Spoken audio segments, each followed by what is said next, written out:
I bet. Good morning. It's gonna be day 5. I'm probably gonna be recording a YouTube video out of this. But this one dude on the school community, basically, this guy is just grinding hard as shit. He's like over there in the Philippines, which is really cool.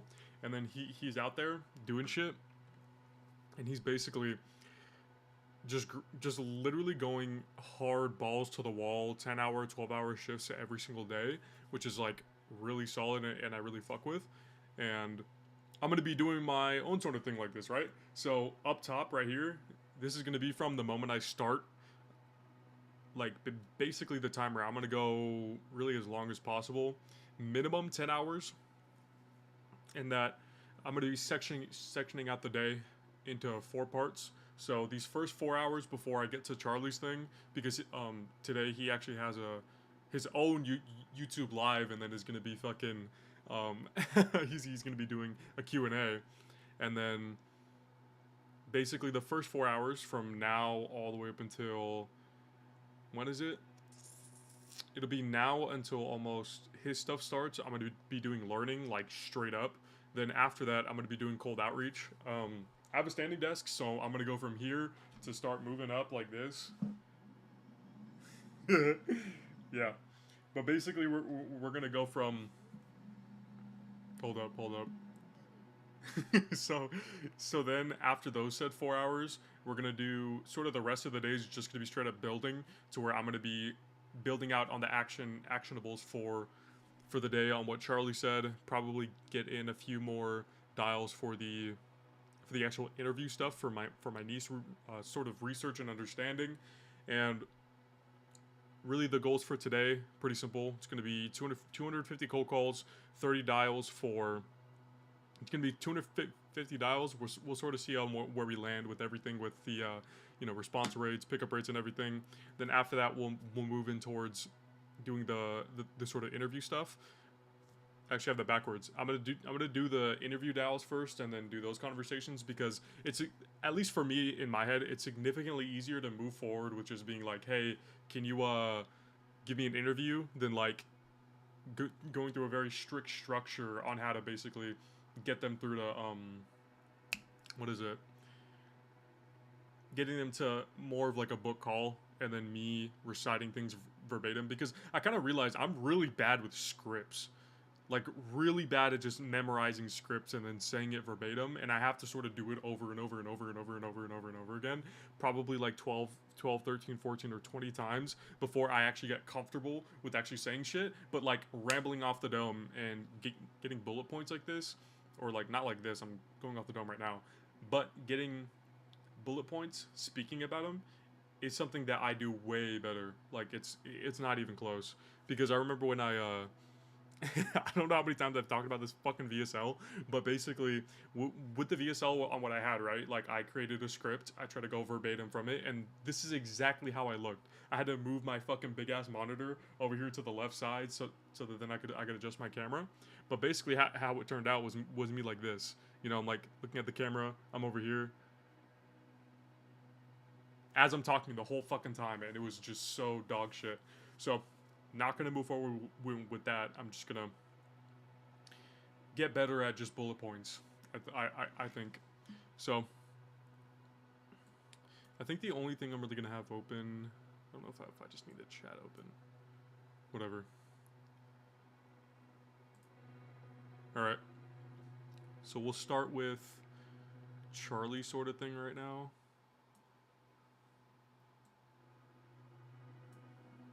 Yeah, so I'm picking up where I left off from yesterday. This is how I'm taking my notes, and then how I'm doing everything. I just ripped a fucking random like template. I kind of just ripped a straight up template from the oh shit.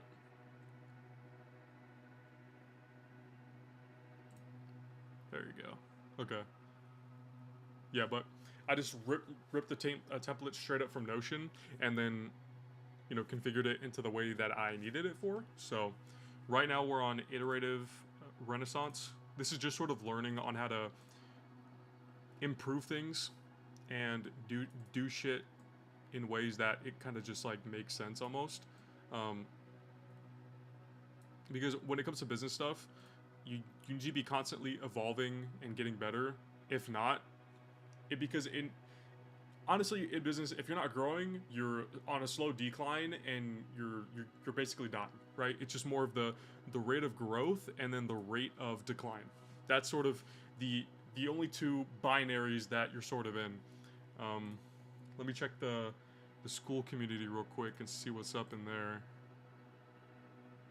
Yeah. Boom. Oh yes, sir. This dude Ian. But yeah, going strong in the community.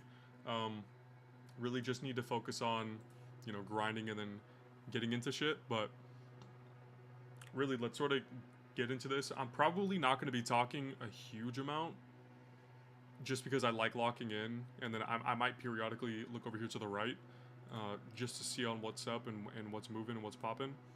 But let me adjust the timer just slightly. Stream timer, because the timer looks kind of big.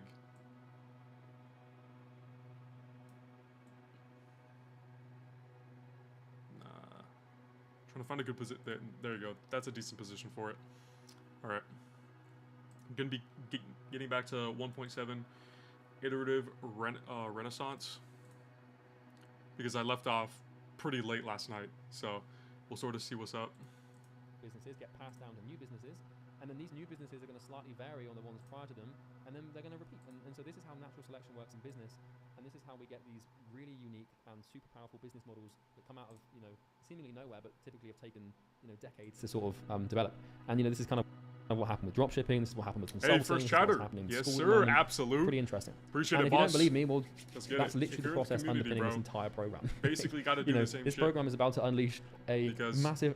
Like, I don't know where you're at in your sort of journey, but at least for me, I've been a little bit seasoned, being in this for a little bit, because I got out of the military not even like, I think in May.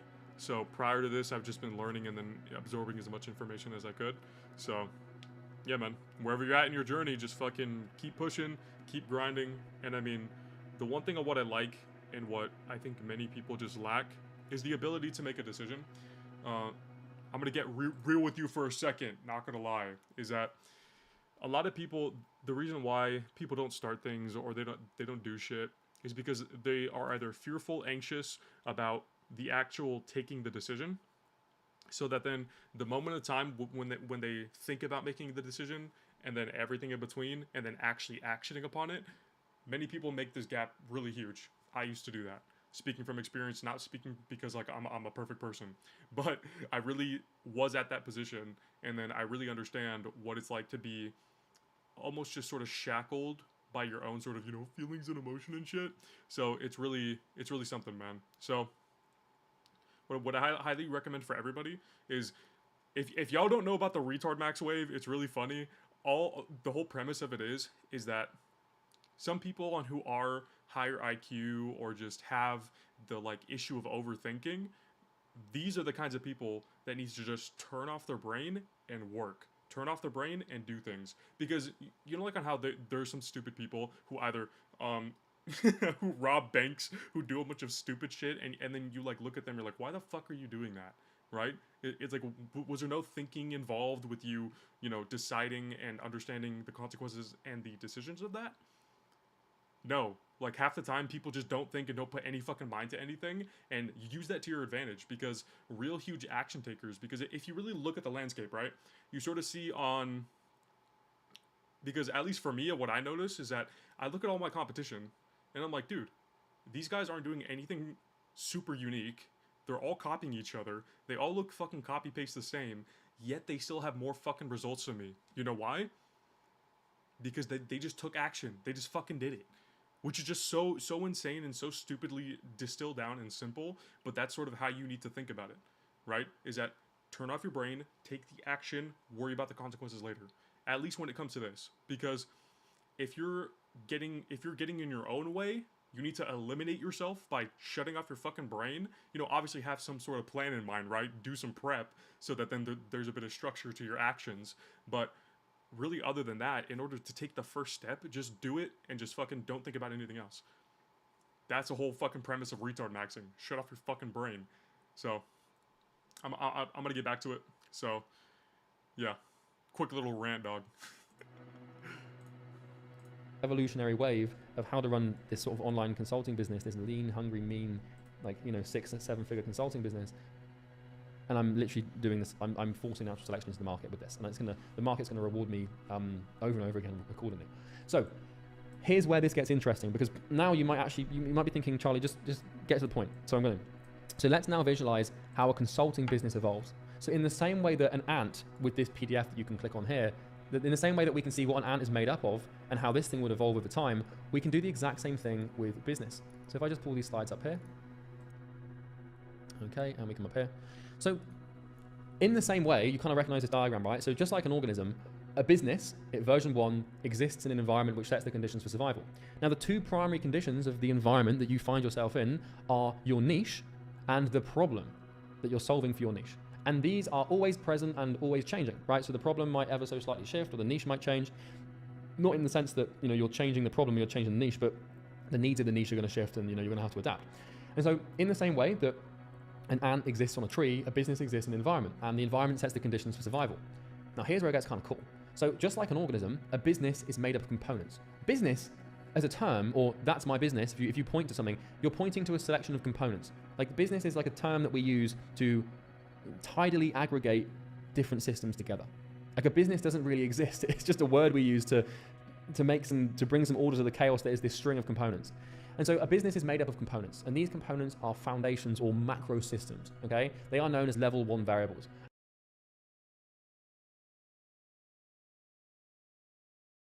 You have your avatar, right? Which is basically, you know, your understanding of your niche and fleshing that thing out.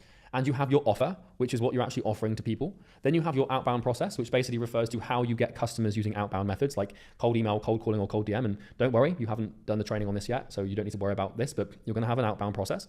Then you have your content process, which is, you know, making like the process you have for creating content to get leads through inbound systems like YouTube or Instagram or TikTok or Facebook groups. And once again, I'm going to show you how to do this, so don't worry, but you're going to have it. Then you have your sales process, then you have your solution, and then you have your personal identity. So your personal identity is a huge one, because that's a huge component of your business. Like, you are the business. And so you have who you are right now, and, you know, you're probably going to have to change. And we're going to talk about this in the mindset module coming up soon, so don't worry about that. The same thing with your solution and your sales process. Like, these are the components of your business. Now, as your business grows, you're going to add more components. Like, for example, my business has probably got double these components, because, you know, now I've got to think about like legal departments, and then I've got like sales management, and I've got incentive systems. So for the sake of keeping it simple and, you know, the sort of multi-6 or 7 figure level, these are the components you're going to have, right? You know, you can also add team and stuff in here as well, but you get it, right? There's more components to an ant than just like a few, but I only put a few in because I didn't want to confuse you. So business, macro, components, micro. These are level 1 variables. And if you combine all of these variables together, we get the business. And so version 1 plus version 1 plus version 1 plus version 1 plus version 1 plus version 1 plus version 1 equals business version 1. Now, here's where it gets kind of cool. These level 1 variables are made up of smaller variables, and these smaller variables are known as level 2 variables. So for example, your sales process that we can see here is made up of the script, the pre-call process, and your objection handling process. So when you're selling people, you need to have a script, you need to know what to do before the call to get them to show up, and you need to know what to do when they start having objections. And so if we want to understand how do we change the sales process, well, then we either change the script, the pre-calls process, or the objection process. And so if we have a problem with sales, and sales is not working for us in our business, you don't just say, I'm going to change the sales process. You get specific. You say specifically which part of the sales process is broken. Because you might have the best script in the world, and you might be the best in the world at objection handling, but if your pre-call process sucks and no one's showing up, then, well, you're not going to make any sales. And so you're not just going to go and change your sales process, you're going to change a specific part of it, if that makes sense. And so please note that you can see on the screen these level 2 variables here. There is a lot more than this. There's hundreds of them that you can change in your business. There's hundreds of different little components that you can change. But I've only included a few just to keep it simple. And so, for example, what we can see here is version 1 of your offer, or your offer is made up of your price, the time frame of the delivery, the outcome you're delivering, the methodology you use, the risk reversal process you use, the spin you use, the model you use, and then risk reversal is going to be made up of different things. So like, what sort of risk reversal are you using? Like, how are you framing it? How are you spinning it, right? So all of these level 2 variables, if we come on and move on here, contain level 3 variables. Now, I couldn't fit them on the screen here, and there's tons of these. I've just given some small examples. So for example, like in your avatar, You might have a level 2 variable of what role models people have. And you could have level 3 variables around like different types of role models and what these look like. But to keep it simple, level 2 variables are made up of smaller level 3 variables. Some level 2 variables don't have variables inside them, but most do. So for example, a cold email, if we look here, we've got the outbound process, and part of the outbound process might be cold email. And cold email might be made up of the body copy, so the actual email that we send, the subject line of the email that we send, the deliverability, so if we're actually getting to the inbox, this is the whole thing, we'll talk about this in the cold email module, so don't worry. The lead source, so where you're getting the emails from, what software you use to send, what scheduling software you use, all of these little variables, contribute to the cold email, which contributes to the outbound process, which contributes to the business. And so this is the thing, is for your business to run successfully, all you have to do is get all of these little things right. And the way that you do that is by testing and experimenting. And so when we take another look at the ant and how this thing works, like this, for example, you can see the parallel. So we've got the organism, we've got the components, we've got the mini components, and we've got the variables of those components. And so if we want to change the ant, we drill down to specifically what we want to change, make a slight variation, and that changes the whole thing. And if we do enough of that, we get a brand new ant. And exactly the same thing is true in business. So, people think that building a business and becoming successful and getting rich in business is about making these huge, massive changes and decisions. It's not. It's just about making thousands and thousands of tiny right decisions every day and changing ever so tiny variables, and you'll smash it. And it can really just hinge on one thing. Let's say that in my business that I'm getting like all of my traffic, all of my appointments from cold email. And let's say that I've got the best body copy, the best subject line, I've got the best lead sourcing, I've got the best software, but the only thing that I'm struggling with is actually delivering emails to the inbox. Let's say that my emails just aren't sending properly. I can have everything else in my business working. I can have the avatar perfect, the offer can be perfect, the content can be perfect, the sales process can be perfect, I can have the best product, I can be the best entrepreneur. But if one small little component isn't working, it's done. It's the same thing with like a complex machine, like a car. Like if a car breaks down, it might just be because one small little nut or bolt came out. And business really is this simple and this straightforward. And so what we can do, in the same way that we looked at the ant and the organism and the DNA, is we can extrapolate that understanding back into business. And so we can sort of understand that your business has DNA, it has genetic information, in the sense that when you're making a decision to change a level 3 variable, one of these small things, the way you make that decision is based upon the information that you have available. And so if you're going to make a change at a small level in your business to change something big, you need to do it when you've got the right information. So like coming back to the example of me making sure my emails are delivering properly, if I don't know, for example, with email deliverability, if you include lots of spam words in your emails, like free or 100% off or guarantee, if you use lots of spam words, then your emails will not deliver to the inbox. And so that is a piece of information that I know. And so when I'm modifying my deliverability variable for my business, I'm going to use that information accordingly. And that's what I mean when I say that the information codes for the business. You use information, which is basically your understanding of the way the world works, or the way that this specific discipline that you're trying to change works, and then you code. You use the information, you say, okay, in my email for deliverability, I'm not going to use these words because I have the information that tells me that if I do that, I'm not going to deliver properly. The same thing is true with objections. When you're coming up, like for example, if we look at the objection version 1, we've got everything down to like rebuttals. If I'm writing my rebuttals for my objection handling, and I'm basically, a rebuttal is like, if someone says I want to think about it, you need to have a way to handle that on the sales call so you can get them closed. Otherwise they won't buy. And so when you're drafting up, your rebuttal process, a piece of information that helps there is understanding that before you introduce a rebuttal and tell them that they shouldn't think about it, you need to demonstrate that you understand and you have empathy. Because in order for us to change someone's mind, it helps if they feel understood to begin with. That's a piece of knowledge. That's a piece of information that we can use to code the way that we do rebuttals. Okay? And so it is literally information. The core of your business is information. So, for example, I've given you these examples here, right? But this is how it works. This is why you just nail the information and you get really fucking good at finding good information and being right and then integrating that information into your business. You change the small thing, which changes something slightly bigger, and then eventually you have a brand new business, okay? And it all comes around information. Basically, it's just be smart. So to change our business, we must seek critical information and apply it. Now, like I said earlier, unlike an ant, we don't have to rely on random mutation or variation for this. We can use our brains and our consciousness to find and apply the right information. If your objection handling variant in your business sucks and isn't working, i.e. you're getting loads of sales calls but closing no deals, then you can go and buy objection handling courses. Like we've got in EasyGrow, for example, we've got like an entire section dedicated purely to this. Or you can go on YouTube, or you can buy books, and you can start to seek information that you can use to then recode your objection handling variable to create a version 2 of that is more likely to be adapted to the environment. And so you can see these critical information variants demonstrated in the bottom of this diagram, where it is kind of like DNA.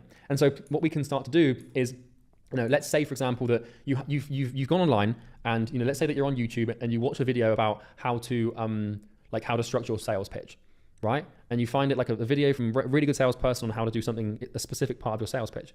Well, what you would do is you would take that information from that YouTube video and you would apply it to your business. And so you change the code of your business slightly, where now you make an amendment to your sales process or your sales script at a very specific point because of this information. And then what you're going to do is you're going to go to the market with this sales process, with a new variation, and you're going to test it. And you're going to do more sales calls and you're going to see, do I close more deals by coding this piece of information in, or do I close less deals by coding this piece of information in? And this is how we grow a business. It's not through some crazy, wacky, woo-wah, amazing this funnel thing or this piece of copy.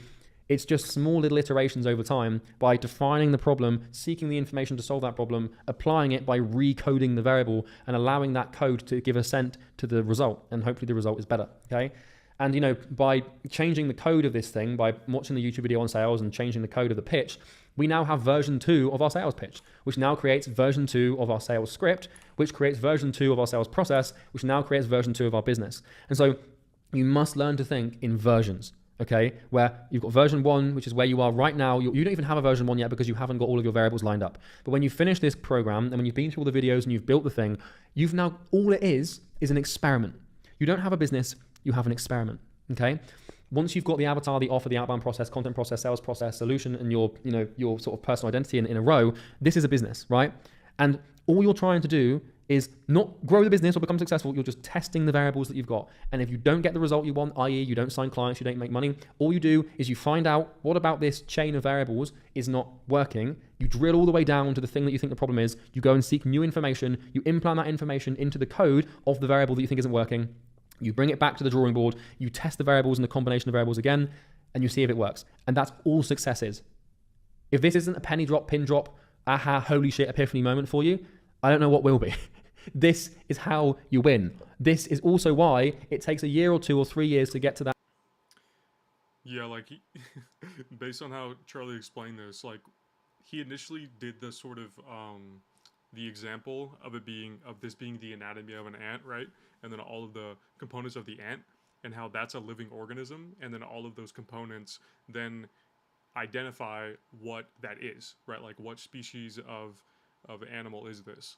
And looking at it like this is really solid. I'm actually going to make my own because I actually have my own sort of thing. Because I remember initially when I started my business, I tried to do the same thing, but there was no fundamental understanding of anything under it. So basically, I decided like, hey, I'm going to do something to, create my whole business and then all of the structure and departments. But like, I had no idea what I needed, what parts I needed, because I think initially all I had was the outbound process.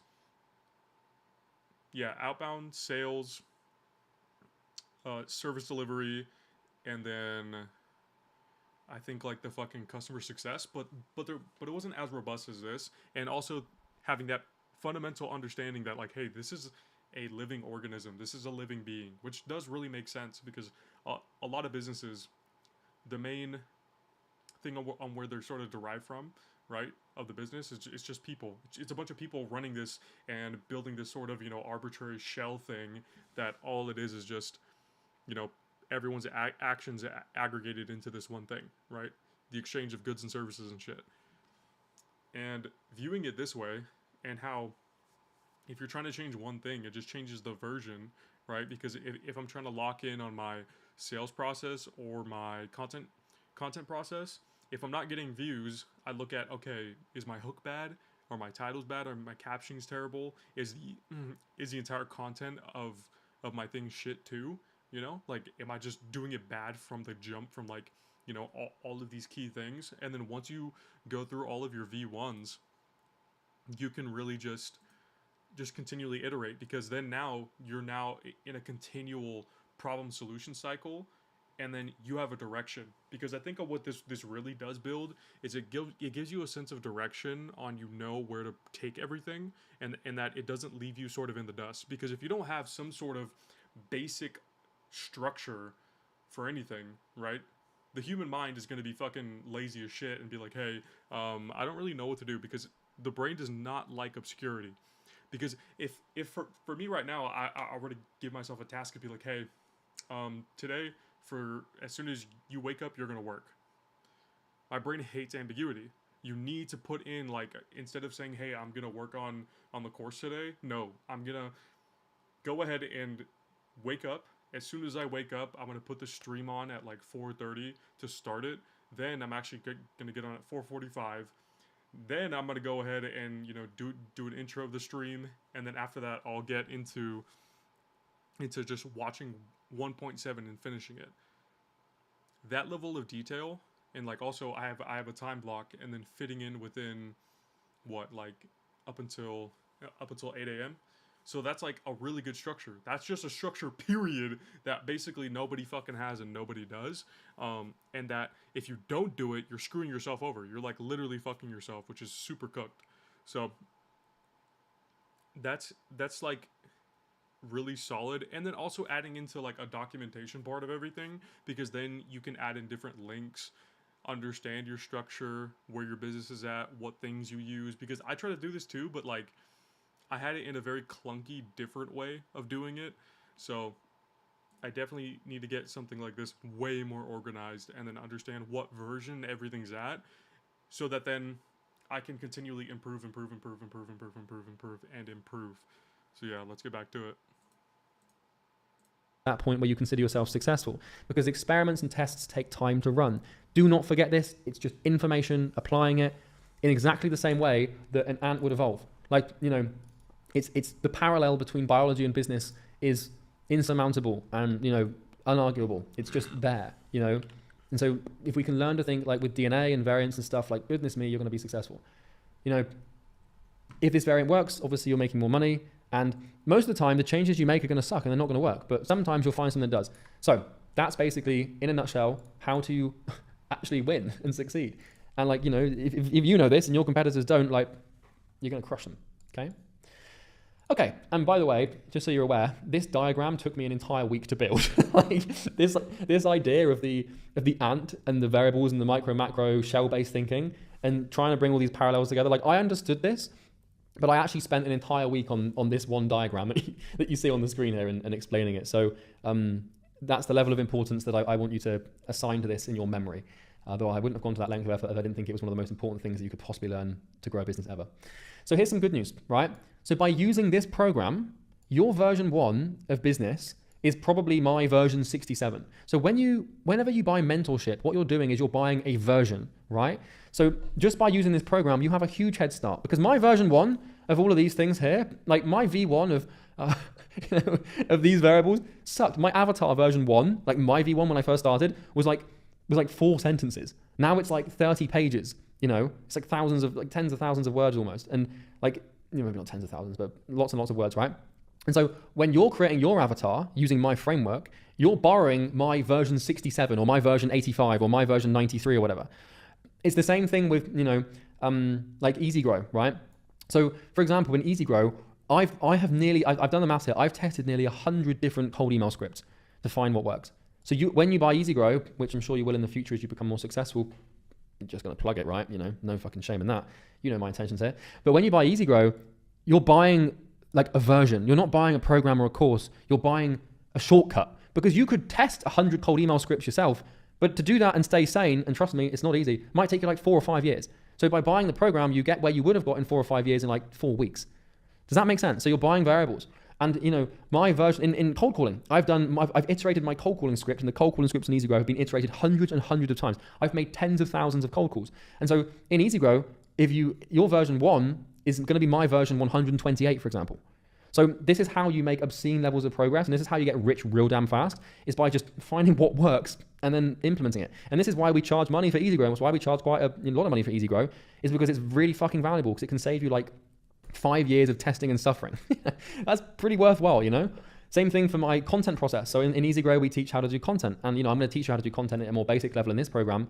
But if you want to get serious with it and really become a millionaire and shit, like, you know, you're going to get my content process, you know, that would have been like your version 1 can be my version 13, and you can make 2 years of progress in like 2 weeks just by going through the content, right? So you're essentially, you know, it's a shortcut. When you buy things like EasyGrow, when you go through things like this program, you're basically just shortcutting how long it takes you. You can get to where I am probably a lot faster than I did, purely because, you know, you get to sit on my shoulders. And I think it was Isaac Newton that said this. He summarized this quite well. He said, if I see fire, it's because I stand on the shoulders of giants. And not that I'm a giant, and not that, you know, you should stand on my shoulders, because I got a decent level of core strength, but I don't think that would be appropriate, right? This is how it works, okay? And this is the diagram. So, you know, in all of its glory, it took me this thing sent me to the darkness for a week or two. Like, trying to bring this abstraction out of my brain and my understanding of it onto one document. Well, that took quite some thinking. It looks simple, but this is the thing about teaching, and you'll learn this as you get clients and you start to develop programs in the future, is teaching is about taking very, very, very complicated ideas and making them as simple to understand as possible.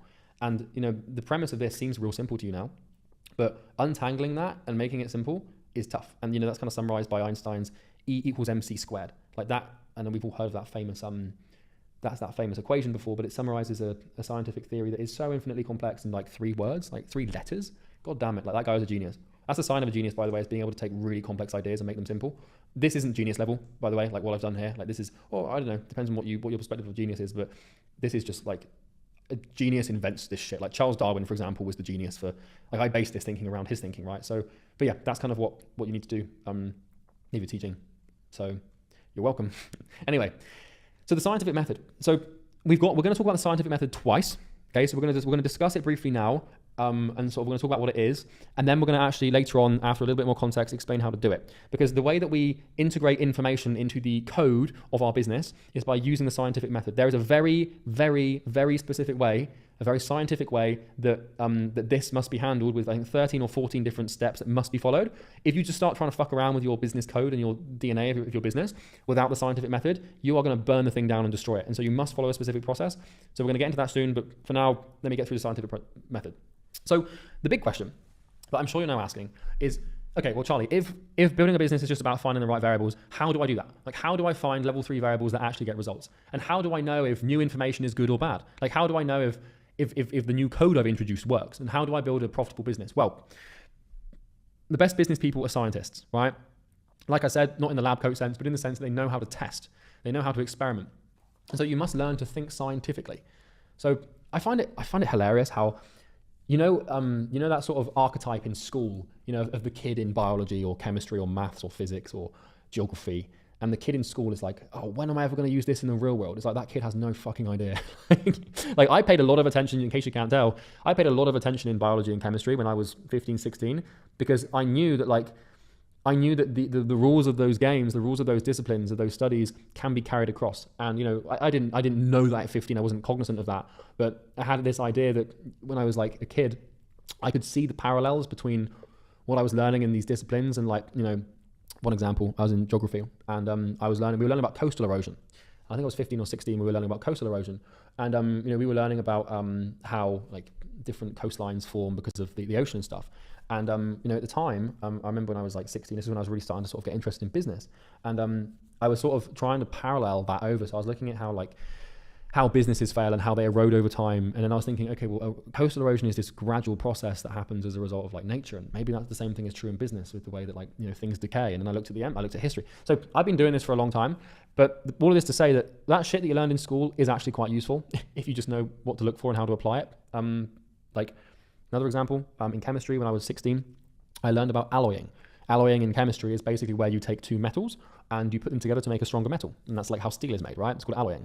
And in business, one thing I've done is I've taken one cold email script and another cold email script that are totally different, so totally different elements, and I've combined them together to make the ultimate cold email script. That I've alloyed them together. And so I knew to do that in business because I remembered what I learned in chemistry. And so this is what I mean by thinking like a scientist. You know, all of these things that you learn outside of business can be applied because business isn't real. Business is basically just a fucking amalgamate of variables and different disciplines. And if you become multidisciplinary and you learn all these different things, you can start applying the rules and you can destroy everyone. So not that you want to destroy everyone, but I mean, you can outcompete everyone, right? So instead of trying to build a company, what you need to do is imagine that you're running a series of experiments, okay? You're not trying to build a business. You're not trying to become, you know, this entrepreneur. You're trying to become the best scientist and become the best at running experiments. And the iterative process is called the scientific method. So the scientific method basically takes on 4 steps. So step 1 of the scientific method is to formulate a hypothesis, which is a statement of, it's like a guess. basically. It's like a statement. It's a guess. It's like, I think if I do this, this will happen, right? So for example, my hypothesis could be, I think if I go out in the sun with no sun cream on today, with the level of UV that the sun is currently at, I will not burn.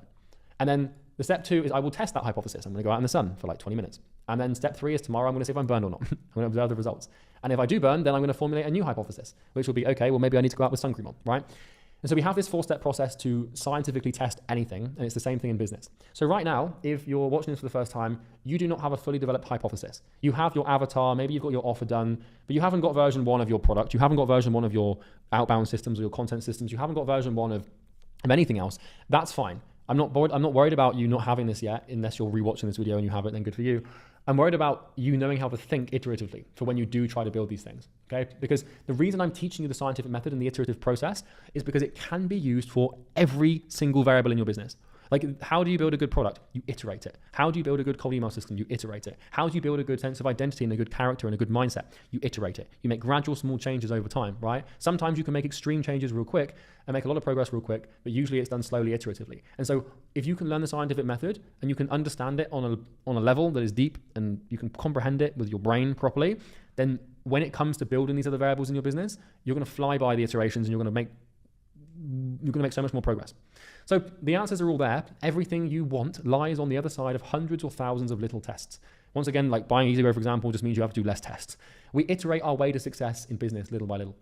And so the way to look at this is to imagine that, we've got a version 1 of our business and we've got where we want to be. So we've got the crown. We want to wear the crown. This is the goal. And this is version X. So the only thing that stands between you and being where you want to be is a series of versions. And so version X could be like version 617. And there is a definitive number of versions that you have to run through to just get to where you want to go. And every time you test a new version and make an ever so slight incrementally smaller step towards your goal, you put a step, you take a step, you take a step, you take a step until you get to version, whatever it is, and then you're at where you want to be. All you have to do to get to where you want to go is iterate and change the version. Like the iPhone. How do we get to iPhone 16? Well, we start with iPhone 1, then 2, then 3, then 4, then 5, then 6, and so on. So version 1, the version, by the way, is the hypothesis. So when I'm talking about V1, this is hypothesis number 1. When I talk about version 20, this is hypothesis number 20. And a hypothesis is essentially a guess. So for example, I guess that if I line up this script, this subject line, and this lead source, and this deliverability method, and this software, I will get this result from my cold emails. And so this V1 or hypothesis 1 is the first version of your business after you finish all of your training. So a hypothesis can exist in the macro level or the micro level. And so this is demonstrated by this diagram here. So at level 1, with these level 1 macro variables that we've got here, if you string these together, you've got version 1 of your hypothesis. But each variable at level 1, as you know, is made up of the level 2. And so to code for level 1, we have level 2. And so we have our level 2 hypothesis, which creates this variable, which then creates this hypothesis, which creates the business. And it goes even deeper here where, the hypothesis goes to level 3. So you've got your level 3 variables here, and the hypothesis is the string of those. If you put them together, you're guessing it's going to work, right? That then creates a level 2 hypothesis, which is strung together with other level 2 variables, which then create the level 1 variable, which then is strung together with other level 1 variables to create the level 1 hypothesis. And so when we're running experiments and being scientific, we always iterate and change at the level 3 variable level. So we're going as low as we can to the minute details, but we have to understand the bigger picture that those are making up a bigger hypothesis, which makes up a component of an even bigger hypothesis, okay? So you will test your version 1 hypothesis as you go out to the market and try and make money and bank profit. But one thing is for sure, your version 1 hypothesis is not going to be perfect. So even when you've gone through this program, you're going to be way more successful and more likely to be successful having gone through this program than had you not. Same thing with EasyGrow, for example. You're just 10 times it's probably like 1,000 times more likely to get clients and make a ton of money real quick. But version 1 is not going to be the one. You're going to have to make iterations and so many changes over time because you've got different markets, different problems and stuff like that. So we just basically edge closer towards perfection through experimentation. And so version X that you can see up here refers to the hypothesis number that you will be at when you hit your goal. So for example, your version X for hitting $10,000 a month could be version 17 or it could be version 98. It really depends on how close you are. If your version 1 is real close to being what you need to be to hit 10K a month, then you might only need version 5 to get to 10K a month. But if you didn't have this program, then your version 1, whether you know it or not, you've got a version, right? Your version 1, maybe you'd need like version 683 just to get to 10K a month, right? So it depends on how close you were when you begin, but this version X refers to like what version you'll be at when you hit your goal, right? And it depends on when you're starting. This is also another reason to not quit, by the way, because Every time you switch niche or quit or change, like you go back to version 1 and all these steps you took, it's kind of stupid. So not everyone starts equally in business. So you might look in the community and you might see some results from the academy or from the program. And you might see that some people are making more progress than you. You might see people going from 0 to 10K a month in like a month. You might get stressed out and worried, but not everyone starts equally in business. So don't be surprised if some people get there in less versions than you. So business is like a 100-meter race, but unfair. Some people, when they get into business, are going to start at the 90-meter line. So they're going to start 10 meters away from the finish line. Some people are going to start at the 10-meter line. So they're going to be a little bit further ahead. Some people will start middle way through the race. Like when you're starting business, you're not, if you take 1,000 people and they're all trying to do this program, you are all at different levels. Some of you have done like things before. Some of you have done nothing before. Some of you are able to articulate yourself. Some aren't. Some of you have really good English. Some of you won't. Like you're all going to have different variables, and therefore if you're all in the same race, some of you are going to start further ahead than others, and therefore you're going to finish faster. That's fine. For example, let's say that someone does this program, but they've already worked in sales for 5 years.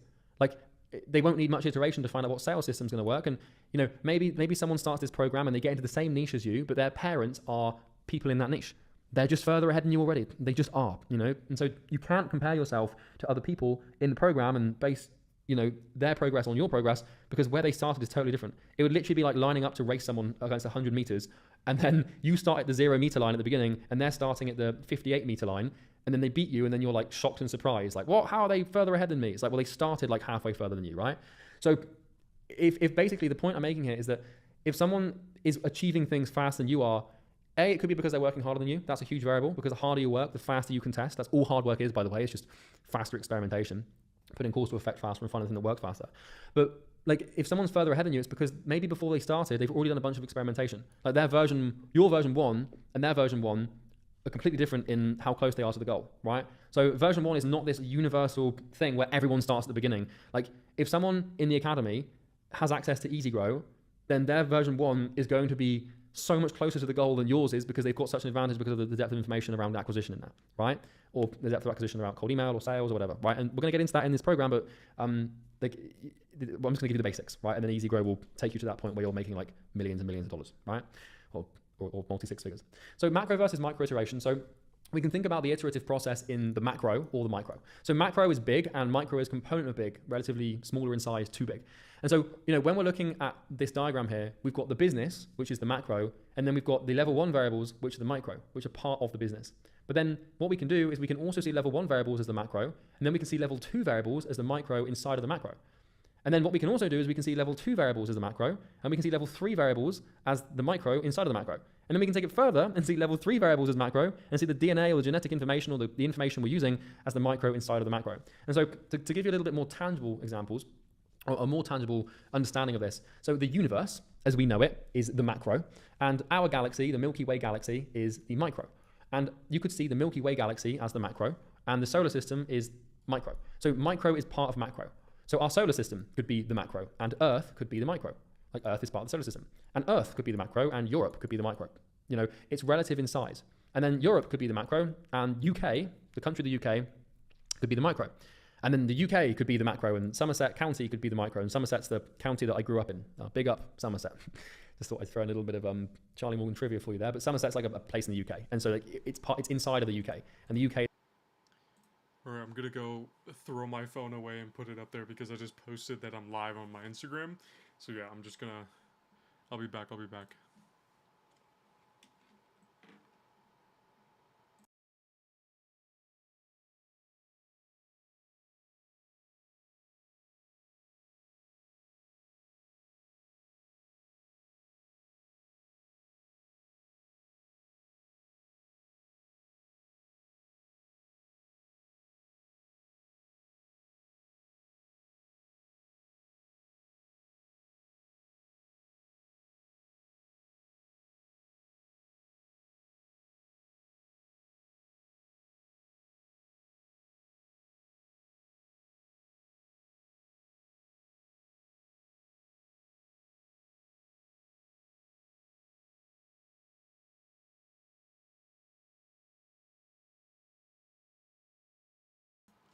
Alright, I'm back. One thing I love doing is always just throwing my phone away and like basically putting it up somewhere in the closet and then just like locking that shit the fuck away just because I have a huge issue with just randomly scrolling and shit, and like 90% of the time there's really nothing I need. And now that I'm doing this YouTube shit again, because I used to do YouTube a long ass time ago, like 2016, making like fucking Minecraft videos. If y'all know about Battle Block Theater, it's really funny, but sort of I like got super addicted to the numbers, and then I'd get like maybe 100 views, like how I am now, and I'm checking my analytics every day. I'm doing all this bullshit, so it's better just to throw my phone away, keep it out of sight, out of mind, because honestly, all I need is on here, and then when I'm going to be calling, I'm going to be using Go High Level, so it's going to be on my actual sort of shit here. So yeah, let's get back to it. Is inside of Europe, and Europe is inside of Earth, and Earth is inside of the solar system. So this is how, you know, we need to start thinking is like macro, micro, like components. So if you want to change the big picture, you have to change the components of it. In order to iterate the macro, you must iterate the micro. And the easiest example that I can explain here is if you want to win a war, you just have to win the battles. So what is a war? Like a World War II, what is that? Well, it's not really anything. It doesn't really exist. It's just basically the name that we use to label a bunch of battles. And so if you want to win a war, you win the battles, and battles are the micro component of the war. And so it's the same thing. Like, I can't stress this enough. If you want to fix these big things up here, you fix these things here, and by fix these things here, you fix these things here, and to fix these things here, you fix this thing here. You know, you drill down, you get real specific with it. Okay? So for example, the DNA string of your business, or the variable string of your business, are these things, as we know. And this is the macro hypothesis of your level 1 variables. And as an entrepreneur, obviously, you want to grow your business and make it better. And so, you know, you're going to iterate the variables. You're going to iterate your hypothesis. And so we take the hypothesis of the macro variables of the business at level 1, and we change the sales thing. So now we've got version 2 of the business, you know. But in order to change the sales variable up here, then we need to change the level 2 variables of the sales variable, which are script, objections, and pre-call. And so, you know, we're going to come in and we're going to do that, and we're going to iterate it. But in order to change one of these variables, we have to change the level 3 variable, which are here. And so let's say we change the pitch. And so by changing the pitch, then we change the script, which is the level 2 variable, and so on and so forth. I've already explained this in enough detail, I think, but you can just read through this real quick if you want to understand it. But this is how we changed from version 1 of the business to version 2 of the business to version 3 of the business, and so on and so forth. Now, it is possible to work on different parts of your micro hypothesis at any given time. So for example, like, you know, if your macro hypothesis of your business, which, you know, once again, are these level 1 variables here, if these aren't really working and you're not getting the result you want after a month or 2 of testing, then maybe you need to change your offer, but you can also change your personal identity or your sales process or your outbound process. You can change all of these things in conjunction to each other. And so I do this all the time in my business where, you know, if I want to make changes, I might be working on my ads and my content and my mindset and my product and my sales team all at the same time. Like you can run multiple experiments at once, but what matters is you're not running multiple experiments in the same place. So if I'm changing something around my sales team, I'm only going to change one thing. I'm not going to try and run multiple experiments in the sales team at the same time, because then I'm going to get confused if I won't be able to determine the cause of the effect, right? But what I can do is I can change like something about my mindset, and then I can change my diet around as well. I can also change the offer and how that works. Whilst I'm changing the offer, I can also change my YouTube style, because these things are all independent, and I can, you know, shuffle them accordingly, if that makes sense. Generally speaking, it helps just to do one thing at a time, but at the big level, you can change multiple things at once.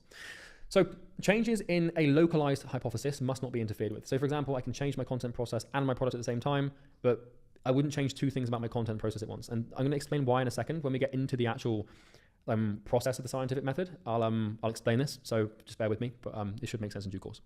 So iterating towards goal. So the whole point of iteration is to achieve a goal, right? The whole point of changing this thing and making these changes is so you can get towards what you want. And so your business should have an overarching goal, right? And, you know, we can talk more about this in the mindset module and finding out what you want, but you should kind of know what you want. You should have a goal. And so for example, you know, $100,000 a month. Now this would be the goal of the business in the macro sense, because thinking in micro and macro also works in terms of goals. And I'm going to explain this to you here. So what we would refer to a goal as is a North Star or Polaris star. So when sailors didn't have navigational equipment, when they didn't have compasses and, you know, radars and stuff like that, and they were sailing in sea and trading in the seas, what they would do is they get their bearings by using the North Star. And so that was their sort of, you know, that was the thing that they based all of their decisions around, was like, how do we get to where we want to according to the North Star? And so your macro goal, being your financial goal, is made up of mini micro goals that must all be hit to make it happen. So you know earlier how I said that to win the war, you just have to win a bunch of battles? Well, if you want to win the war, which is your macro goal, to be victorious in the war, then all you have to do is win the battles. And if you want to win the battles, then all you have to do is win all the skirmishes, right? So the point here is that if you hit all of your micro goals, the macro goal will be hit. So like, for example, let's say that you want to be healthy. And let's say that your goal is to live to 100 years old. Well, living to 100 years old, the way that you do that is by taking care of all of your micro health goals. So for example, it's making sure that you're exercising regularly and you're maintaining a certain weight, and that your bone density is in a certain place, and that your nervous system's in a certain place. And so these big goals, these big aggregates are basically made up of smaller goals that if hit will achieve the goal. So getting to 100K a month is not about getting to 100K a month. It's about doing lots of small things and achieving lots of small little goals that make that up, that make that happen. So your goal is an outcome of an aggregate of all your micro hypotheses. Your goal doesn't really exist, and neither does your business. You know, goal and business are words that we use to summarize and sum up the parts that make them. They're effectively collective nouns. So I'm going to give you this visual to help you understand, because this is going to get a bit abstract and it can get a bit confusing. So if your goal is to make 100K a month, you know, and that's your version X, what you need to do, then, you know, maybe to get to 100K a month, all you have to do is nail your avatar, get your offer right, get your outbound process right, get your content process right, sales process right. And if you get all of these metrics, you know, and you hit all of these goals and these are individual little components of the business, then you'll hit 100K a month. So let's visualize this. So here's an example, 100K a month business. Now, you know, your avatar. So if you get your avatar to the point where it's 10 pages long and it's 85% accurate, we've hit the avatar goal, right? And your offer. If you have such a good offer that your click-through rate on ads or YouTube videos or cold emails or whatever is 3%, which means that 3% of everyone that sees your offer actually want to book a call, then, you know, we consider that a goal. So one of your goals in business is to achieve this click-through rate. Now, by the way, these numbers are arbitrary. I've made them up. I'm not saying this is what you should aim for. We'll talk about what to aim for when we actually get to the specific systems, but you get the point. For example, the outbound process. Your goal with the outbound process is to get 5% appointment booking rate, which means if you call 100 people, 5 of them want to talk to you and book a call. Or your content process. Maybe your goal is to get to 100,000 different views per month on your videos.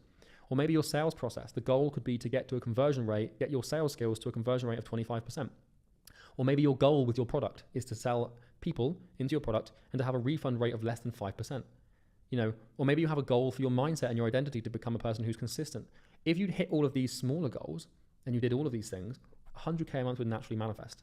And so you don't chase your big goal. You set it there as your North Star, as the thing that you use to help you orient yourself, you know, in this metaphorical ocean that is business. But if you want to achieve that, it's as simple as achieving all of these small little things, okay? And we achieve those small little things at these micro levels, okay? So if you want your business to be successful, then you need to have a successful offer. And if you want your offer to be successful, you need to have a good outcome. And you fight all of these little battles, and then you win the war, okay? So war, like I've said, is a label used to collect a bunch of battles. And in business, the battles are all of these different little variables. Now, this is the version of the hypothesis required to achieve said micro goal. So VX is basically what I'm referring to there. So sorry, I skipped this part. So you win a war by winning battles. Win enough battles, you win the war. You'll notice how each micro goal here on the right-hand side has this version X.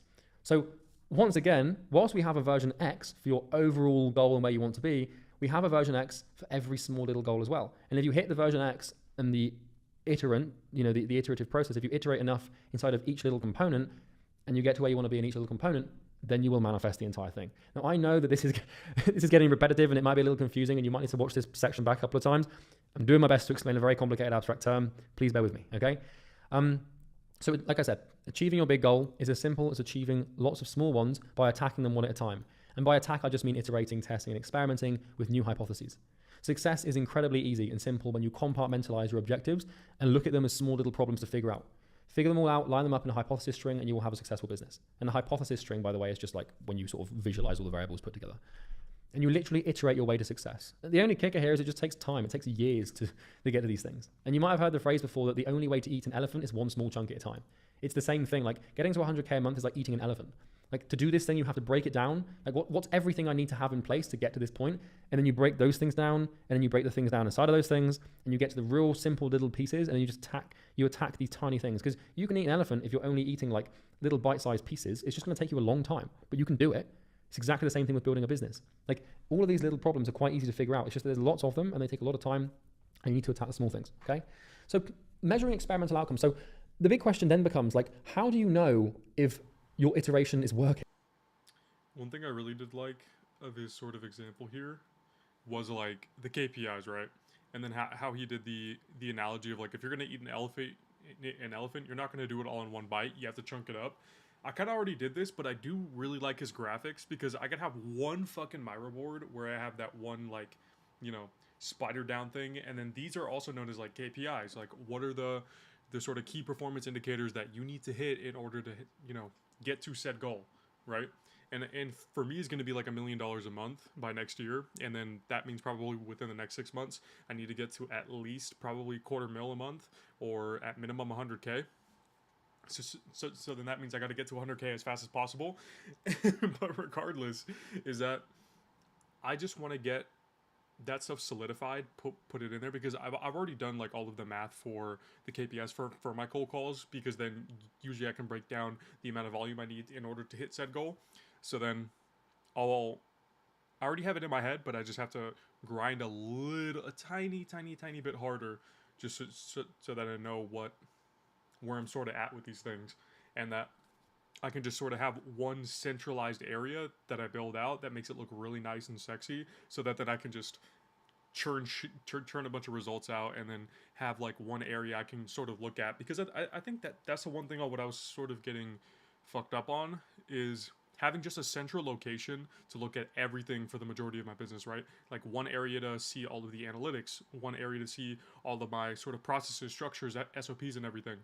And I think that this is just going to very hone in my focus, just because what I've been doing before, I've kind of just been working on fucking everything, right? So like without the structure, imagine the sort of structure on what I showed before, which is basically the whole, so it's basically, let me see. Yeah. Hold up. Screen cap. So it's basically this, right? It's this whole thing.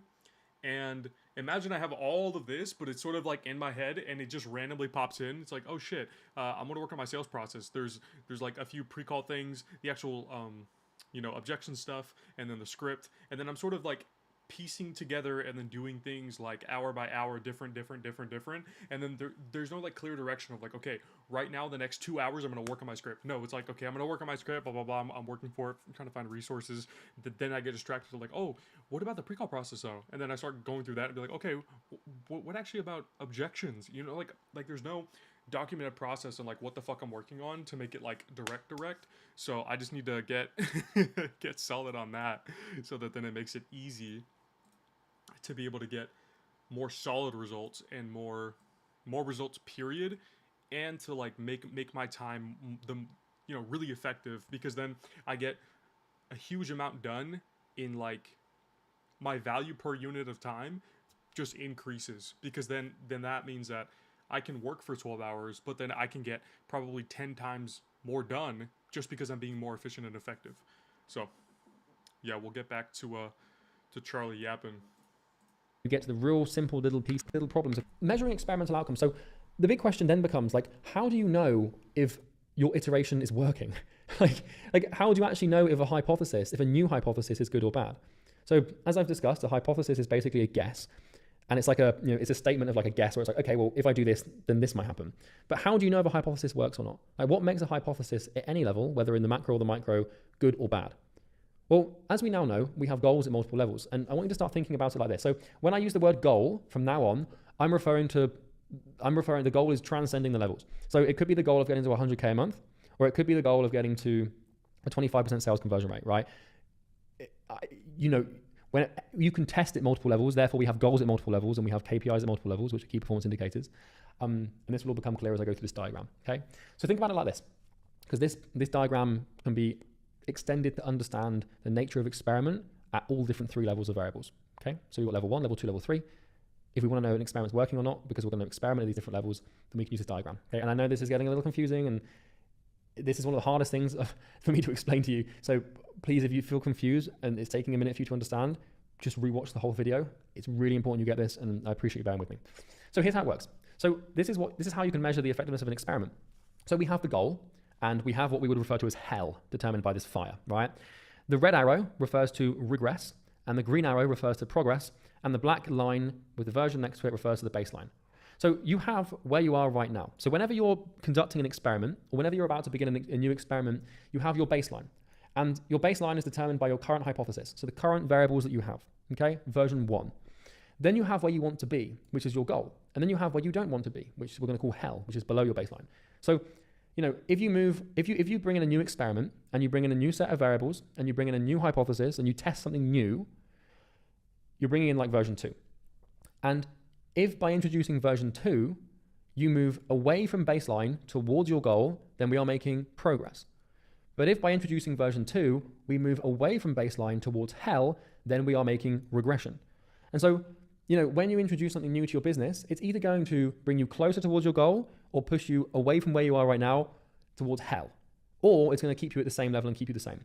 So to make this concrete, for example, let's say that, like I said earlier, I find a new piece of information on how to handle objections on a sales call. And let's say that I implement that information into my sales process and I experiment with it for 30 sales calls. And it's quite a big change to my objection handling process. Let's then say that over those 30 sales calls, I make less sales, okay? Because I introduced this new objection handling variable that I found on TikTok like an idiot. And so what's happened by introducing this new variable is I have regressed. I've made less money. I've made less progress. I'm moving away from where I am right now, away from my goal towards hell. So this is important to understand because most of your hypotheses or hypotheses, to use the plural, are going to force regression. Most of the times you're going to be wrong. Pretty much 95 to 99% of the information that you find online or anywhere is going to be wrong, with the exception of programs like this that have been thoroughly thought through and actually tested. Because think about it, if you go on Facebook and find someone doing something and then and you start copying that, how do you know it's going to work? You have to test it, of course, but most information out there is wrong. And most people are wrong about everything all the time, constantly. And so if you're not careful and you start making new variables and introducing tests, you're just going to be moving further and further away from your goal. And so, let's say, for example, that your goal is to make 10K a month and that your baseline, which is where you are at right now, is 1K a month, and hell could be debt. So, let's say that you're in a job right now and you're making $1,000 a month and, your hypothesis is to start this business, right? And, the way I've structured this program is so much in the fact that it's not going to send you into stupid amounts of debt, right? So you can't go to hell. The only way you're going to succeed with this program is the only progress you're going to make with this program is progress. You're not going to regress at all. And that's what makes a good product. And so, you have where you are, you have where you want to be, you have where you do not want to be, which is below where you are right now. And every time you introduce a hypothesis, you've got to measure it accordingly. And so version 2, the next hypothesis, is either going to move you towards, away, or stay where you are, okay? This is how we basically measure the outcome of an experiment, okay? So anytime you test something or introduce new information, it's going to do one of these 3 things, and you need to be watching it like a hawk to make sure that you're making progress and not regress, okay?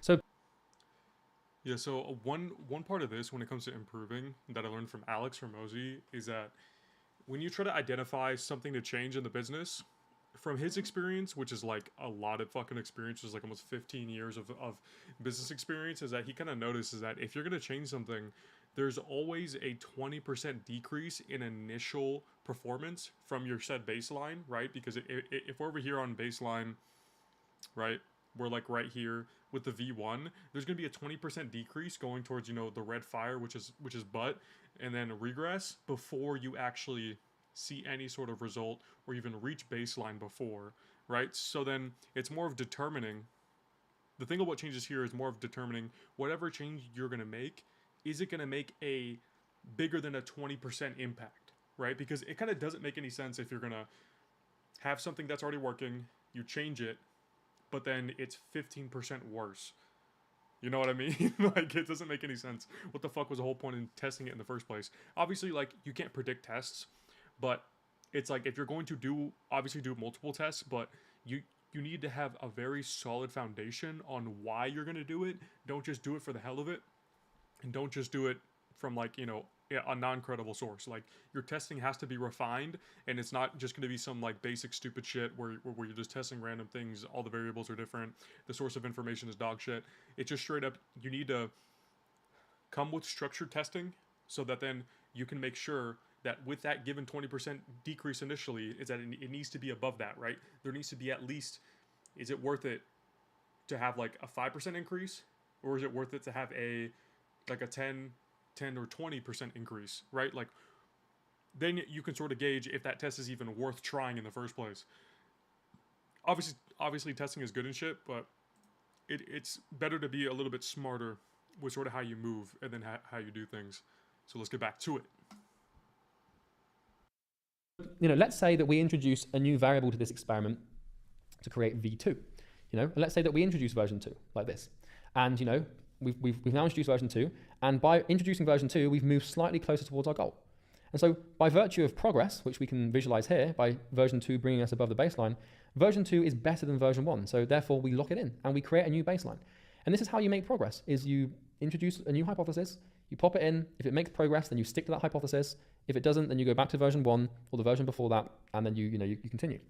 And so, here's the thing, right? So, we've gone from version 1 to version 2, and we've increased our baseline towards our goal, but we're still not at our goal. We're still quite far off of our goal. There's still a lot of progress to make here. And so let's say that we introduce version 3, which is a new hypothesis, so we bring in version 3, and we test version 3, but then version 3 was actually worse than version 1. So this happens a lot. Like, just because you're introducing new versions does not mean they're going to work better. Like, new is usually bad, So we would reject the hypothesis of version 3 and go back to version 2, and then we would create a version 4, and then we would try again and again and again.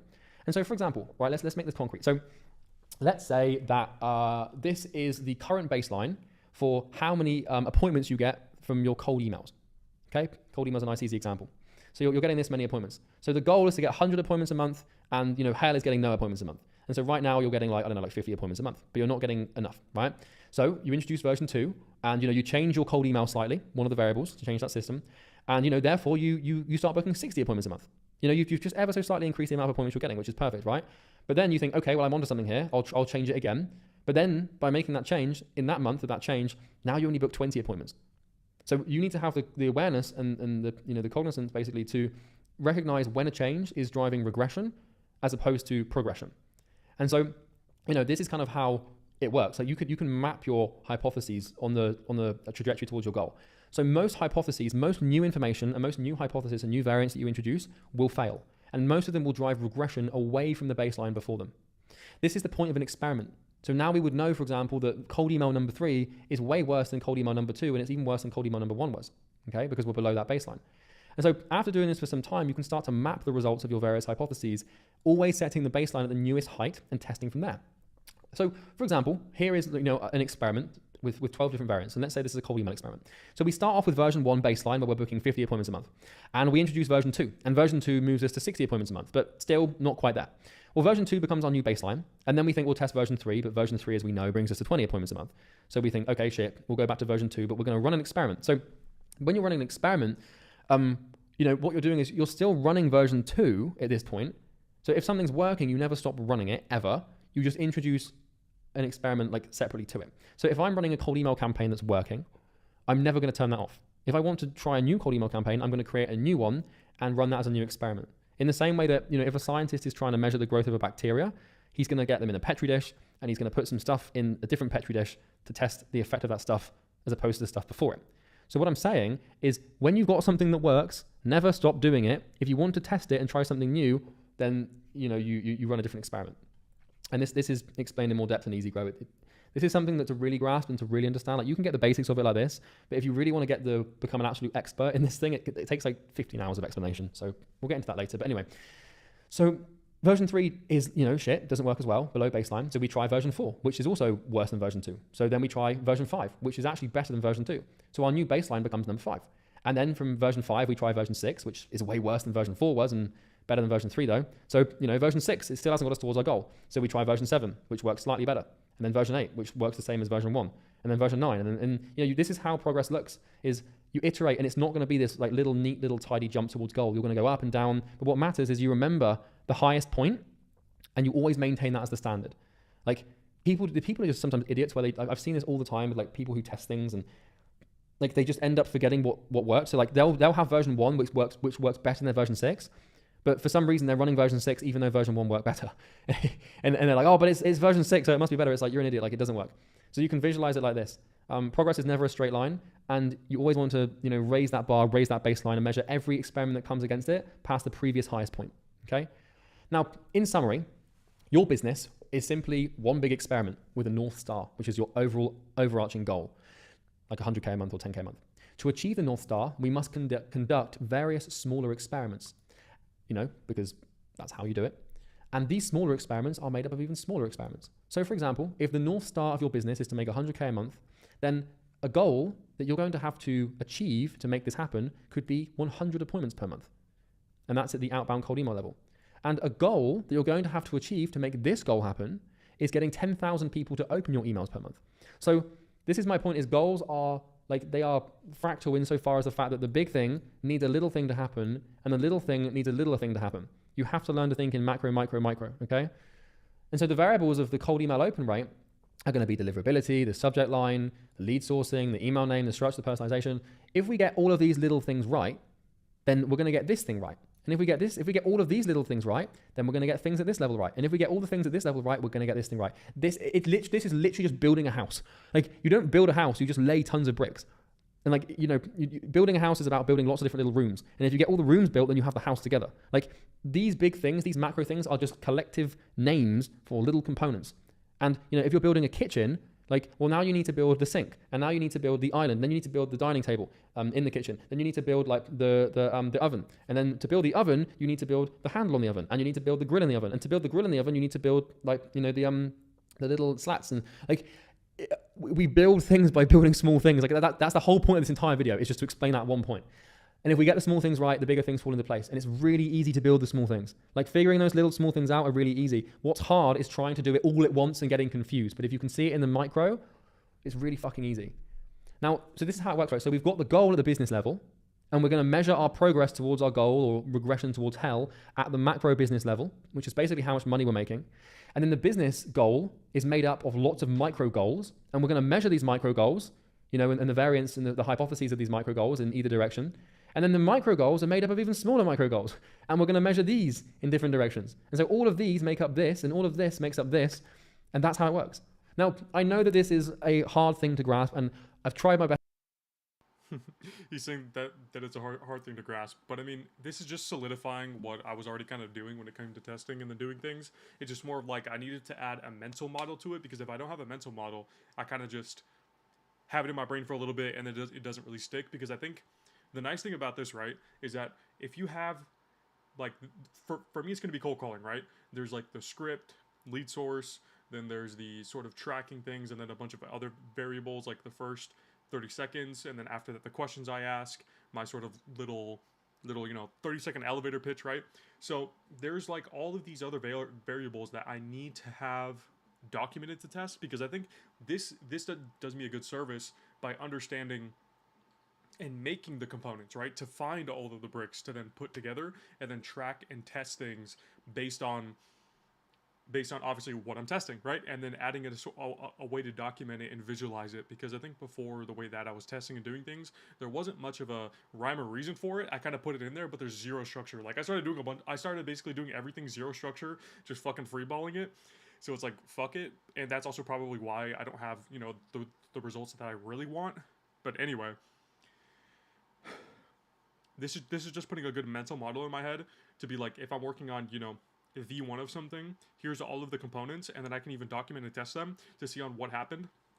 Then after that, if there's like other subcomponents, which most likely there will be, then I also break those down too within this subcategory. So let's get back to it. And making it as simple and understandable as possible. What I need you to know is that Easy Grow, specifically for acquisition, goes into absolutely ridiculous detail specifically on this topic. We are scratching the surface on this whole scientific method experimental thing. To give you some context, in Easy Grow, we've got a module called Acquisition Genesis, and I've got, I think, like 7 or 8 videos dedicated purely to better understanding how this idea works. Because you get the basic of it. The basic of it is find a get, and you can get a couple of clients.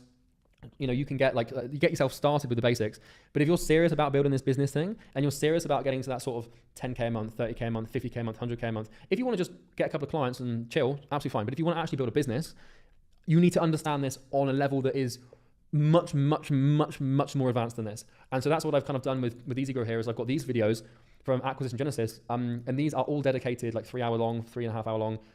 Like, all of these videos are dedicated to expanding on these topics in way more detail, because I can cover it in one video here, and I can give you the high level overview and give you a basic understanding, but this shit goes really deep. Like, for example, in this video here, in Acquisition Genesis, we've got iterative Darwinian acquisition, and this explains how to use the scientific method specifically for one component of client acquisition that you have to understand. And so I'm trying to give you as much as humanly possible in this program, but I don't want to overwhelm you just yet. I want you to get your foundation straight before we get into the deep shit. So I just want you to know that this goes far deeper, and there's far more to know about this than what I've just told you, but what matters is you've got a deep enough understanding to make decisions and become successful. But if you want to get to millionaire level shit, multi-six-figure level shit, you know, that's that sort of laptop lifestyle thing, then you need to know more. So just a little disclaimer, okay? So metrics. So a metric is a term you should be familiar with. It's basically a measurement. And the easiest way for me to explain how metrics work, and once again, there's a 4-hour video in, 3.5-hour video in Easy Grow dedicated to explaining metrics, but I'm going to give you the overview, and then you can get into more detail if you want to in Easy Grow. But metrics are basically measurements, okay? So I'm going to give you an easy example and then explain it in business terms. So your body is a system made up of other systems, and the functioning of your body can be measured by one simple metric, which is your heart rate. So the first thing you would do to see if someone's alive is check their pulse. So this is called a primary metric, and in biology it's known as a vital. So how do you know if something's working or not? Well, you have to measure it, okay? It is impossible to know if something is working or something is functioning properly if you don't have a measurement. So the only way that for us to, well, okay, if you walk into a room and someone has collapsed on the floor, the first thing you're going to do, and the first thing that an emergency services person will ask you to do, is see if they're alive. And the first thing you're going to do is take a measurement. You're going to take a measurement of the metric of their heart rate, because that's the first thing. Is their heart beating? Like, you know, that is the first thing that you check to see if someone's alive or not. And so the same thing is true in business, where the first metric we use to measure if a business is being successful or not is whether or not it's profitable. And we'll get into that in a second. But my point here is that the heart rate is the first thing we measure. It's a primary metric. Now, inside of your body, you have lots of other systems, because the body is, once again, it doesn't really exist. The body is just a term that we use to collectively describe all of the biological systems that make you up, right? And so inside your body, you have lots of systems. You have your skeletal system. And the metric that you would use to measure whether or not your skeletal system is healthy is bone density. So the mineral density of your bones. If you've got a problem with your skeleton or a bone problem, then the first thing the doctor's going to do, or the osteopath is going to do, is measure your bone density. And so metrics are measurements that we can use to assess the effectiveness or function or quality of function of a system. And the nervous system, you know, your heart rate variability, which is the amount of time between heartbeats and how much variation we have there, is a measurement of your nervous system. And your cardiovascular system is measured by stroke volume. Don't ask me what it is, I just found it on Google. Respiratory system is measured by your respiration rate. So, you know, if you go to a doctor and, you know, you've got a problem with your lungs, and, you know, you've got like an issue, pain in your lungs, they're going to measure your respiration rate, which is basically how many breaths are you taking per minute. And digestive system, microbiome diversity will measure this. Reproductive system is going to be measured by your sperm count. So if you're a man and, you know, your doctor wants to get a measurement of your of the effectiveness or the function of your reproductive organs, then they're going to measure your sperm count, right? And that's like a pretty straightforward test that a lot of people do. And so, you know, not to get too inappropriate, but we're all adults here, right? We can all move on from that. But literally, God, I'm 26. How old am I? But anyway, my point here is that all of these things, all of these components, like all of these things are inside of the body, and we can take a measurement of each system in the body by looking at one metric. And now there's more to it than this, but you get the point. Every big or little system in your body has a metric attached to it that will allow you to assess whether the system is functioning properly. All of these systems in your body must work. All of these systems must work for the body to work as a whole. If one of these systems stops working, then we die. Now, maybe not the reproductive system, but, you know, if your respiratory system's fucked or your nervous system's fucked, you're going to either suffer immeasurably or die, right? Now, you want to approach business the same way that a doctor would approach a patient with a health issue. So if you've got a problem in your business, if your business is not growing and it's not profitable, then you need to find out why. And the easiest way to find out why is to measure it. And so, you know, this is why if you call up 911 or 999 and you ask for an ambulance, and you know, the person on the phone will ask you, is their heart beating? Are they breathing? Like, is this person actually alive? Is there any point in us even sending out an ambulance in the first place? It's kind of what they're asking you there. And, you know, if yes, then, you know, then they'll send out paramedics, and then the paramedics will, you know, run some tests and find out what's wrong with this person. And the only way to find out what's wrong with someone is through tests. And so you have symptoms, like, for example, you could have a really bad cough. So you'd go into your, you know, doctor, and they take your respiratory rate, they take your VO2 max, which is like a measurement of, you know, how effective your lungs are at processing oxygen or something like that, I can't remember. And then they'll get measurements, right? Then you know if something's working or not. Now, the same thing is true in business. So your business is made up of systems, and the functioning of your business can be measured by one simple metric, which is how profitable this thing is. Or really it's profitability slash, you know, income. Like, how much money are you actually making? Now, if we're measuring a consulting business, then we're looking at income and profit.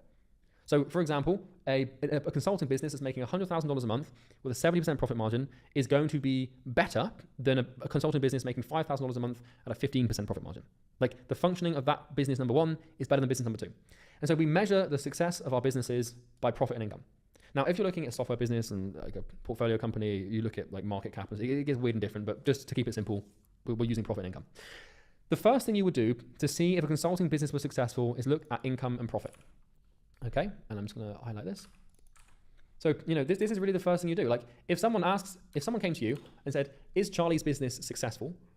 You would run that by the fact, how much money is he making and how much money is he keeping, right? And, depending on your perception of success, you probably would say yes. If you think $1 million a month and $500,000-600,000 a month is successful, then, you kind of get the point, right?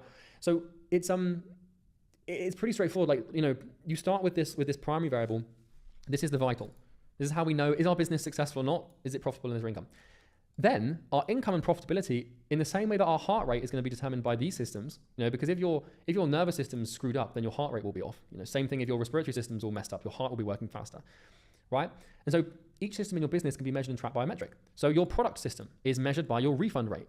Your ad system, if you're running ads, which you won't be for a long time, but if eventually you do end up running ads in your business, then your ad system is measured by your return on ad spend, which means how much money do you make back if you spend $1. So like it's called ROAS. It's how you print money. You'll learn to do it in EasyGrow. Cold email is basically measured by appointment booking rate, and your sales system is measured by your sales conversion rate. Once again, in the same way that with your body, if one of these systems is out of whack in your body, then the body won't function properly and you'll really suffer or you'll die. In the same way that with your business, you've got all of these systems and there's like a dozen of them. It's not just these 4, there's lots more. And if one of these isn't functioning properly, then the business is going to suffer immeasurably or it's going to die. And so the point here I'm making is that the primary metric that we use to measure success is an amalgamate of all of the smaller metrics that we use to measure success at a smaller local level. And to measure if systems are performing, we use something called key performance indicators. So a key performance indicator is basically a standard that we set that helps us know if we're performing or not. Think of a KPI in the same way that those sailors would think about the North Star. Like, how do I know if I'm going in the right direction? Because if you don't have a key performance indicator, like how the hell do you know if you're healthy or not? Like, for example, they say that a healthy adult male should have a heart rate of roughly 60 to 70 beats per minute. So if you don't know this and you measure your heart rate and your heart rate is 125 beats per minute, you don't know that you're unhealthy. You don't know that your heart rate's abnormal. You need something to compare it to and contrast it against. And this is why, like, in science and stuff, like, with like obesity and all these problems that people have, it's like the only reason you know you're obese is because you're heavier than the average person. And to be fair, a lot of the average is definitely increased over time. But we have metrics like body mass index and other metrics to use to measure the effect of weight and how heavy someone is on their health. And so you can use those metrics and those measurements to determine where you should be. And for example, the KPI in your system, and I'm going to color these ones in because you know how much I like my color. The KPI of the system for your product in your business is a refund rate of less than 5%. So if your refund rate in your business is higher than 5%, then you are out of KPI, which means that you're doing something wrong. So KPI metrics are like, these are feedback mechanisms. They tell us what's going on, right? So if in your body, for example, if your bone density is really low, then that's a sign that your mineral uptake it just sucks. And like, if you go to an osteopath, which is a person that works with people who have shit bones, basically, it's probably not a nice way to put it, but someone who's got like weak bones, like they'll take the measurement, and if the KPI for bone density is +1 and you come in at -3, the only reason that osteopath knows that you're abnormal and that you need to fix it is because you're not where you should be because of what they know is healthy for everyone. Okay? So that's how we use key performance indicators. And whenever you're running experiments or trying to become successful and making tests and stuff like that, you must learn to look at this, to look at these KPIs and to understand like what the hell are you actually aiming for. Because if you don't know what you're aiming for, then you're gonna miss because you're not even aiming for anything. So we're gonna also touch on asymmetry real quick. This is another mental model that is explained in EasyGrow in like a 4-hour video, 3-hour video. But anyway, so the thing is there are an infinite number of experiments that you could run at any given time. So the question becomes like, how do you know which ones to run and when, and how do you know what to focus on? Like, this might be a question that you're thinking about right now. It's like, if there's like hundreds of variables in my business, how do I know what to work on? Well, what you need to learn to do is focus on things called asymmetries. So asymmetries are certain things in your business that if you work on, move the needle the most. So you'll hear me use this phrase a lot throughout the training, which is move the needle. And this basically means like, there are certain things in your business that will move you towards your goal if changed faster than other things. And this is called leverage. So leverage is basically defined as something getting you what you want. In this case, it's moving you towards your North Star goal. So certain actions in your business have more leverage than others. Like, for example, you could spend 20 hours building a fancy website, or you could spend 20 hours building of just making cold calls and booking appointments. Like, doing the cold calling thing has way more leverage. Because if your goal is to make 100 grand, then you can spend 20 hours building a fancy website and make no money, or you can spend 20 hours doing cold calls and make like $30,000, right? Now, the latter is going to move you towards your goal more. It has more leverage. So in contrast, the website is asymmetrical. So by the way, about the website thing, we're going to give you website templates very shortly. So don't worry about the website thing and how to build a website. I'm going to just give you the templates nice and easy. But simply put, if you're wondering what to test and what experiments to run and what to focus on and when, it's as simple as basically isolating the biggest problem in the business and focusing on that. So you cannot improve the entire business at once. So your job is to find and isolate the one thing that, if fixed, is going to move you towards your goal the fastest, and you just focus on that. And the asymmetry in your business is going to be found in appointment booking, sales, or value delivery. So you want to start by experimenting with and nailing appointment booking, because if you don't, when it comes to figuring out what to test first, you always want to start by testing your appointment booking systems, because you can't run any sales experiments without appointments. And also, once you've got the appointment booking thing now, then you need to run sales experiments, because you can't run value delivery experiments without clients. So if you're wondering what to work on and what order to work on it in, and what to prioritize with your experimentation and your scientific exploration here, you start by nailing your appointment booking systems and getting those things down to a T. Then you nail the sales systems. The reason you don't try and nail the sales system before the appointment booking system is because you don't have any sales calls to practice on. How do you know if your sales script works or not if you haven't got any sales calls? And it's the same thing with trying to nail your product. You obviously want to build a great product from the outset, and I'm going to show you how to do this. But the thing is the only way you're going to get better at your product and make a better product is by having clients. And the only way you're going to get clients is by conducting sales calls. And the only way you're going to get sales calls is by getting appointments. So all of your attention should be focused at the source. It's kind of like a river. The river's not going to flow if the source is empty, right?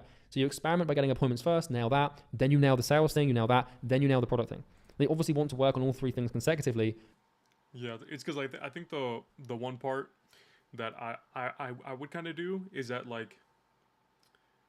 what he's basically saying is that there's a sort of barrier to entry, and since you have so limited time, to be extremely resourceful, because if you have your appointment booking system, sales, and then sort of service delivery, there's no point in working on service delivery if your appointment booking system is not even getting any appointments. There's no fucking point, because for me, I do work on it concurrently, and obviously I prioritize the appointment booking system, but still what I used to do before is try to do everything in aggregate, and that I'd be thinking one step ahead to where I'm over here and I'm okay, well then what's going to happen when I do get appointments? Okay, I need to do this stuff for my sales process. Okay, then what's going to happen after that? Oh shit, I need to actually do my service delivery. I just keep basically fucking going down the line, instead of just being okay, let's just focus here. It doesn't matter what the fuck is going on here. If I do this well, right, then we'll actually get a source that we can fucking funnel everything into, right? Because I think it's better to have some semblance of water in the river and try to get that, instead of trying to build out the fucking trench, build the dam already when there's no water in the first place, right? There's no point in actually building a dam with the hydroelectric stuff to get hydropower if there's no water to do that, right? Because you need water as a source to then churn that thing, and if you don't fucking have it, then there's no point in building the fucking thing in the first place. So that's the sort of barrier to entry that I need to sort of really think into my head, that I need to go ahead and do these things and just figure out the source. Because at least right now, for everyone in this community, figure out the source. Appointment booking system is literally your number one thing to do anything. Yes, understand sales. Yes, learn about a bunch of other stuff. But at least for me, what Charlie was talking about was the whole analogy of the only reason why I can see the fire is because I'm standing on the shoulders of giants. And that's kind of where I'm at. I already have a sort of sales course, which I have an entire script and then sales process for, and then I even have more resources for it. So that means that I've already been learning it, and and I'm really comfortable with it. So I already have a sense of a sales process. So there's really not that hard of there's not much fundamental building I need to really do anymore. I have the whole cold call scripts. I have the entire, the sort of in-between process, the sort of triage up until I get to the actual sales call itself. I have, a few other things, and basically just that entire front end structure of the outreach and sales, I kind of already have a big foundation for. It's just more of I need to tailor it towards what this is for my actual business, and then obviously take the ideas of what Charlie's sort of talking about, just so that then when I'm executing, I do it within the context, in the best context that I can for this business model on what I'm doing. And then That's why, like, I set my goal so high being road to number 1, just because I have so much shit and I know I'm way farther ahead than fucking everybody when it comes to, well, not everybody, but the majority of everybody, right? I'm probably in the top 10% of the entire community because I've already been in this for a while. The only people who obviously top me are the guys on who are like, what, already at 10K a month, who have already been in for fucking 6 years. Like, obviously those guys are going to be ahead of me. But regardless, is that I just want to get way farther ahead and like be a part of the sort of very new group and get results and then actually get a testimonial for this, because it'd be fucking solid to actually be on the cover of like this shit. It kind of feels like on how other people do about being on the cover like Forbes or Vogue or some shit. Me, I want to be on the testimonials. I want to be one of the main testimonials on Charlie Morgan's fucking Imperium Academy. It sounds so fucking stupid, but dude, who gives a fuck? This is what I'm doing, and this is some solid shit. But if you haven't got any sales calls, then focus on getting sales calls. And if you haven't got any clients, then focus on getting sales calls. And if you haven't got client results, then focus on getting clients. Like, you know, you see what I mean? So at any given time in your business, there is one thing that you can experiment with and test that, if nailed, will push you 80% further towards your goal than anything else. Like, almost always, there's always going to be one thing. Now, you don't have a business yet, but once you do and it's up and running, you just always want to be looking for that one thing. Like, for example, for me right now, the asymmetrical thing that I can work on is this program. Like, this is why I'm spending like a year building this thing, because it's like, this is the biggest point of leverage for me, because right now in my business, I need more traffic to EasyGrow, which is why I built this program. You know, I keep mentioning EasyGrow, as you can tell. And so, you know, the biggest problem I have right now with my business and getting past $1 million a month is I want to do it with extreme levels of profit, which means that I need to get organic traffic and find new ways to get warm leads in who trust me and know me, who want to buy. And so the easiest way for me to do that to in a sustainable way that is very profitable is to build this course and make it available to you so that you can go through it, get results, and then buy EasyGrow. That's my intention. And that's why I'm spending a whole year on this. I've isolated the one thing that moves me towards the goal I want the most, which is 30 million a year right now. And I've no doubt we'll get to 30 million a year in due course. And this program's a huge component of that happening. Without this program, like we can make it happen, but it won't be as profitable. Like, that's my goal, right? So now we can actually look at the scientific method. So I know that we've obviously brushed over what the scientific method is, and you kind of understand it in theory. You know, we've got the 4 steps. But what I'm going to do now is just give you a real quick rundown of a sort of test experiment, so to speak, pun not intended, because you need to know how this works. Like, understanding the theory of all this stuff, it should be blowing your mind, and I'm hoping you now see the world in a different way. You might want to watch this video again a couple of times. But how do we find these variables? Like, how do we actually run empirical tests and experiments and make this happen? Well, let me introduce you to the tool that made me a literal millionaire. So this is the scientific method, and this is the business edition. So anyone who's actually a scientist, like, maybe you can develop some level of appreciation for me extrapolating this into business, but this is how we do it from a business standpoint. And anytime you want to run an experiment or a test, or anytime something's wrong in your business and isn't working, I need you to come back to this video and I need you to use this process. And once again, I know I'm plugging it, but in EasyGrow, I go into this in way more detail. I'm just giving you the high level for now. So the scientific method is fucking badass. It put a man on the moon. It took a picture of a black hole in space. It invented modern day medicine and much more. If it can do all of these things, it can certainly get you to a point where you're successful in business. And I know it because I used it to do it.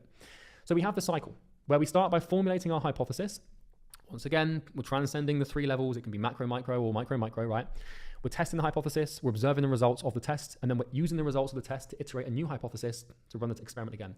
And the scientific method is cyclical, which means that we rotate around the cycle by formulating new hypotheses, testing them, observing them, iterating them, trying the new one out and testing again. And so in the formulate section, what we're doing here is we're defining the variables and we're creating the version of our hypothesis. Then we test it. Basically, we're exposing the hypothesis to the market to test its effectiveness. Then we're observing results, which is basically gathering data and observing the effect of the variable combination. And then we're iterating the hypothesis. So we're observing the results and getting the data, and then we're using the data to iterate the new hypothesis to hopefully make it slightly better. So we're going to be using the cold calling system from the variable map for this example. So inside of the variable map of all the variables in the consulting business, spoiler alert, there's a lot more than this, but it obviously is simplified, right? We've got this section on cold calling. So we've got the level 2 variable of the cold call system, and inside of the cold call system, we've got these level 3 variables. So to clarify, and by the way, I've changed them out slightly for this example, just to keep it simpler, but you get my point. So to clarify, the scientific method is specifically used at a micro level where we are shuffling level 3 variables to find level 2 variables that work. When we are experimenting, we are typically experimenting with the smaller variables, and this is the level that we iterate at. The objective of an experiment is to find results for a level 2 variable that are within KPI. So for example, like the level 2 variable in this question is cold calling. And if we want to fix the cold calling system, we're going to dive into level 3 variables and we're going to start experimenting with these. And by changing these, remember, we change this, then we change the thing above it, and then we change the thing above that. So here's the steps. So step 1 is to formulate the hypothesis, or at least like, basically the shell of the hypothesis. So I'm going to put chain. Formulate hypothesis chain. So what this means is we need to define, step 1.1 is define the key variables. So what are the variables that make up this system?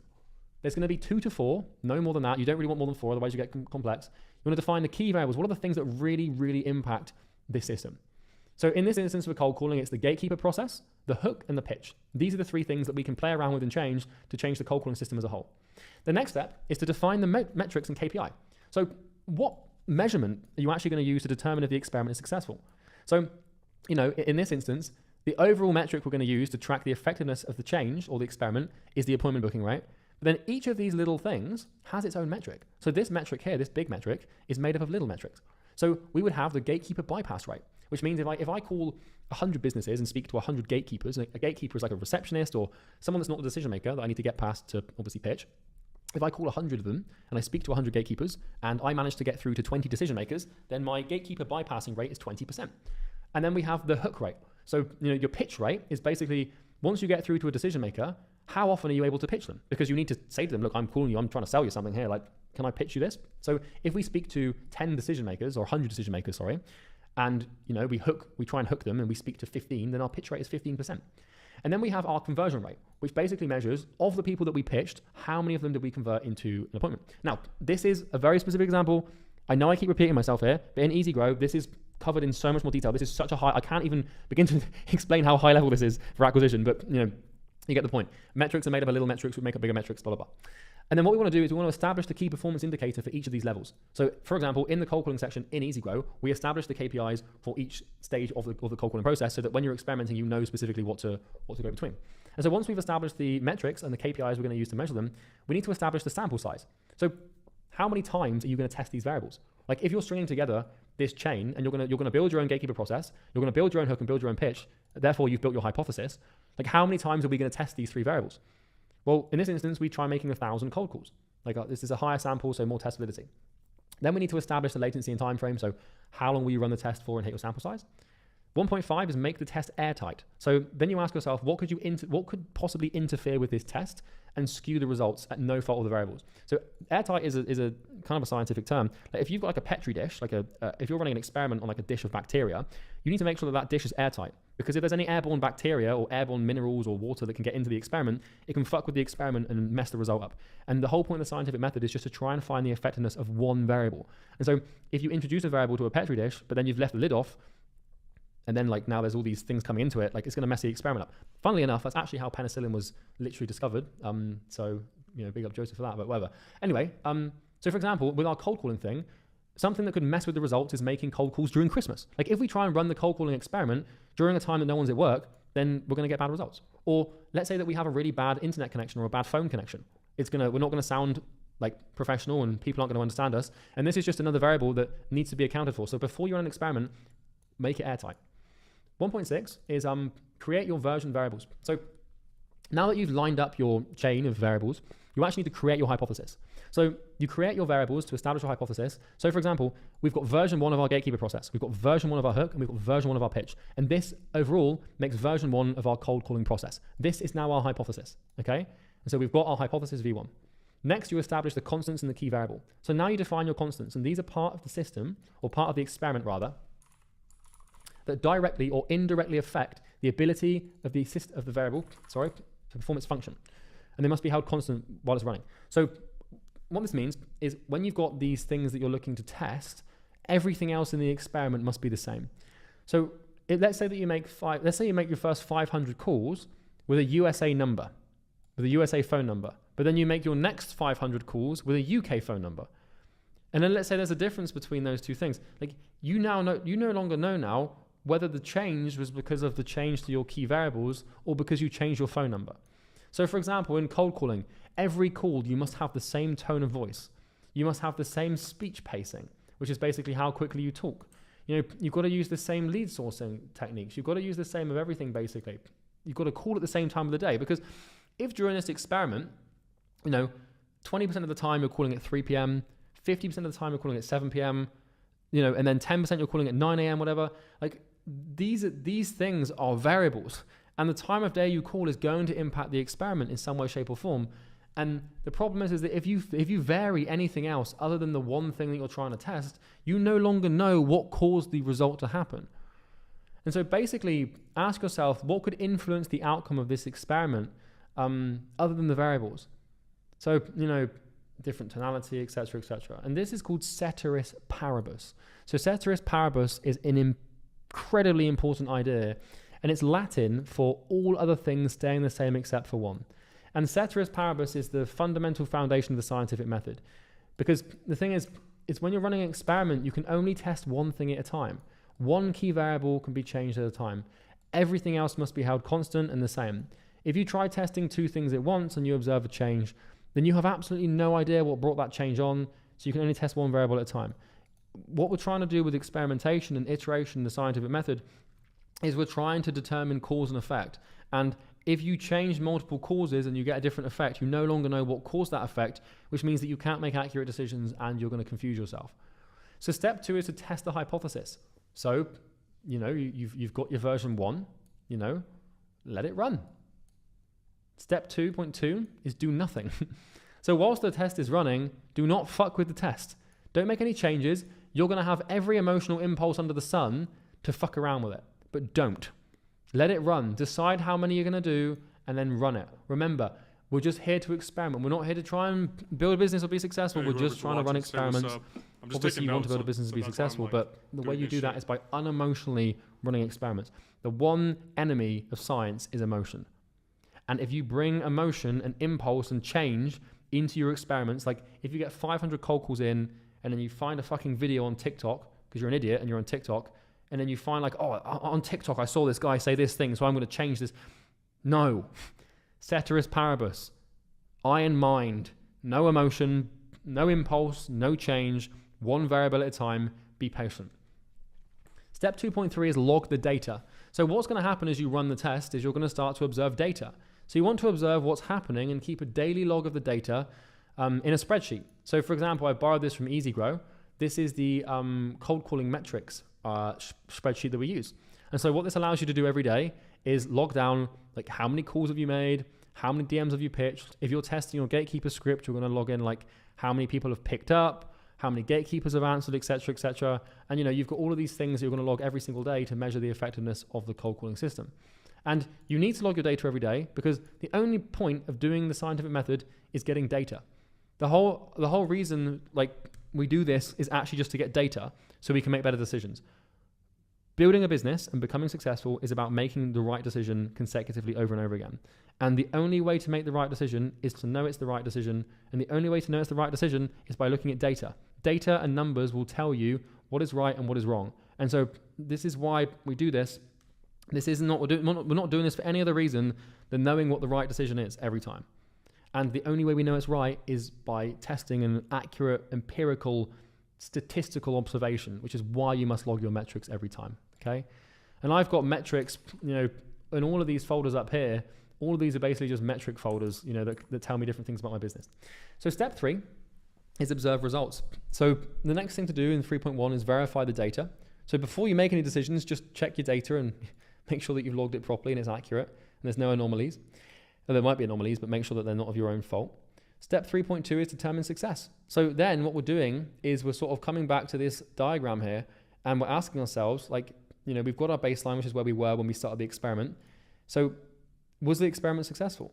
Like, did this experiment deliver results within KPI? Did you progress away from baseline towards goal, or did you regress away from baseline towards hell? And so, you know, every experiment has an outcome, and the outcome can be measured on this nice little abstract diagram here. And yeah, that's basically, you know, how you know if you're doing the right thing or not.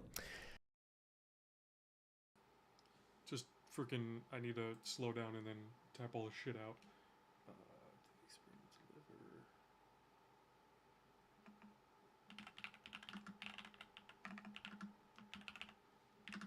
I'm sure to write all this down because this is actually really fucking important.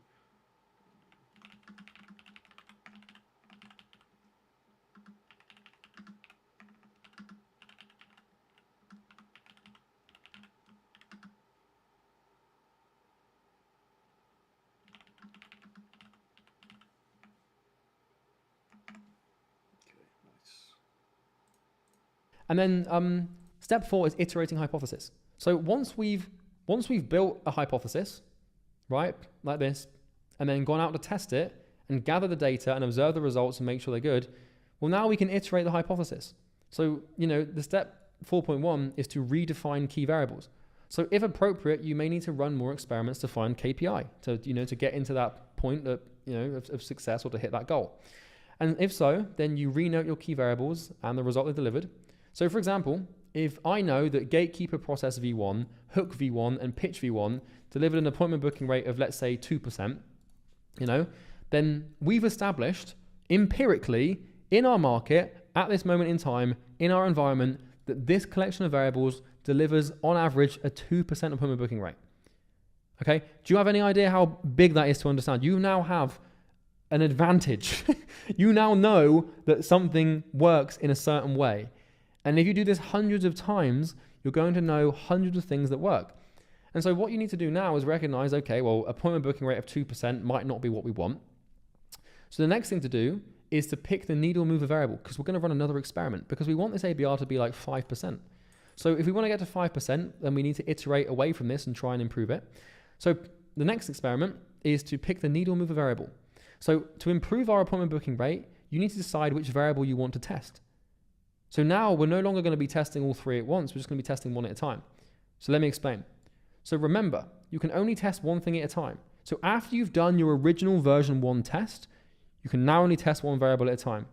So you need to now decide logically which variable, if changed in the right way, is going to have the biggest impact.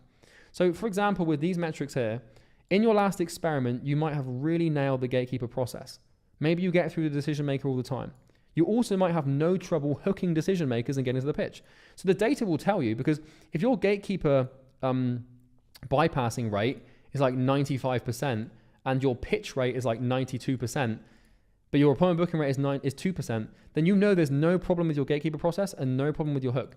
So you want to get metrics and measure metrics for each stage of these processes, and then that way you know exactly where you're going right and where you're going wrong.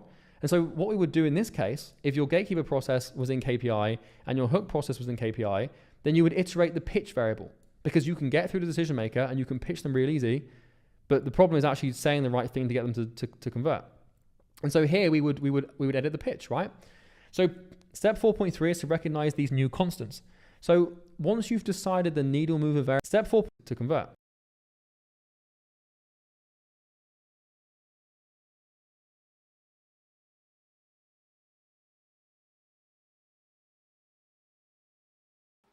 Doing a little note pause fucking thing, dude. He's just speaking fast as fuck, especially around the areas where you really need to type out a lot of shit. Change in the right way is going to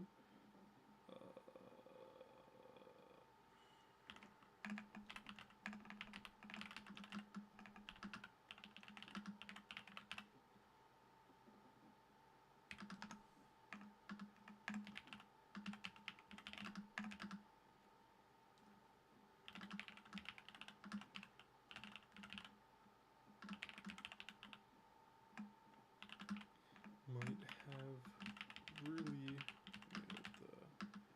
the gatekeeper process. Getting through to the decision maker all the time.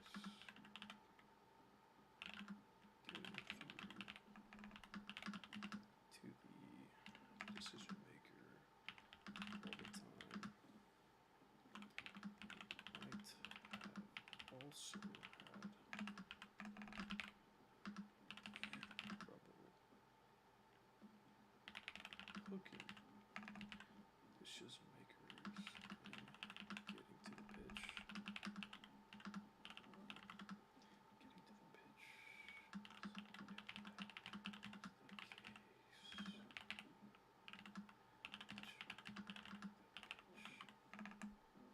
Pitch variable. Here you use common sense and logic to dictate. Alright, solid.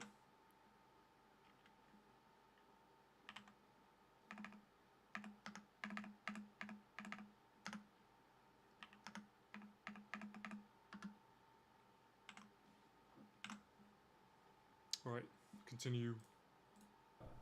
And so here we would edit the pitch, right? So step 4.3 is to recognize these new constants. So once you've decided the needle mover variable, the other two variables in this instance, or the other variables that you were experimenting with before, they now become constants in the next experiment. You cannot change them. If you want to fairly assess the impact of the needle mover variable, remember, ceteris paribus, you can only iterate one variable at a time. So what we're going to do, and I'm going to show this in a second here, is we're going to keep version 1 of Gatekeeper. We're going to keep version 1 of script, but we're going to change the pitch. And so, by changing the pitch to version 2, we now have the cold calling process version 2, which we can now run the experiment again with another 1,000 dials. And once we've done 1,000 dials, we can look at the test and say, oh, maybe our appointment booking rate has gone to 3.7%. It's moved. Now run one of 7. Remember, you cannot change them. If you want to fairly assess the impact of the needle mover variable, remember, ceteris paribus, you can only iterate one variable at a time. So what we're going to do, and I'm going to show this in a second here, is we're going to keep version 1 of Gatekeeper. We're going to keep version 1 of script, but we're going to change the pitch. And so, by changing the pitch to version 2, we now have the cold calling process version 2, which we can now run the experiment again with another 1,000 dials. And once we've done 1,000 dials, we can look at the test and say, oh, maybe our appointment booking rate has gone to 3.7%. It's moved up. Or maybe it's gone down to 0.7%. It's moved down. So we come back to version 1 and we experiment again, right? But in order to make the change, you need to pick your modification level. So when you're modifying your needle moving variable, you need to decide how much. So you either modify it slightly. So if the result of the first experiment is kind of okay and kind of in line with the goal, then you're only gonna slightly modify the thing, because you don't want to change it completely because you're nearly there. If it's kind of off, then you do moderate modification, which means the next version has some affinity. It's somewhat similar to the existing version. But if you completely botch the experiment, if version 1 is completely off, and your appointment booking rate is like 0.3%, even though your gatekeeper rate and your hook rate was fine, then you're going to do complete modification, which means that the next version that you create of this needle moving variable has absolutely no affinity to the existing version, right? So affinity just means similar to, right? So you can modify at 3 different levels. And knowing what type of modification to pick just depends on how far away you are from KPI off of the first experiment. And so 4.5, using this modification technique, is recreate your version 2 hypothesis. So we hold the original variables, except from the one we want to change, constant, which means that we make no changes. We change one thing, and then we've got our version 2. And then step 4.6 is repeat step 1. So then we come all the way back to step 1, where we formulate our hypothesis, and then we just run the experiment again. And this is where this sort of cyclical thing, it comes in cyclically. So we created the hypothesis, we tested it over 1,000 calls, we observed the results, we got 2% ABR, and then we've iterated our hypothesis to create version 2. And now we've this is all of the same thing. So we need to test it again, observe and iterate and keep going. And we cycle around. And after doing this, man, there's a lot of shit that he's kind of just brushing and breezing over. Holy fuck. Okay. Yep, to original, moderate.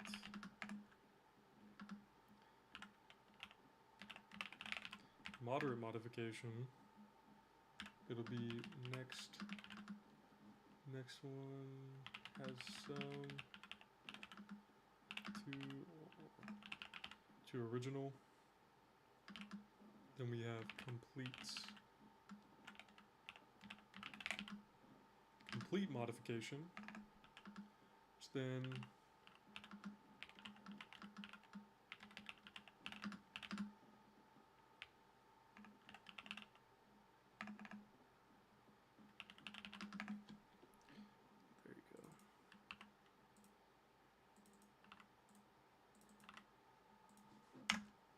nice.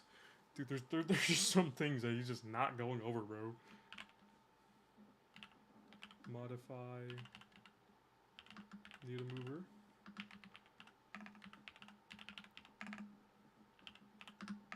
I like how we use the cold calling example, because that's exactly what I need, which is really funny.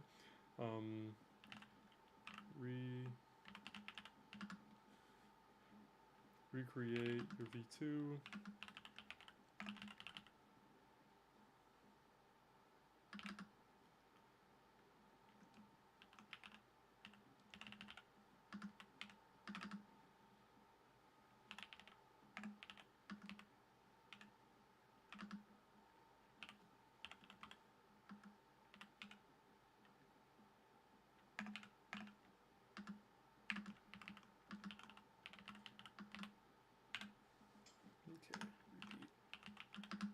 Finally, repeat step 1. Holy fuck. Repeat step 1. I really like this sort of scientific iteration loop, which is really good.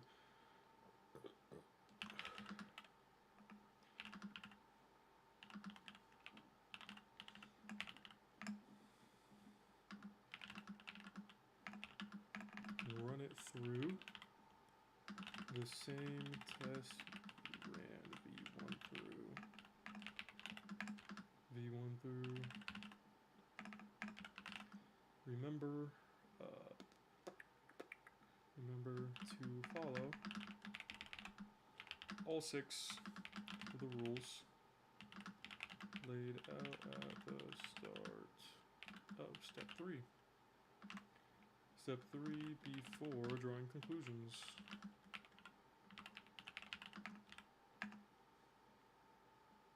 Okay.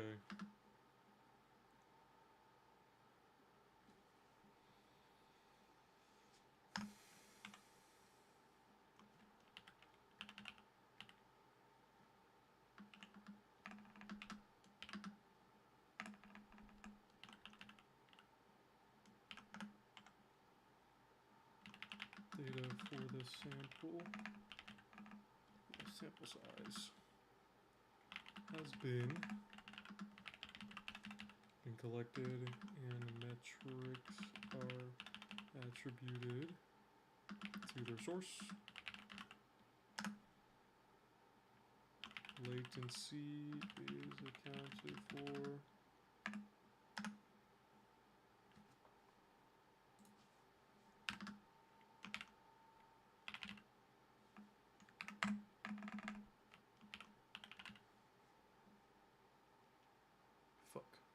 Trying to look for the finger emoji. There you go. Alright. Latency is accounted for. The test is airtight. The test is airtight. Nothing went seriously wrong.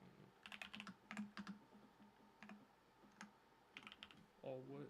What is it? This, maybe 5, 6, 7, 8, 9, 10 times, we'll find a cold call. I'm giving you the tools you need. There we go. I'm gonna write all this shit down so that then I have it here, just already written, and then we go through him talking and yapping. All constants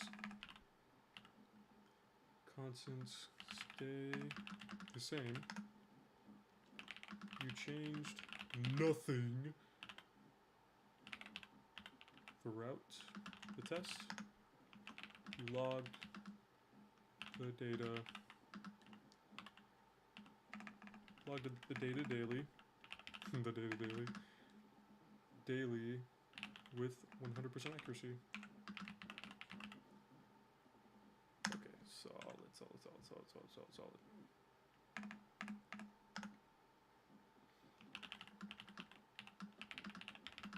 Build everything in your business.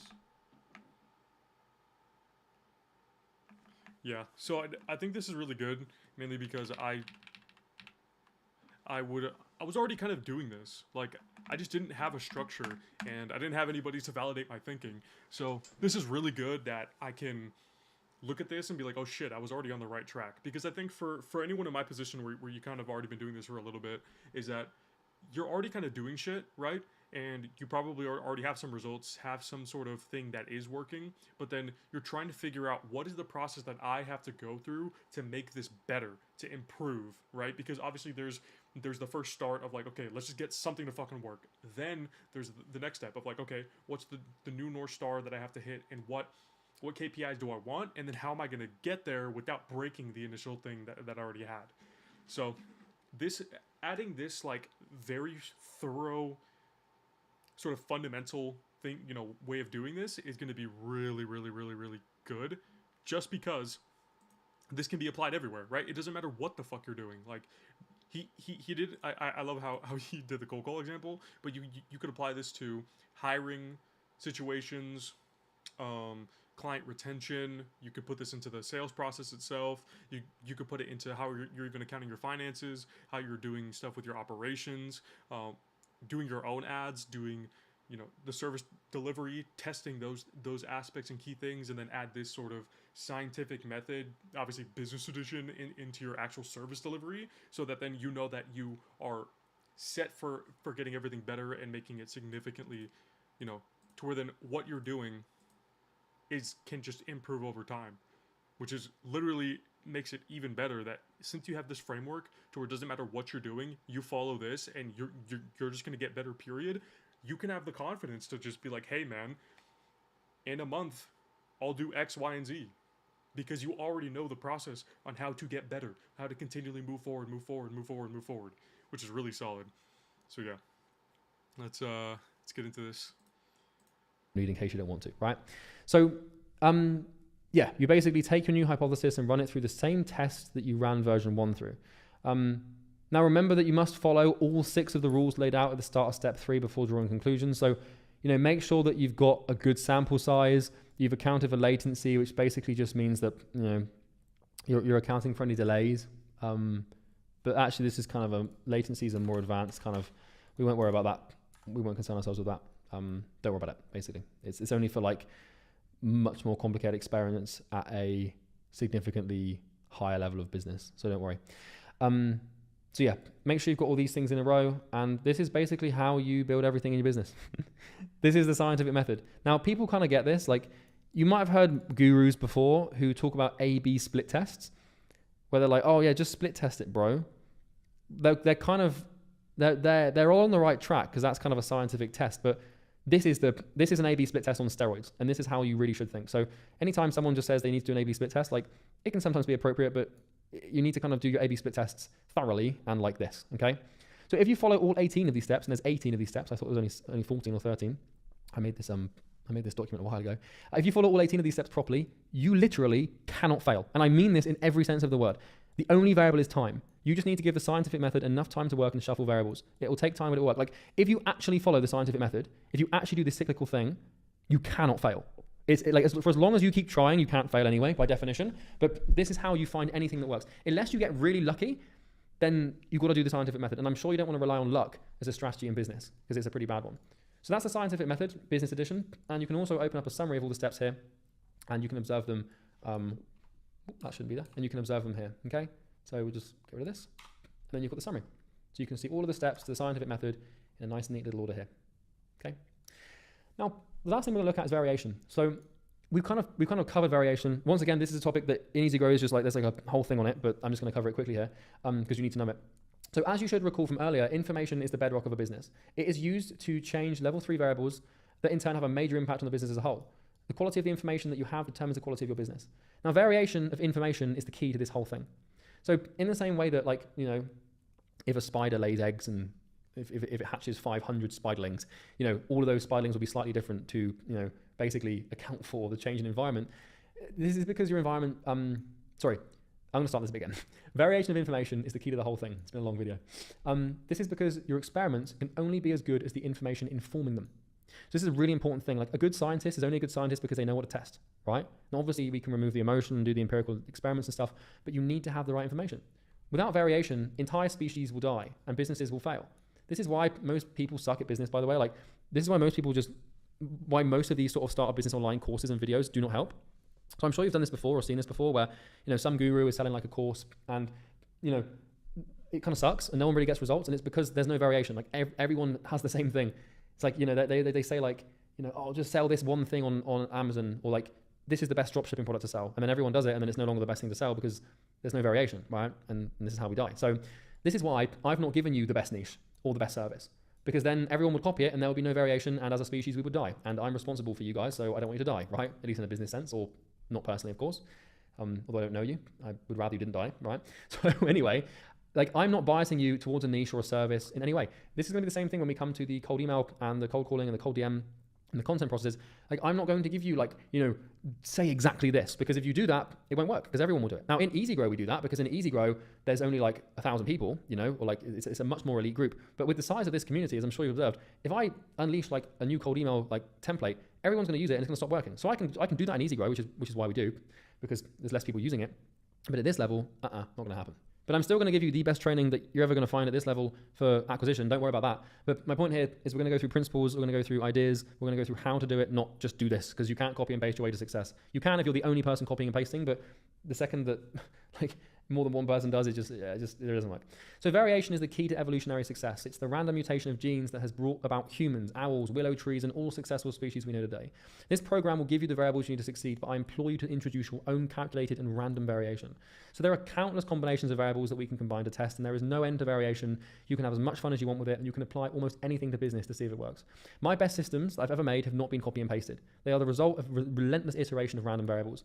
Now, this is kind of a key word here, is this word randomness, because this is how nature does it. Like, nature's only tool for variation is randomness. So you know how on that game show, like Who Wants to Be a Millionaire, you get to phone a friend. If you're not sure what to do, you phone a friend. Well, when it comes to client acquisition or business, I'll put business here specifically, when it comes to business, that friend is randomness. So if you're ever stuck in a corner or snookered or trying to build a business system,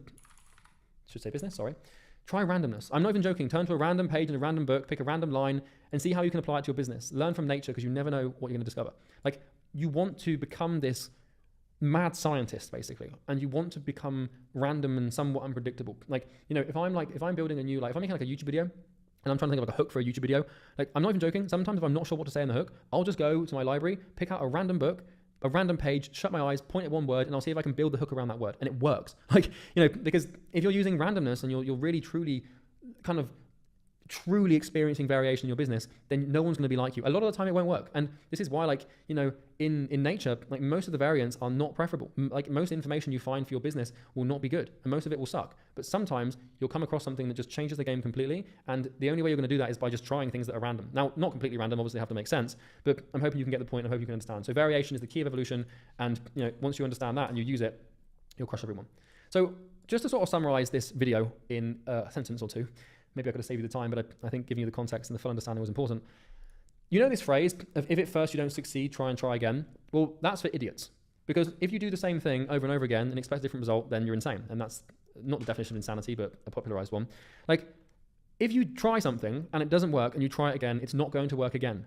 You must shuffle variables and you must have variation. So if at first you don't succeed, iterate and then try and try again. Okay? This line here is bullshit. Because if you do something and it doesn't work and you do it again, it's not going to work again. But if you do something and it doesn't work, you look at why it didn't work, you look at the feedback, and then you iterate what you did, and then you try that new thing, then it might work. Okay? That's the lesson of this video. So in this video, we've gone through the iteration explained. We've gone through iteration explained. We've gone through metal-long evolution, DNA, applied evolutionary biology. We've been through the scientific method twice. You know, we kind of went through that twice. Macro versus micro iteration, iterating towards goal, measuring experimental outcomes, metrics, you know, variation and symmetry in a scientific method. We've been through this. This has been a bit of a mission. This video has taken me nearly 3 weeks to make, to be completely honest with you. And I hope that it serves you well. And I hope that, you know, you've taken what you need to know from this. And I implore you to just rewatch this thing, because this really is the secret. And yeah, I hope you enjoyed it. And I'm looking forward to seeing you in the next video. Take care.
Oh shit, I was muted, my bad.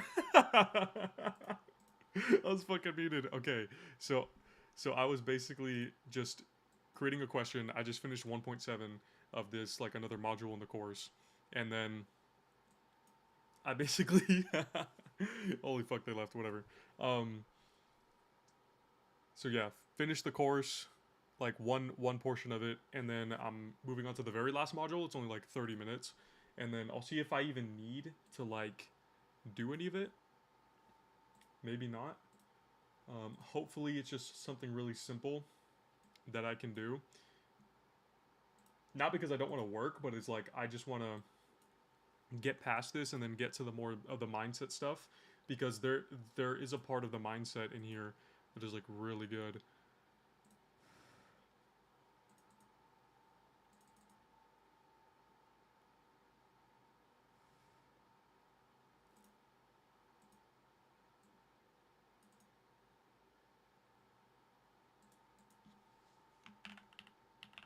Oh shit, another dude. The dude on who I'm basically copying to do this. The whole wait, what is this?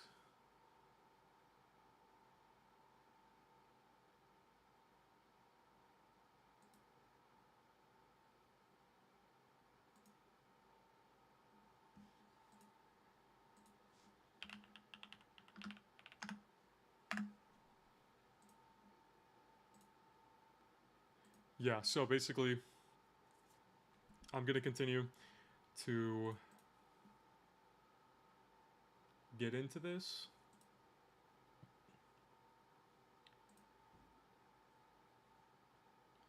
Okay. Where am I at? Here you go. But yeah, I'm gonna go through the next thing, and then we'll get to the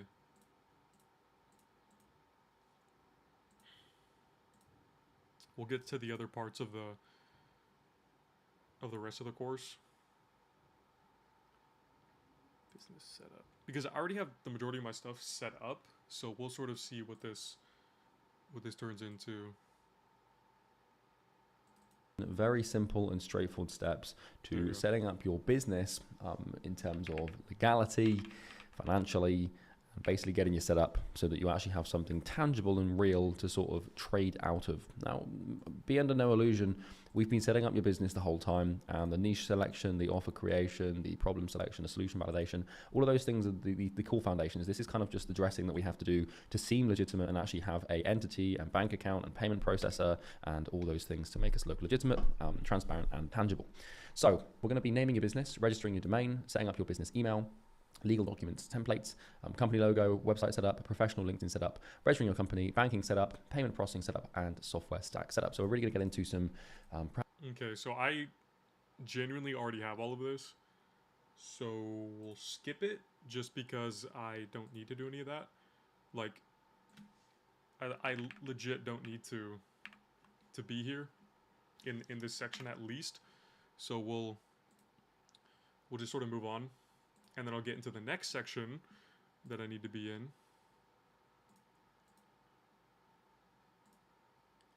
which is the mindset stuff. So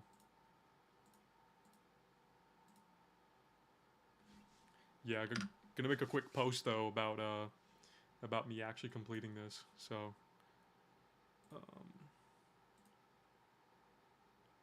oh shit, what's up, dog? Esan? Esan? Dude, how do you say your name? Yeah, just are you in the actual community or not? Because if you are, dude, I just got done with week 1.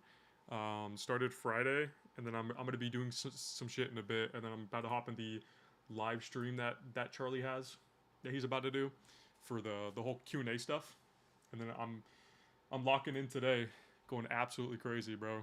Okay, good, I said it right. Some good shit, dude. But yeah, hey, give me a little brief, like, what's your, like, how far are you in the course, if you're even in it?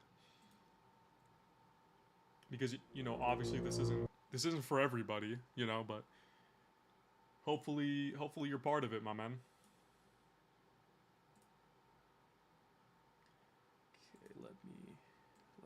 everything in real quick.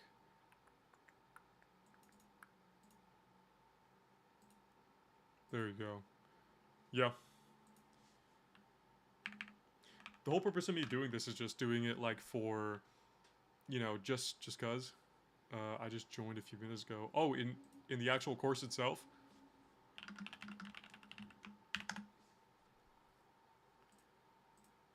It might be faster if I type. I don't really know. There's kind of a delay for me. But just a rundown, like, I'm building my own sort of agency and then more of just implementing as much as I can from this course, because obviously Charlie Morgan, if you know him or not, just saw Charlie reposted your video. Oh shit, for real? Yo, let's see this. Hold up. It might have been an old one, because I remember,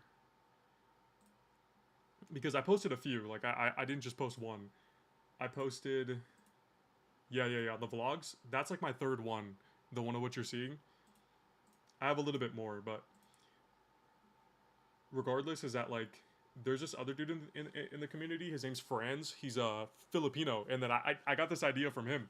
You know, because he literally just clocked in a 14-hour fucking live stream of him just working. So I'm honestly gonna do the same thing to keep myself accountable, and then it might be easier for me to make videos. You know, because the majority of the way that almost every single streamer does content is that they stream for a long ass time, they clip it, repost it, and then they're basically done. So I'm probably gonna do that. It'll make it a lot easier for me to, you know, make videos and shit. But yeah, just learning as much as I can from this so that then I can implement it, because I'm a little bit farther ahead than just being a complete beginner, and I'm actually getting a lot of shit that's like solidifying my thinking of what I was already doing. I knew I was on the right track, but I just didn't have anything crystallized. Like, dude, I'm just having everything all up in my head, which is probably the dumbest way to do everything, and not have anything properly documented. So yeah, some good shit, man.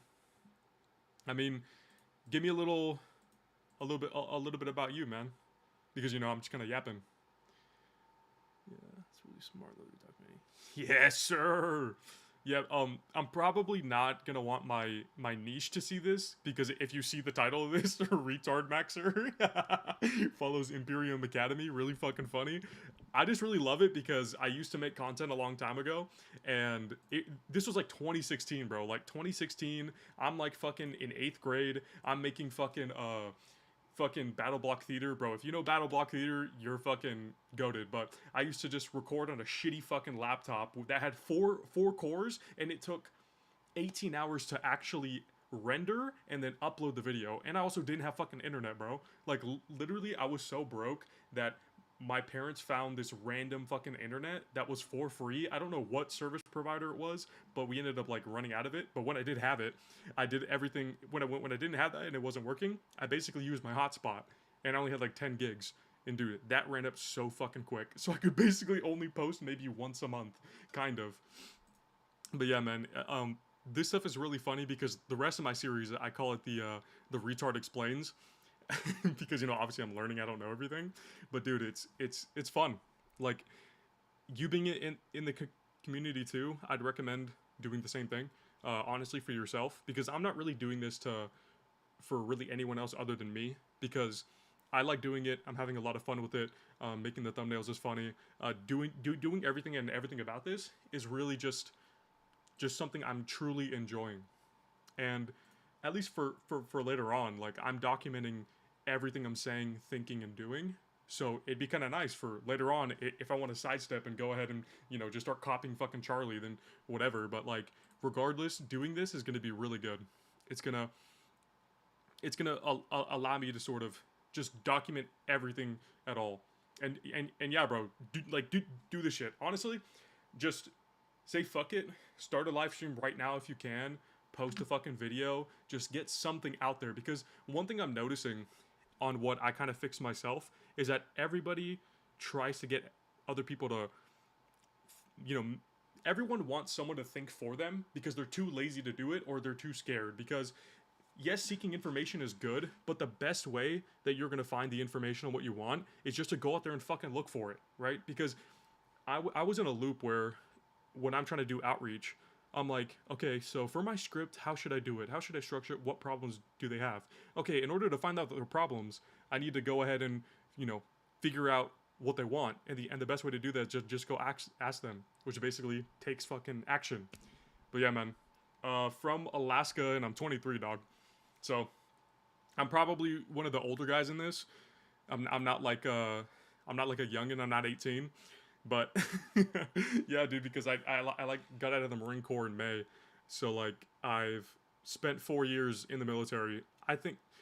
I kind of think it was a waste compared to what I wanted to do, but that's all the ifs, ands, and buts. Can't really worry about it now, but I think that's kind of how I built a lot of my confidence is going through the military. Because, dude, if you know anything about the Marine Corps in the U.S., because your name doesn't sound like some U.S. shit.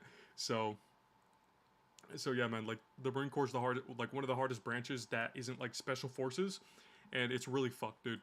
They're like all assholes about everything. I literally felt like a slave. It was so bad, dude. Couldn't do anything, couldn't say anything, couldn't fucking do shit. Like I try to do this stuff while I was in the military, and then I couldn't even do the learning, like the stuff I'm trying to do right now, which is just sit down and learn. I couldn't even do that efficiently, which is just super fucked. So yeah. Where are you from, dog?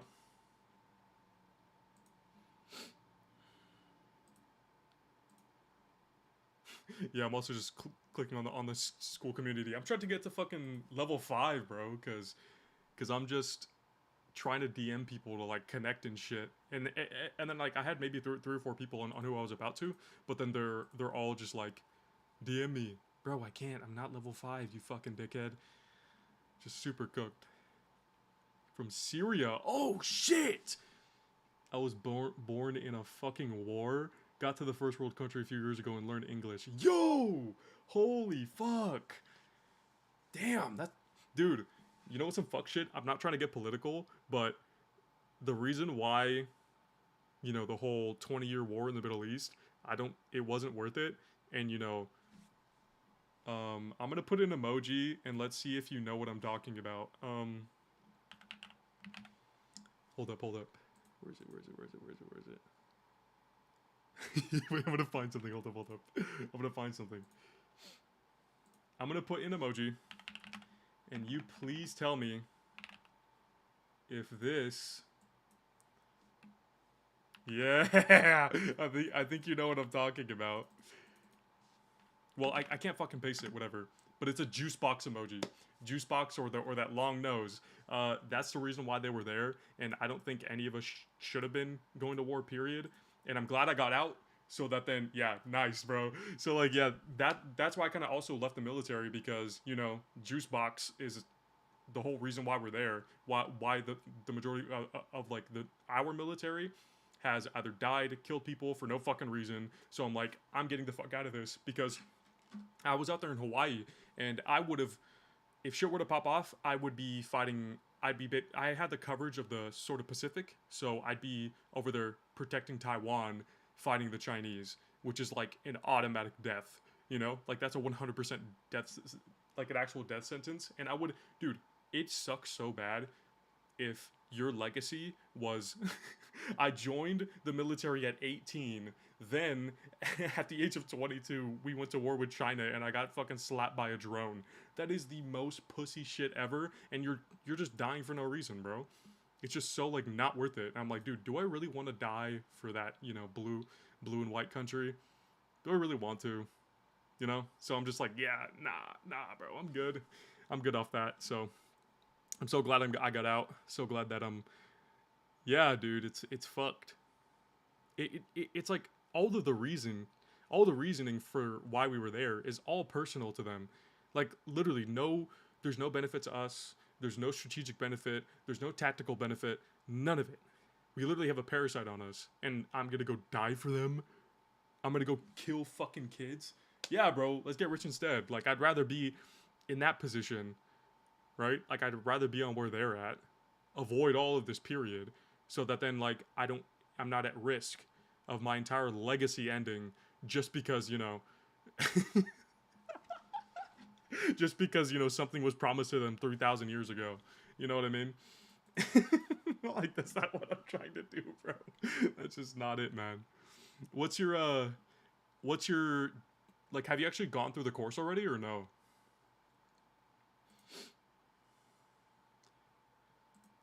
Yeah, because hopefully you at least did a little bit of things, you know what I mean? Because this course, honestly, it's really good. Just from because I did Iman Gadzhi's shit. I did his sort of grow your agency, educate, and then transitioned into his agency accelerator, which is right now. And it's like that stuff's okay. It's pretty good. I didn't really follow all of it. I'm not gonna lie. It's really high production, but like the quality of it isn't 110% there. And I mean, I just wanted to broad my sort of information because the sort of bigger the information pool you have, you'll get at least learn from a bunch of different experiences and stuff. At least before when I didn't put my blinders on. I try to find anything and everywhere, search across the entire fucking internet to scour for anything, period. So that's kind of the strat I was doing. Probably wasted a lot of time, but that's where I was at.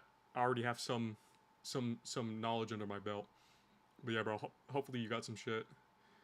Yeah, didn't start it yet, but already watched a lot of Charlie's content. So I already have taken notes almost 90% of the course. Oh shit. Yeah, bro, straight up get to it. Like either just leave right now, go fucking continue to do it. Like do you have a 9 to 5 right now? Like what how old are you and what are you doing right now? Because at least since, I was in the military, I fucking hurt my back too, so I'm kind of on some on some pension type shit. So I don't really need to work, right? But like I really am almost like forced to because I want to get rich and I don't want to live on VA benefits for like the rest of my life and be a fucking loser. Because well, what's really funny, not trying to get super personal, but my sister also joined and she is getting perpetual benefits, but she's literally on VR chat all day, doesn't do shit. It's so fucking dog shit. And like I don't want that to be my fucking life, bro. Just to sit here and not do shit, get fat and be lazy and not do anything, Like I have a drive to get some shit done, you know what I mean? It's probably all ego, because if you go through my shit, just turned 22, have some savings, also about to drop out of chemical engineering master's degree. Damn, that's some crazy shit, bro. Hey, we're fucking close on some shit, dog. I mean, 100%. I mean, either leave right now, go continue the actual course. At least get through week 1, because once you get through week 1, you'll have a lot of knowledge. And I mean, if you've already been following his content, the majority of this shit, it probably isn't new information for you, but get through to that to at least have your business set up, because there's a lot of stuff with your niche. Really, the biggest things are niche immersion, right? Probably the biggest thing, iteration, and business setup. Those are probably the top 3 things that you need to be completely started to like actually have a business, point blank, period. So yeah, man, I'd highly recommend just action, bro. Like I really love the actual support. I'm actually gonna be doing this every day, so like we can just hop in, chat, and fucking you work with me. We could be 2 fucking RetardMaxxers in this bitch, fucking going through the course. But like, I highly recommend just take action, man. Just straight up take action. Don't think. Like the whole concept. Look, I'll explain the whole concept of RetardMaxxing. Turn off brain. Do it. Literally, that's the whole fucking concept. That's why I like it so much. Because, dude, I literally used to be the fucking dude who would just straight up overthink. I want to learn everything before I do it. So stupid, right? I want to read hundreds of thousands of books. I want to fucking watch every single course imaginable before I take action. So fucking retarded. So retarded. You'll never be able to properly learn that way. So turn off your brain, do the shit, fuck everything, boom. That's it. So that's what I'm implementing right now, because before, if I were to start this, I would have been like, man, I mean, I need overlays for the stream. How am I going to do it? I need to make the lighting right. I need to make the camera angles good. I need to, I need to post this on all my socials. How am I going to title it? What's the description? What am I actually going to do? What's the structure for the stream? Like, dude, me before would have never clicked start, because, dude, I'm already fucking 2 hours and 30 minutes in. Right now, I'm in Alaska. It's 7:19 in the morning, and I woke up at 4. And bro, I'm going all day. I'm going literally all fucking day. So it's like, these are the kind of things and the stuff that it takes to get there, because my goal, number one, in the actual Imperium community, be a part of the first testimonials in a year, be at $1 million a month. Solid shit, man. Like, that's where I'm gonna be at, 100%. And I don't care, honestly, on who wants to come up with me. You know, I'm not picky. I don't want to sit here and not give the opportunity to other people, because I'm already in talks with another dude. His name's Will, and he's running his own e-com agency, and he does marketing for them. This dude's at 100K a month. So it's like, this dude's supporting me, and I'm doing this shit. So how come I can't, you know, oh shit, reciprocate that same sort of thing? But I'm very picky when it comes to people. Very, very, very, very, very, very picky. So if you take actions, start doing shit properly, you know, just at the bare minimum, take action, then we'll probably be good friends, man. 100%. 110,000%. And especially since you're about to drop out of your master's degree, I'd recommend doing this shit as fast as possible, man. Fuck everything for college. And then I know that once you drop out, you're either gonna have to go back to your parents, or like, because you're basically gonna have a transition period, right? Because it was the same for me. Basically, I had military, and then transition period, and then real life, right? Freedom. For you, you're in your college stuff, and then there's the transition period. This transition period is probably gonna take a lot of your time. So I think the transition period on which path you take, I would much rather you to like grind on where you're at, stay, you know, to like actually have somewhere to stay, live, to where you're not in a straight survival mindset, and you can actually focus on this stuff. Then in that transition period, your actual trajectory ends up going to making money, right? Straight up, to where then there's not really like a lull in between for too long of you going back to your parents. So what happened to your degree, son? And then you're like in the house, they're fucking pestering you all the time, fucking dog shit. So recommend take action right now. Either stay on the stream, get off the stream, don't really matter, but just get to work, man. Just do this stuff, because I really do want to bring that solid motivation to other people, because sometimes some people need it. And I mean, this is something that I wish I had, you know, like just some shit like this, because I watch a lot of streamers. I watch Myron Gaines X, Sneeko, Nick Fuentes. I really hope my fucking niche doesn't see this, because if they hear those are the top 3 most canceled people. The top 3 most canceled people in the fucking internet right now, and they're the most controversial. Regardless, all the streamers I watch, I like the stream because of the interactions, right, of like what we're doing right now. But I kind of want it more for business stuff side, right? Because Alex Hormozy's already starting something like this, where he has the Hormozy hotline, and then he starts doing shit. Yeah, I'm not gonna tell him dropping out, moving back. Really, yeah, dude. So I'm telling you, action now, action now. Literally, look, I'll show you my schedule. So I literally just redid this. I'm gonna open it up right now. Look. So since I have time, I wake up at 3, roughly 3 to 4 in the morning. Then I block everything out into like four sort of blocks, right? Because I'm also taking his recommendations also. So if you know his maker time and manager time sort of concept, maker time, very creative. Manager time is more like just a bunch of meetings and a bunch of mundane things. So I have a lot of maker time right now. So in the morning from 4 to 8, I'm learning, and then every single day I start the stream at 4:45. Then obviously if there's Charlie's Q&As, I'm hopping in, and then after that from 8 until 12, I'm cold calling. Then after I have a little bit of lunch, I eat something if I'm hungry.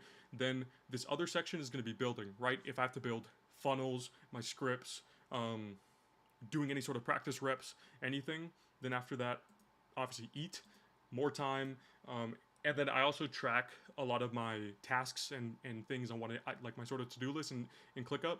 And then I also have a daily, I kind of want to do an hourly thing where like every hour I log on what I'm doing. I don't know if that's going to take away too much of my focus. Regardless, then I have workout, this sort of in-between section. I'm probably going to do it for my niche avatar research stuff. And then after that, I go to sleep by like 9:45. I'm probably not even getting 8 hours of sleep, but like I don't care. I'm working. Like this is literally what I'm going to be doing every single fucking day. Do you use the war map? I mean, I do have some portion in there, right? I think I have a little bit.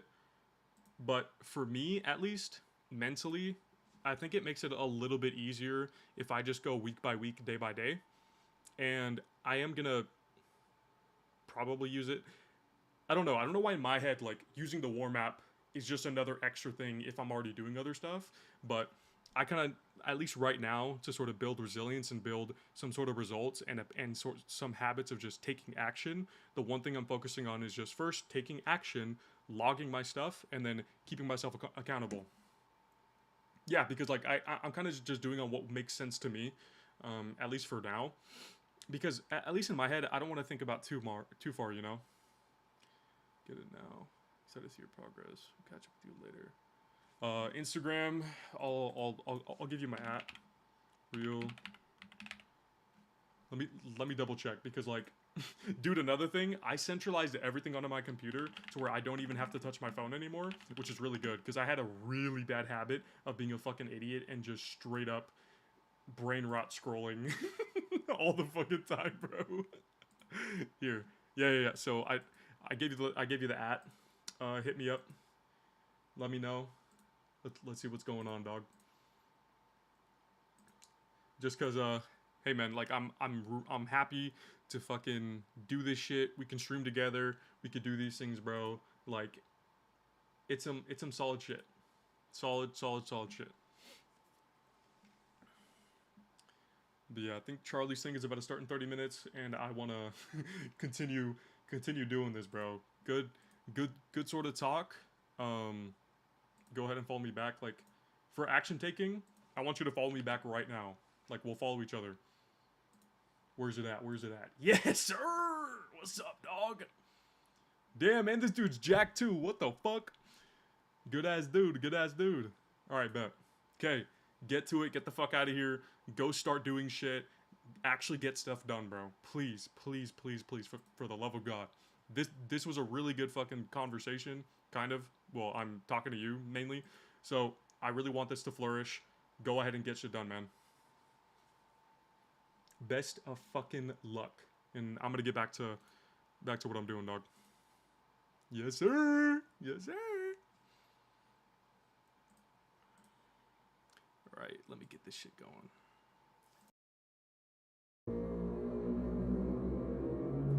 Good luck, bro. Good luck. Now get the hell out of here. Hey everyone, Charlie Morgan here, and welcome to the mindset training in this program. Now this video is called Achieving Omniscience, and omniscience means all-seeing. And what we're going to be doing in this video is learning how to see. And I don't mean physically, as in like opening your eyes. You're probably already aware of how to do that. I'm talking about something far more advanced. I'm going to teach you how reality works. I'm going to teach you how you perceive reality, and I'm going to show you how your life kind of manifests to you. Say what's up, dog. Now, I'm on what I can 2.1 right now. If you're in the course, let me know. But yeah, I'm going through. I'm just starting the mindset training. Already on week 2, but we're not even. I started Friday, so like I'm just trying to speed run this shit. But yeah. Say what's up, dog. Is that I have become a rich man at a young age. And the reason that happened was not to do with my business strategy. It was not to do with my sales script. It was not to do with my appointment booking systems. It wasn't to do with my ads. It wasn't to do with my business structure or model. It was all to do with my mindset. 80% of your results in business will come from your mind and how you see the world.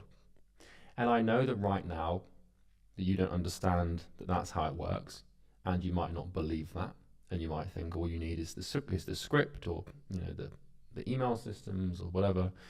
But trust me, as someone who's actually done this and has actually completed this journey and gone from broke to multi-millionaire in 7 years, this works.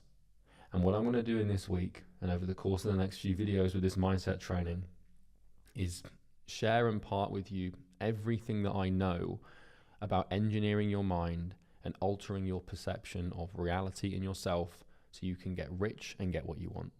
I cannot stress it enough. I have completed the journey of mindset. Okay? Gone from being no one, broke, dropout, loser, 18-year-old, to going on effectively the hero's journey with this training and creating a 10 million, 20 million a year business and actually becoming successful. So I've done it, and I need you to pay attention, because this week 2 training is by far the most impactful thing that you will ever experience. Because I went through some mindset training when I was starting my business, and that thing basically changed my life, and I watched it 100 times and literally just over and over again, like repeatedly, non-stop watched it, and it got me to the point where I am now. And so what I've done is I've taken that training and I've fleshed it out and I've made it 10 times better, and now I'm going to share it with you. And this has not been an easy task. This video alone has taken me 3 months to build because of the level of complexity surrounding it. This video and the next video, the one you're going to watch next, by far some of the hardest recording I've ever done. And that's saying something, because I've done my 10,000 hours of program recording, in terms of making videos. So without further ado, let us achieve omniscience and learn how to see. So here's what we're going to cover in this video: objective reality, observation mechanisms, subjective reality, paradigm, the black flower analogy, paradigm variance, reality ladder, experiencing experience, and experiences explained. You'll notice that this video is pretty long. I'm sure that you kind of are starting to gather by now the way this program is going to go is I'm not going to leave you guessing. I'm going to give you everything. And yes, it's going to be a bit annoying for you to have to go through, but that's just the game. Okay. So welcome to Achieving Omniscience. Now, I've made the videos and the resources in this mindset series to achieve one objective, and that is to completely change your reality. I have no interest in offering you motivational pep talks. I have no interest in offering you shiny objects, and I have no interest in offering you or telling you to partake in temporary protocols of behavior that bring about short-lived change like monk mode. This is not a motivational, happy-go-lucky, pull yourself up by the bootstraps training. This is the furthest thing from that. I'm not interested in that at all. These videos will completely shatter the way that you see the world. They're going to totally break down your current state of perception, identity, and worldview so that something new and better can be built out of the rubble produced by the mental wrecking ball that is this module. Now, excuse the poetic nature of this sentence, but I am going to blow your mind. And I'm not just going to blow, you're not just going to walk away from this thinking, wow, that was cool. You're going to walk away from this with like a mild existential crisis. If you don't leave today's video and the next video with some discomfort of like the fact that you haven't seen the world like this before, then I haven't done a good job here, okay? Now, a little warning. If you are not prepared for drastic, irreversible, positive change, then I want you to leave this video and program and come back when you feel like you're ready. Because this video here, week 1 was important. The foundations and the business foundations, that's important stuff. You need to know that, and it's imperative to your success. But this video, this mindset training here, this week, this series, this sales transcendence training, this video marks the change of the rest of your life. Okay? It really does. Like, if you get this stuff right and you pay attention and you watch this hundreds of times over and over again, this thing, if you let it, will completely change your life. And I know it will, because it did for me. I'm not theory crafting. I'm not coming up with some woo-wah stuff. This is practical observations that I have made, going from 0 to having made multi-8 figures and living the life of my dreams, okay? And I have no doubt that this paradigm will get me to $1 billion. Now, after watching these videos, you and your life will not be the same, and these videos will set off a chain reaction of thoughts, ideas, and beliefs and behaviors that will take you on a journey towards success and prosperity. You have been warned, okay? It's like Pandora's box. Once you open it, there's no closing it. Once you understand and, comprehend the contents of this content, you will not be able to go back to your old life, okay? The videos here in week 2 exist to change your reality. It's entirely possible to completely manipulate and adjust your reality according to your wishes. But the question is what is reality? Because in order to change reality, you must first understand its nature. You've got to understand where it comes from and your relationship with it. I intend to show you how to bend reality to your will, conquer it, subdue it, and make it so that the future unfolds in a way that you design and control. So how the hell am I supposed to help you change your reality, change your life, if you don't understand what reality is in the first place? So that's the purpose of this video, is you coming to terms with the first principles of reality and how this thing actually works, okay? Now, this is serious business. This isn't some woo-wah, happy-go-lucky spiritual crap. This is real, hardcore, heavy-hitting information that took me from $30 a day to $30,000 a day in just a few years. In fact, the other day, I made $90,000 in one day. And that's becoming more common now. Like, we're getting to this multi-8-figure point. I wasn't super smart, nor was I super talented. I wasn't born with it. I simply implemented the life-changing advice I will be sharing with you throughout the next few videos as we go through this module. Now, the difference between a successful student of mine and an unsuccessful student of mine is how closely they listen to the following series of videos in this week 2 self-transcendence mindset training. And I want you to follow it religiously, because the information in this thing took this guy here from nothing to someone who actually made a lot of money. So let's get into it. So the first thing that we're going to do here is understand what reality actually is. So we're going to start with objective reality, and this is going to take a minute or two for me to explain, so strap yourself in and pay attention. Let's begin. Pay attention, full focus, full force. I don't want you watching this thing in 2 times speed with your phone on your desk. Take this seriously, okay? Okay, reality is defined as the sum of everything that exists in the perceivable universe. Now, the cool thing about reality is it exists in a pure form called objective reality, okay? Now, objective reality is basically reality unobserved by a human. This is the state of things as they actually exist, okay? Objectively. Here, nothing has meaning. Things are just as they are. Nothing is anything. In objective reality, nothing is warped by human perception, bias, or belief. So imagine the world existing, the physical world existing, and the abstract world existing without any human to observe it. Just imagine that for a second. There would be no judgments. There would be no identities. Nothing would be tall or short. Nothing would be long. Nothing would be anything. Nothing would be. Things would just exist as they are without us biasing them. Now, that sounds a bit confusing, so I'm going to give us examples. Don't worry. Imagine the world with no humans to observe it. Nothing would be anything. Nothing would be big or small. And you might be thinking, well, no, because, if Mount Everest existed, it's big. It's like, well, why? If there's no human to observe something, that thing isn't anything. It's like Mount Everest is just Mount Everest.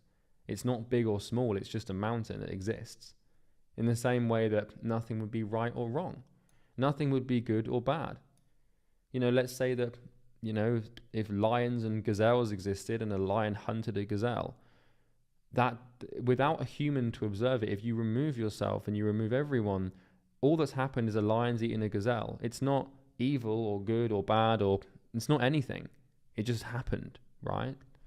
With no human to observe something and cast a subjective perception, things simply exist as they are. And this is called objective reality. Now, in theory, objective reality exists, but it's really difficult for us to comprehend the idea of things existing as they are without being anything, because all we ever know is our subjective perception. And so, let's take the Atlantic Ocean. The Atlantic Ocean exists as a component of objective reality, but without a human to observe it, it's not anything. It's not like, okay, well, the Atlantic Ocean is, next to America, or it's off the coast of the UK. Because America and the UK are just things that we've created to name land masses. You know, same thing with like the Atlantic Ocean. It's not deep, it's not vast, it's not wide, it's not blue, it's not anything. It just exists as it is. Things like, words like wide, deep, blue, you know, off the coast or whatever, these are things that we've created to interpret and comprehend the objective to create a subjective experience. And the reason that this is important for you to understand is because the world exists in a pure form. Like, you need to understand this. It exists in like its pure, rawest form of truth. But the issue is what happens is when we observe reality is we observe it through our paradigm and through our lens, which is what we're going to talk about in this video. And most people, and a lot of people, have paradigms and lenses that aren't particularly accurate, and that creates lots of problems for us, which is what we need to correct.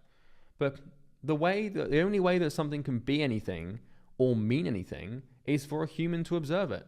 So, you know, let's take $1 million, right? Well, without a human to observe $1 million, it's not a lot of money, and it's not a small amount of money. Like, $1 million is not a lot of money, and it's not a small amount of money. It's just $1 million. Like, think about that for a second there. Like, if you remove the human, it's just $1 million. It's not a lot, it's not a little, it's not good, it's not bad, doesn't make you happy, doesn't make you sad, it just exists. And the same example as earlier, without a human to observe it, Mount Everest is not big or small, it's just Mount Everest. Then you might be thinking, well, of course it's big. You know, it's the biggest mountain in the world. But that's just what we think, right? And I'm objectively, yes, it is the biggest mountain in the world. But the concept of biggest or big is a human construction. These things that we have created to give reality meaning and to map reality and make it comprehensible aren't real. Like, the idea that one mountain's bigger than another doesn't exist in nature. It's mountains are just, you know, geological formations as a result of time and, you know, events. It's like, big doesn't exist. It's just something that we create, right? And without a human to observe it, a pepper, let's take a Carolina Reaper, like a spicy pepper. Peppers aren't spicy, they're not mild, they're just peppers, right? So, you know, they're not these things objectively. Now, to us, Mount Everest is big. $1 million is a lot of money. Peppers are spicy, okay? Our reality, our subjective experience is that those things exist. But my point here is that you can remove, in your mind, you can remove the human, and we can take an abstraction here, and reality can exist in its purest form without judgment. You might be wondering, what the hell does this have to do with making money? Trust me, it will all come full circle in the next couple of videos, and it will all make sense. And without a human to observe it, gravity isn't strong nor weak. It's just gravity. So you might say that, you know, on the, like out in space, the like gravity is really weak. There's no gravity. It's like, well, that doesn't mean anything. That's just something that we've created, right? And without a human to observe it, the Pacific isn't deep or shallow. It's just the Pacific. It just exists. And without a human to observe it, democracy, or the concept of democracy, isn't good or bad. It's just democracy, right? Without a human to observe it, an explosion isn't loud or quiet. It's just an explosion. Like, you know, you might be thinking, okay, well, let's say that an atomic bomb dropped and, you know, no one was there to observe it. And, you know, you'd probably say like, oh, but, you know, the explosion's going to be loud. And it's like, well, sure, if you're there to observe it, then it's loud to you, right? But let's take a cosmic being, an alien, and to them, an atomic explosion could be quiet. And what this means is that if something is up for subjective measure, then its interpretation is not real. It's very much real to you, but in the objective eyes of the world, it's not real. Like, an explosion isn't loud or quiet, it's just an explosion. But the second that you get a human to observe the explosion, it becomes loud or quiet. So only by adding an observer to an event do we give it meaning. Before the observer's there, it just happens, okay? Without a human to observe it, a rock isn't blunt or sharp. It's just a rock. So imagine a rock on a beach, a big rock, with no human to observe it. It's not anything. It's just atoms, in the structure of this rock thing. But then the second a human walks up to the rock and touches it, the human can be like, oh, this is sharp or this is blunt. But without the human, it's nothing. It's just a rock. And without a human to observe it, a lion isn't aggressive or passive. It's just a lion. And without a human to observe it, money isn't easy or hard to make. It's just money. And without a human to observe it, a Lamborghini isn't expensive or cheap. It's just a Lamborghini. You might be thinking, well, of course a Lamborghini is expensive. They're like 200 grand. But they're only expensive because you think they are. You've created that. Like, it's not that the idea of something being expensive or cheap is a human construct. Like, that's come from us. It hasn't come from, it's not a physical, law or structure of the universe. It's not a natural structure. It's something that we've created. You might then be like, well, a Lambo is something we've created. We build Lamborghinis as humans, and we've invented them. Sure. But my point is that all these meanings that we give things, like a Lamborghini at first principle is just colored metal and glass and rubber, right? You give it the meaning, you give it the status, and you say, you like, oh, Lamborghini is really fast. It's like, well, like, yeah, sure, that's what you think, but it's just a Lamborghini, I know this sounds a bit weird, but this will become really clear. Trust me, I've been figuring this out for like 3 months, and when I got to this point, which was the beginning, it took me a long time, so it's okay if it takes you a minute, but bear with me and I'll explain. All of these adjectives, big, small, loud, quiet, lots, little, spicy, mild, strong, weak, good, bad, deep, shallow, sharp, blunt, passive, aggressive, hard, easy, up, down, fast, slow, angry, calm, happy, sad, ugly, beautiful, easy, hard, possible, impossible, cheap, expensive. Any describing word is a human construct. All of these terms and ideas are human constructs designed to give meaning to, navigate, and perceive reality. These are not part of objective reality. They don't exist unless humans do. And this is such an important idea. These things, all of these things here in the back end, they don't exist without a human. And what this means is that reality really does exist in a pure form, which is called objective reality, where things just exist in the state that they are, without any human to, observe them. They just exist. Nothing is anything. Things just are, right? Nothing has any meaning. Nothing has any, comprehensibility. Just exist. When you remove humans from the equation, nothing is anything. Nothing has meaning. Things just exist as they are, unaltered by our perception and unconnected from everything else. And this is what I mean when I say objective reality. Now, reality as a whole, objective reality, is made up of components. Okay, so when you make an observation, or when you experience something, you're experiencing a component of reality. And everything is a component. And reality is the term that we use to aggregate all of the components together. So, for example, I'm looking around my desk right now, and I can see my camera, okay, that I make YouTube videos for. That camera is a component of reality. And I can see my mouse, and I can see a bottle top, from the water I was drinking earlier. That's a component, right? I can see my monitor. Anything that you can observe or comprehend is a component. And when you add all of... Alright, I'm gonna go take a piss real quick, hold up.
Alright, I'm back.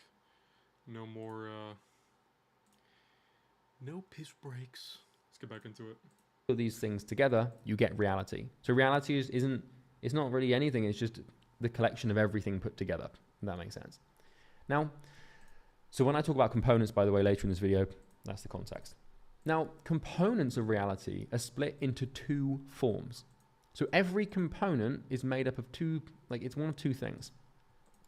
We have intangible reality and we have tangible reality. So intangible reality, and by the way, I didn't say this was going to be easy to understand. I know this is a little bit...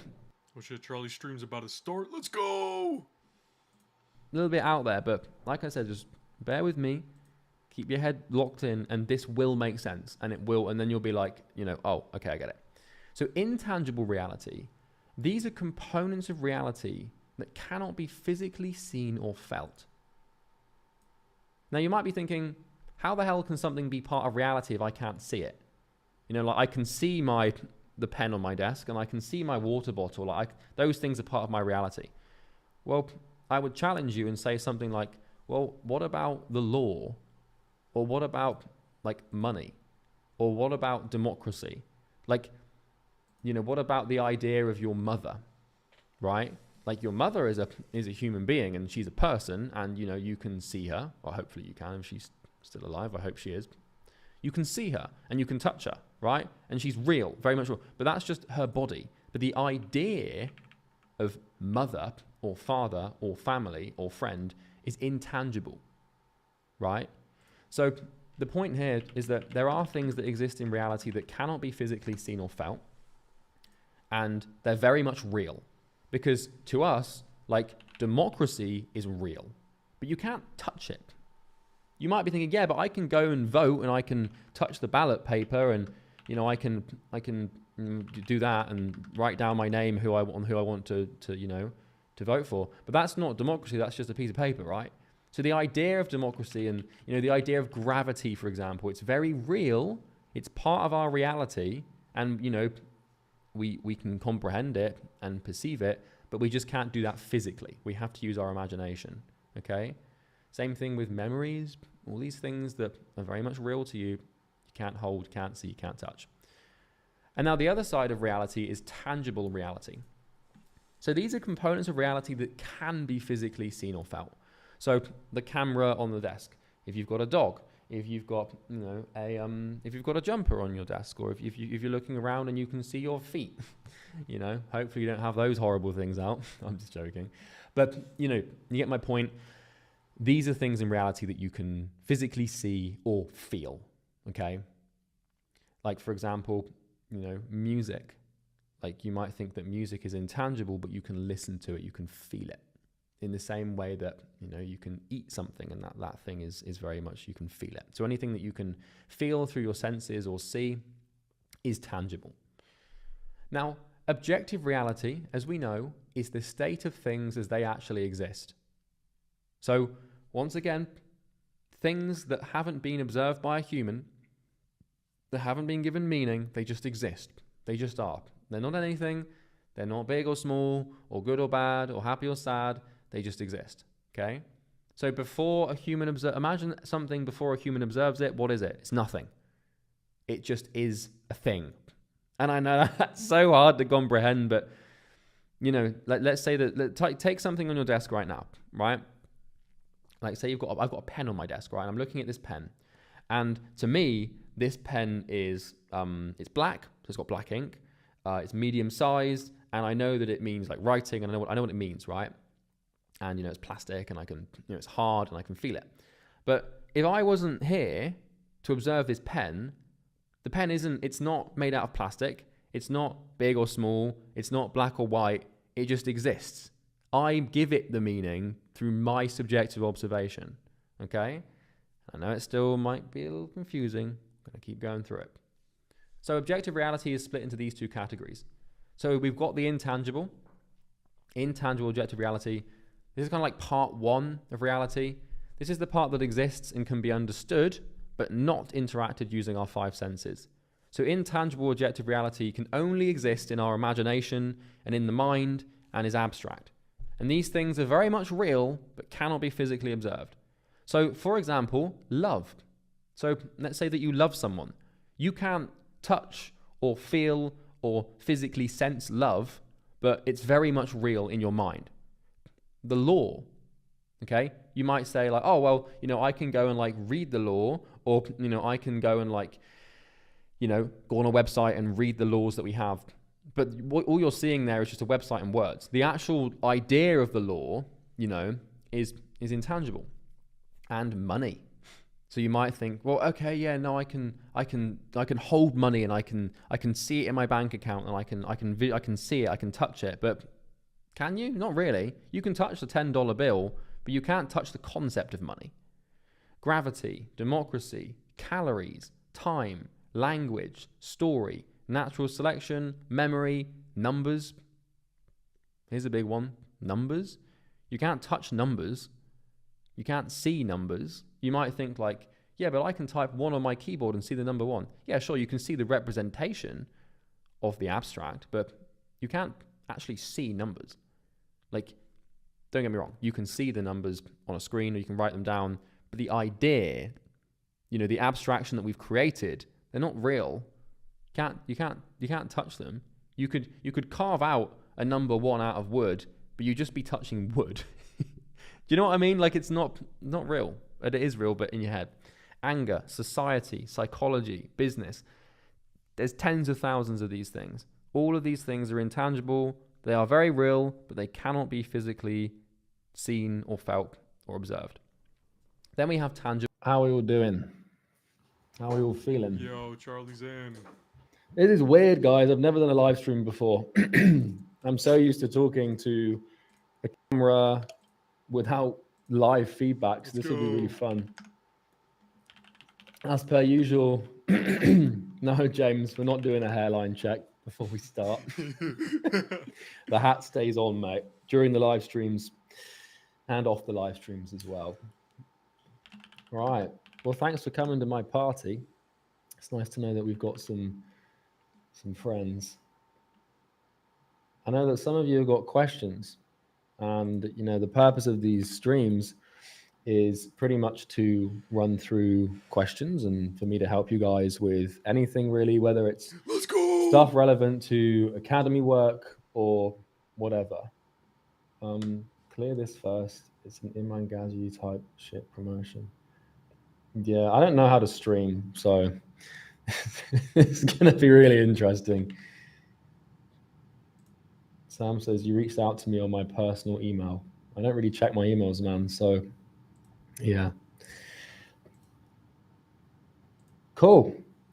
So look, how are you guys finding the academy so far? Before we get into any questions and stuff, how are you guys finding the academy? Is it helpful? Is it making sense? Do you feel like I'm chatting absolute shit the whole time? I'm curious to hear what you guys think about the video length.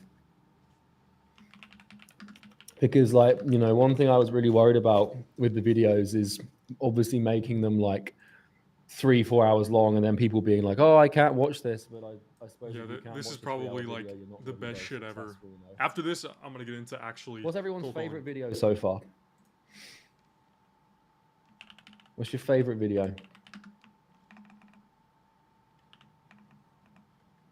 1.5, 2.7, six-figure fusion, trial by fire, 2.8, niche immersion. Yeah, trial by fire. Come on. Who the hell said the introduction line? You need some help. Sweet. Yeah. Trial by fire 2. You can't really beat trial by fire, to be honest. Someone said 6.7. You've been putting in a proper shift if you've been doing the work. Iterative renaissance. All right. Well, look, I'm just going to turn my air conditioning off and we'll answer some questions. Why not?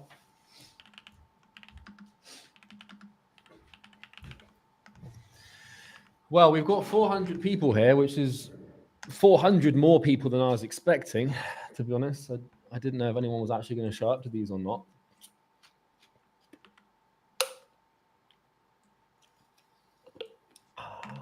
You look a lot healthier than you did a year ago. Thanks, man. Might be the lighting though, but a year ago I was building the academy, which wasn't particularly fun. So yeah, let's get some questions on the go. Let's see if I Now, get my obviously, question there's answered. like hundreds of you in here, so I'm not going to be able to answer all the questions. But I suppose the point of this is just to hang out more than anything. Okay, that's a lot of questions. Holy fuck! I'm getting. Let's start with. Let's have a look. I'm just really trying to get my question in there, bro. Why are you doing the YouTube live stream versus the native streaming on school? The main reason for streaming on YouTube as opposed to school is because these streams obviously go to my entire audience on YouTube, which will then funnel more people into Imperium Academy. And it's just an accessibility thing as well. Like a lot of a massive portion of my audience don't know that Imperium Academy exists yet. And so whilst most of you will be from there, some of you will be watching this like, oh, he's never been live before. And then you'll find out about Imperium Academy. So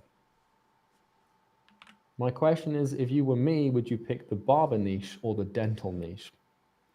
Honestly, I don't think I'd pick either. The reason I wouldn't pick the barbering niche is because barbers sell their time by the hour. And unless you're working with proper barbering chains that have like proper businesses, like, you're working with like a barber that employs like a bunch of contractors, niches that sell their time by the hour suck. Because as soon as you deliver results for them, if you're doing marketing, it sucks, because if you do a good job, they eventually fire you because they become overbooked. With the dental niche would be better because they're actual businesses with more capacity for you to do a good job. However, getting hold of the decision maker is really difficult. And, you kind of need to be good at running ads, building content. You can't really cold call dental offices because you just get through to the gatekeeper. But there are ways to do it, but it's definitely not the most straightforward way to do it. So yeah, and I'm also not picking your niche for you. I made 200K, but it killed my creative soul. Now I want to be a DJ. How do I know if this new goal is truly aligned with my deeper self and not just another wrong path that I'll regret later? Well, that's an interesting dilemma. Dude, my opinion of this is like, by the way, can I just get an audio check as well, guys, real quick? You hear me okay? Like, mic sounds clear and everything? All right, cool. Yeah, so with regards to that question about how do you know if wanting to be a DJ is in your deeper self, in my experience, like psychologically speaking, it's really difficult to behave and to do things. If you have autonomy and you have freedom, My bad, my stream was all fucked your up. behavior will almost always give assent to your deepest psychological needs, because you have the sovereignty to actually act out what you want. And so for me, whenever I'm making like a decision on something I want to do, you've got to realize a lot of the time that a lot of your decisions aren't actually within your control, and your unconscious will make the decision for you. And so if you want to do the DJing thing, if you end up doing it, then it's always what you wanted to do, if that makes sense. But a lot of people, they have regrets in life because they don't necessarily have the financial autonomy to be able to make decisions on their own. And so the reason most people regret their careers is because their careers were chosen for them by fate or by some careers advisor, or they just got lucky with the job, right? But when you're sat on some cash and you've got the option, then it's kind of impossible to not do what you want to do by just default doing it, if that makes sense. Yeah, I'm trying to get my shit out there, bro, please. If all niches, this is from Michael. Question 1, if all niches require learning, why not pick one with proven success, resources, and active communities to make learning easier, even if it might seem like copycatting? Well, that is exactly what you should do. That's exactly what I did. And that's definitely the fastest way to achieve success within a niche, is just pick one that is absolutely proven to work. One of my friends and clients tried to do marketing for the interior design niche. And he kind of got stuck because it was a good niche because he was able to get clients because no one had advertised to them before. But he didn't have anything to base his service delivery off. So there were no proven offers, no proven funnels, no proven copies, nothing that we already knew that worked. And so he had to guess, and he spent like a year trying to get results for them, but he just couldn't figure it out. And so he went into another niche that was more proven. So you've kind of got the advantage of weird niches that no one's in. you'll be able to get clients way easier. But it's the service delivery that's really tricky, unless you have some edge there, if that makes sense. I'm just turning the AC back on because it's actually getting a bit hot in here. So yeah, I would pick like. Bro, please. I would Answer my pick a niche that's question. proven. Let's see what else have we got here. Loads of questions flying in. You guys are like going mad. In the current world of artificial intelligence becoming so accessible and affordable across the world, where do consulting companies and consultants stand a chance to make money? I'm not worried about that at all, man. I'm really not worried about that. Like, people watch like too much news and they spend too much time on social media, and they like this happened as well with the internet. So when the internet was sort of born, trying to time it, dude. you know, in the early 2000s, can't really do it. You got to think of AI like the internet. You got to think of AI like electricity, right? Dude, I'm trying to get my fucking question answered, but it's not working, the infrastructure, the media's reaction to industry changing or world changing infrastructure tends to be quite doom and gloom at the beginning. Like, oh, it's going to stop this and it's going to replace this and it's going to do that. And everyone thought, like, with the internet coming over in the early 2000s, that like they were like, oh, but what about shops? You know, what about in-person shops? Like when Amazon and eBay came up on the rise, and now we have a brand new industry called e-commerce. And so, like, I don't think that AI is going to harm coaches or consultants or people that sell information. I just think it's going to change the way in which that information is delivered. And at the end of the day, it's like it's not about, again, AI and ChatGPT and these language models, you know, these generative predictive text models. They're not about the information. They're about the prompts that basically incite the information. And also they're about the data as well. I'm not worried about that at all, man. Like, you know, I'm probably like in the top 3 to 5 consulting info business people in this space. And I know all of those guys, and none of us are worried about AI. All of us are just using it, but we're not like freaking out about like anything. So Ali says, I'm thinking of using my education leverage of finance by making my niche and service in the finance industry. But I feel like this model hasn't been proven in the finance industry. That's not a question, that's a statement. So I can't really answer that, Ali. I'm going to need you to put a question mark on the end of that, man. Also, guys, I can see some of you like copy and pasting the same question. Like, please don't do that, or the mods are just going to kick you out. There's no need to do that. But yeah, Ali, like, I mean, try it. But if it's not proven, I would proceed with caution. The main thing, man, is it's like, you say it's not proven, but the only thing is, do you think you can get people results? Because, like, generally speaking, time chat delay. I need to put like some delay on here.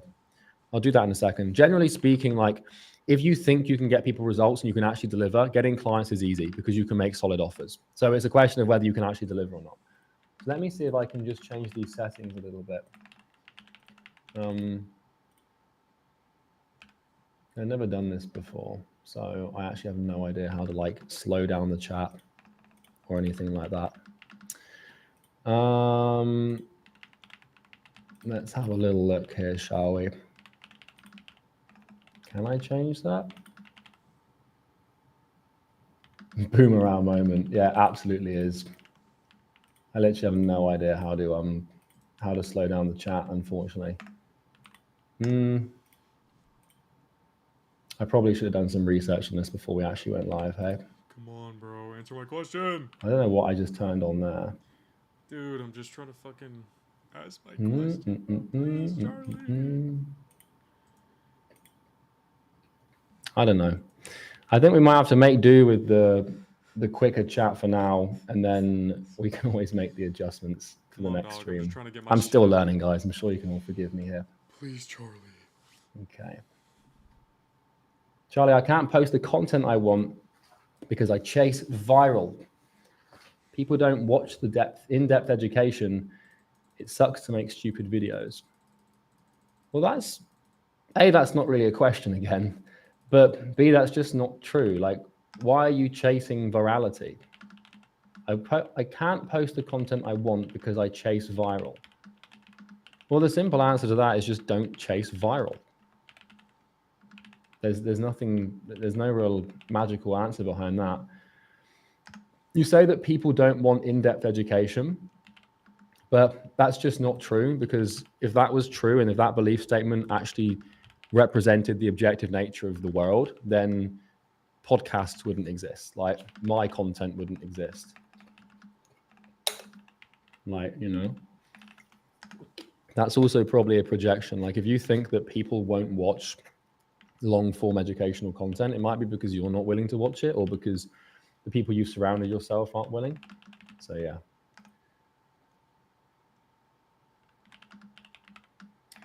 Shadman, Charlie, I've already had 15 students become experts, but I've only made 50K so far. Should I transition to DIY and make a course now, or scale my done for you coaching? Well, if you've had 15 people successfully get results, then you should absolutely transition to info. And I would use my product, Acquisition Nirvana, to do that. But obviously I'm fucking biased as anyone. Yeah, 100% make the transition. Clicking you're like a fucking resource, as soon as you bro. can. Like, you got to realize, like, a done for you or done with you or one-on-one business should act as a springboard for DIY. Like, you should always, like, the end goal of any agency model or any coaching model should always be info. But you can't graduate and qualify to build a course until you've delivered, in my opinion, at least 15 insane results for people.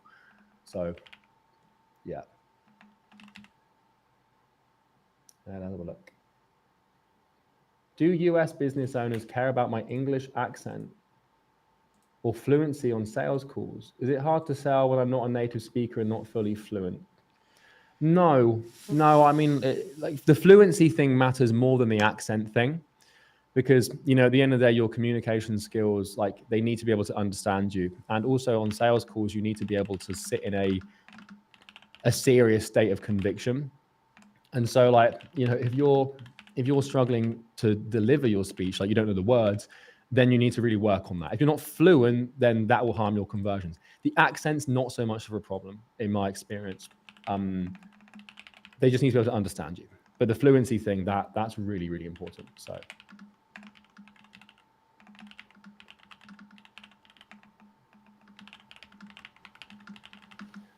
Module 1 stuck. This is from Abdul. How do I turn UX/UI into high-ticket DF done for you? Niche selection feels random. Any frameworks that would actually work? Come on, man. I'm not sure I understand that I'm question. literally the number so one I'm assuming chatter right now. you're a UI designer, or you're shit, a user experience designer. Come on. But I don't understand that question, I'm afraid. Niche selection feels random. Well, you're going to be working with software businesses.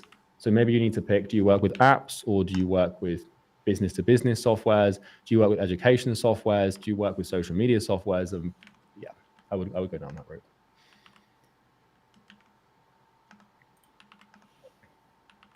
Ethan, yo, Charlie, I've posted 12 videos, and my most viewed video is 130 views by posting about it on Reddit.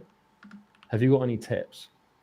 Yeah, dude, this is like, I say this to everyone in my mastermind as well, because everyone does YouTube these days. Come on. And like, come on. The sad truth, and this isn't a nice thing to deliver, but the sad truth is that, like, if your videos aren't getting views, then your videos just aren't very good. And like, that's just the truth of it. And like, YouTube isn't what it used to be. It's getting harder to get views and stuff, but like, you can have a great thumbnail and a great title, but if your content just sucks, i.e. other people post the same content, i.e. you're just copying from everyone, you haven't got any authority, and you're not bringing anything new, then you're probably not going to get views. Because the question you have to ask yourself is, like, it's like having a product. Like, what makes you different? Like, what makes your content better than mine or Alex Hormozzi's or Iman Gaji's or anybody else that gets, you know, I don't get more views than those guys, but anyone that gets views, like, if you're looking at your content and you're looking at content that gets views, like, why would someone watch your video instead of theirs? You have to ask yourself that question. Like what's your angle? You know, a lot of people don't think about that. And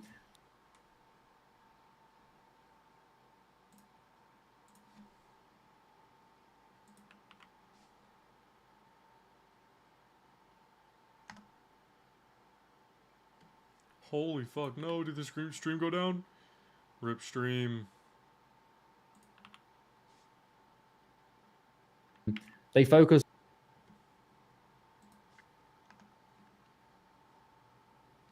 Yo, I've got a different camera angle. Can you hear me now? Can you guys hear me? I know the camera's low quality, guys. I'm going to try and fix that. Again, like, I've never streamed before, so this is like hilarious. Let's have a little look. I think my camera died. Damn, bro. Rip. Bro is becoming a streamer. Guys, I just sit in my fucking office and build courses. I'm not used to this live streaming shit. How do you guys feel about this camera quality? How are we feeling about this? Can we put up with this? You don't care? It's not the best, is it? Yeah. Look, if you don't like it, you might have to leave, I'm afraid, because I think my camera is not working. Would you believe it? Like, my camera has literally worked every time I've needed it to work for the last few years. And the second time, it breaks. So for those of you that are used to the 4K DSLR IMAX shit, you're going to have to just make do with the shitty camera for a bit, for which I apologize. Rip. Okay, right. I'm going to figure out as well how to slow down this chat for the next stream as well, because we got a lot of questions in here. You guys are hungry. Yeah. Question from Vincent. Should I help people get rid of their acne because they are mostly young and don't have much money, but their parents see their children have a painful problem and then they buy the course? Yeah, so this is a good question, Vincent. First of all, you can't really, like, that's not really a niche. Like, children with acne or teenagers with acne isn't necessarily a niche. And you're not going to be able to call people out specifically. So you want to get a little bit more specific with the kind of kids that you're helping. But you absolutely can sell to parents. But the only thing is you're not going to be able to advertise to children, because I can tell you for a fact now, if you try and run Facebook ads or YouTube ads to like kids who are like 15 or 16 years old saying, do you hate your life because you've got spots? Like, your ads won't run. But it's absolutely a decent niche, but you're probably better off targeting the parents than you are the kids, because ultimately your niche is you're still alleviating the pain of the parents. And you know, you find this to be quite common with like any business that helps kids solve problems, you know, where it's like baby stuff or whatever, you're targeting the parents at the end of the day. You might think your niche is children, but it's actually the parents of the kids, because the person that exchanges the money is the person that is the market, if that makes sense. Hey, Charlie, one question for you. Why do you work 6 days a week instead of 7?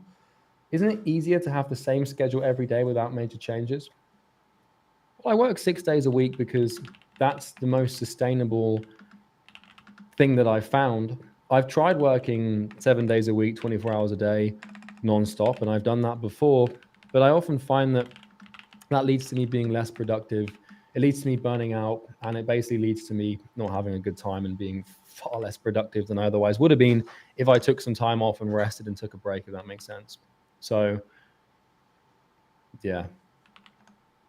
Please, I like the rest. Please. You don't need to work like 7 days a week. Like, it's actually unproductive. Like, you end up just doing less because you're so exhausted. Like, until you've developed your threshold for consistency in work and stress management, like, it really pays to have like downtime, like properly scheduled. Like, I try and finish work at the same time every day, and like truly take that time off. Otherwise, I just get like weird and burned out and shit. Starting to think that I'm wasting a bit of time here. Fuck, man.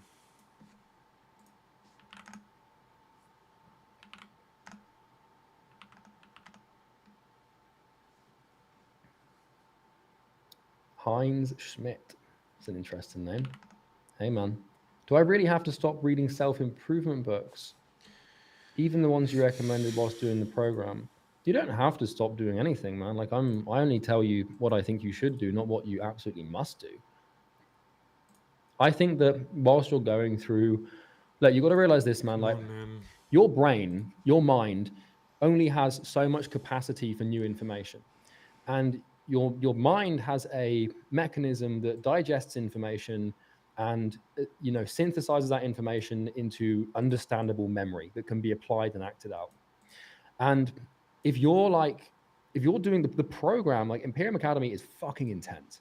Like it's like a driving, like an intensive driving crash course. Like you're learning so many new skills. And it's funny that they call driving courses driving crash courses. It shouldn't be crash course, should it? But you're learning so many new skills. You're learning new words. You're learning new ideas, abstractions. Like your brain is taxed. And the thing about the self-improvement books is they help you with specific areas of your life, and they can be useful. But at the end of the day, they're not necessarily giving you step-by-step practical information to actually achieve the goal you want to achieve. In this case, obviously, like making money and stuff, right? So I would just not read the books because the course gives you everything you need. Like the program has like components of self-improvement in there, especially in the mindset module. Like, so yeah, I would personally not worry too much about those books for the foreseeable. Annie says, do you pay 60% taxes in the UK? Well, look, in the UK, you get taxed 25. Okay, first of all, you get taxed 20% value-added tax. So if you work with someone in the UK as a UK business, then you have to pay 20% VAT on that transaction. Now, typically what happens is the customer will pay for the VAT. So you're not, technically you're taxed, but the consumer pays it on their end. And if they're a business and they are VAT registered, they can claim it back. So we don't worry about that. We then pay 25% profit tax on all profit made in the business. And then if we want to extract that money, in the UK, you can use dividend allowance to extract up to 100K whilst only paying something like 20K in tax. So I can extract 100K from the company and probably pay about £18,000 in tax. Anything beyond 100K gets a bit ridiculous because you start paying something like 38.75% on your income. Damn. And so, we don't extract much money from the business for that very reason. And also our objective with our company is to invest as much money as we can to keep growing, to reduce profit bills. But obviously the goal is to make profit. But where my business partner and I are at with the business now is we spent 2 years in Dubai stacking profit. And so we've got enough cash reserves to run the company in a way that is safe and sensible, whilst also taking massive risks elsewhere with investments, with ads, with hiring, with talent.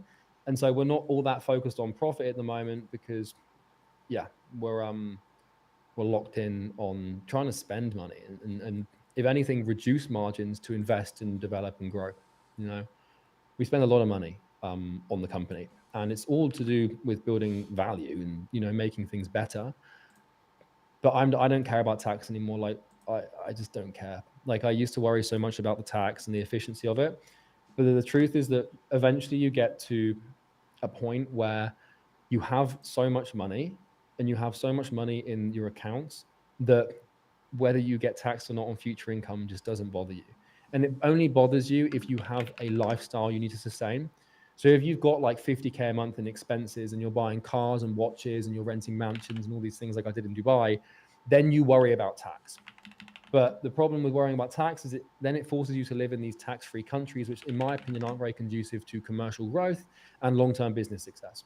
And so tax can be a bit of a trap. Like trying to avoid it can be a trap. Like I'm going to be a rich billionaire eventually anyway, so I might as well. Why the fuck do I care about paying 30% on a couple of million? Like why do I care? If I have that much confidence I'm going to be a billionaire, why would I worry about a little bit of tax? That's my philosophy for it. It's a statement of confidence, really. What do you think about the tax advisors niche? I don't. I never think about the tax advisors niche. I don't know if that's a good niche or not, man. I've never looked at it. Sadly, I am not the be-all, end-all oracle of niche selection. But that's why I have the frameworks and why I have the checklist for you guys to go through. Ryan says, how would you position yourself in the niche for solopreneurs or solo founders who are experienced at plateau? Well, Ryan, that's not a niche, my friend. That's an industry. We're talking about freelancers. Every business owner at the beginning is a solopreneur, and a lot of businesses will identify with solopreneur or solo founder. That's like literally half of every business. Like it's half of every business on the planet. So that's not a niche. And you won't be able to position yourself in that niche because it's not specific enough. If you said solo business to business SaaS founders, well, now we have a niche and now we can look at positioning. But you have to work on that before you can start working on your positioning. And also, every business is experiencing a plateau pretty much all the time. So it's not it's not a niche and it's not specific enough. It's like, are you a solo SaaS startup who has been stuck below 20K a month for more than 6 months? Now, just by picking the niche and being specific, you are positioned. You now have a position because people now feel that you're relevant to them. But if you say, are you a solopreneur experiencing a plateau? That's every business on the planet. That's not a niche. And so you can't position yourself in there unless you're like some massive company with a massive brand, which obviously, we don't have that luxury. Nikita says, since I know chasing money doesn't make you happy, or since I know chasing money doesn't make me happy anymore, how can I align my next big goal with my deepest true self so it actually fulfills me? That's a good question, man. Well, look, I had this thing where I chased money for a couple of years, got to the point where I was making like 600K, 700K a month. And, we were clocking in like 300K a month profit consistently, like over and over. And it got to a point where like I was in Dubai, I had the mansion, I had everything I wanted, like the lifestyle, I'd done it. I had the clout, I had the status, I had the freedom, it was all there.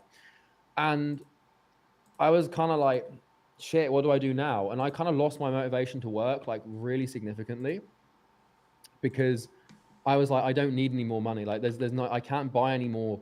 I could have bought more stuff, but I didn't want to. And I was like, there's no point in like getting a bigger mansion or getting a faster supercar or getting a nicer watch. Cause you hit a point of diminishing returns on your status and like how much serotonin and dopamine is released from materialistic purchases past a certain point. Like the difference in how you feel driving around in a 200 grand Lamborghini and the difference in how you feel driving around in a 300 grand Lamborghini is insignificant. Like you might get 10% more satisfaction for 33% more of the cost. And so as a business person, you naturally find these like asymmetries where you're just like, it doesn't make any sense. And so like, I really just had to ask myself, like, what do I actually want? And like, what am I working for? And I can't give you like a framework or an answer, dude. I had to just meditate on that for like really 6 months. And the clue, the clue is to think about a problem in the world that really pisses you off.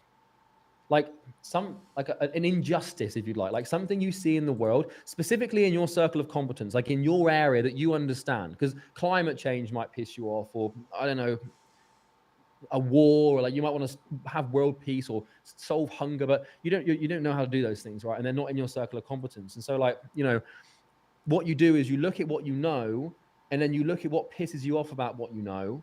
And for me, that's basically people finding it hard to get clients. Like there's lots of people that want to help people and have genuinely good intentions and want to build their lives and help their families. But the one thing that stops them from achieving that goal and truly helping people and making the world a better place is getting clients. And so my vision, and this is what you do, is you find a big problem, which for me is client acquisition for all sorts of businesses. And your vision and your mission in life then just becomes about solving that problem on a massive scale. And so for me, like I want to make it so that no one ever anyone who's good at what they do never struggles with client acquisition again. Like that's genuinely my goal, is to like build a company and build infrastructure that makes it possible for every single entrepreneur on the planet to get clients automatically by virtue of them being good at what they do. Like if I can do that and I can die having done that, I'll be a happy man. And so like, instead of chasing money and going after like material stuff, that will work and that will motivate you for a long time. But I'm telling you that as soon as you have it and as soon as you're like there, then it's time to really start like looking at the bigger picture and being like, what am I actually going to do for the next 40 years? Because most people, they chase the material stuff for like 40 years, and then they get to like 50 and then they have all these material things. And by that point, their energy's gone and they just don't care and they just retire because that's what you're supposed to do at that age, right?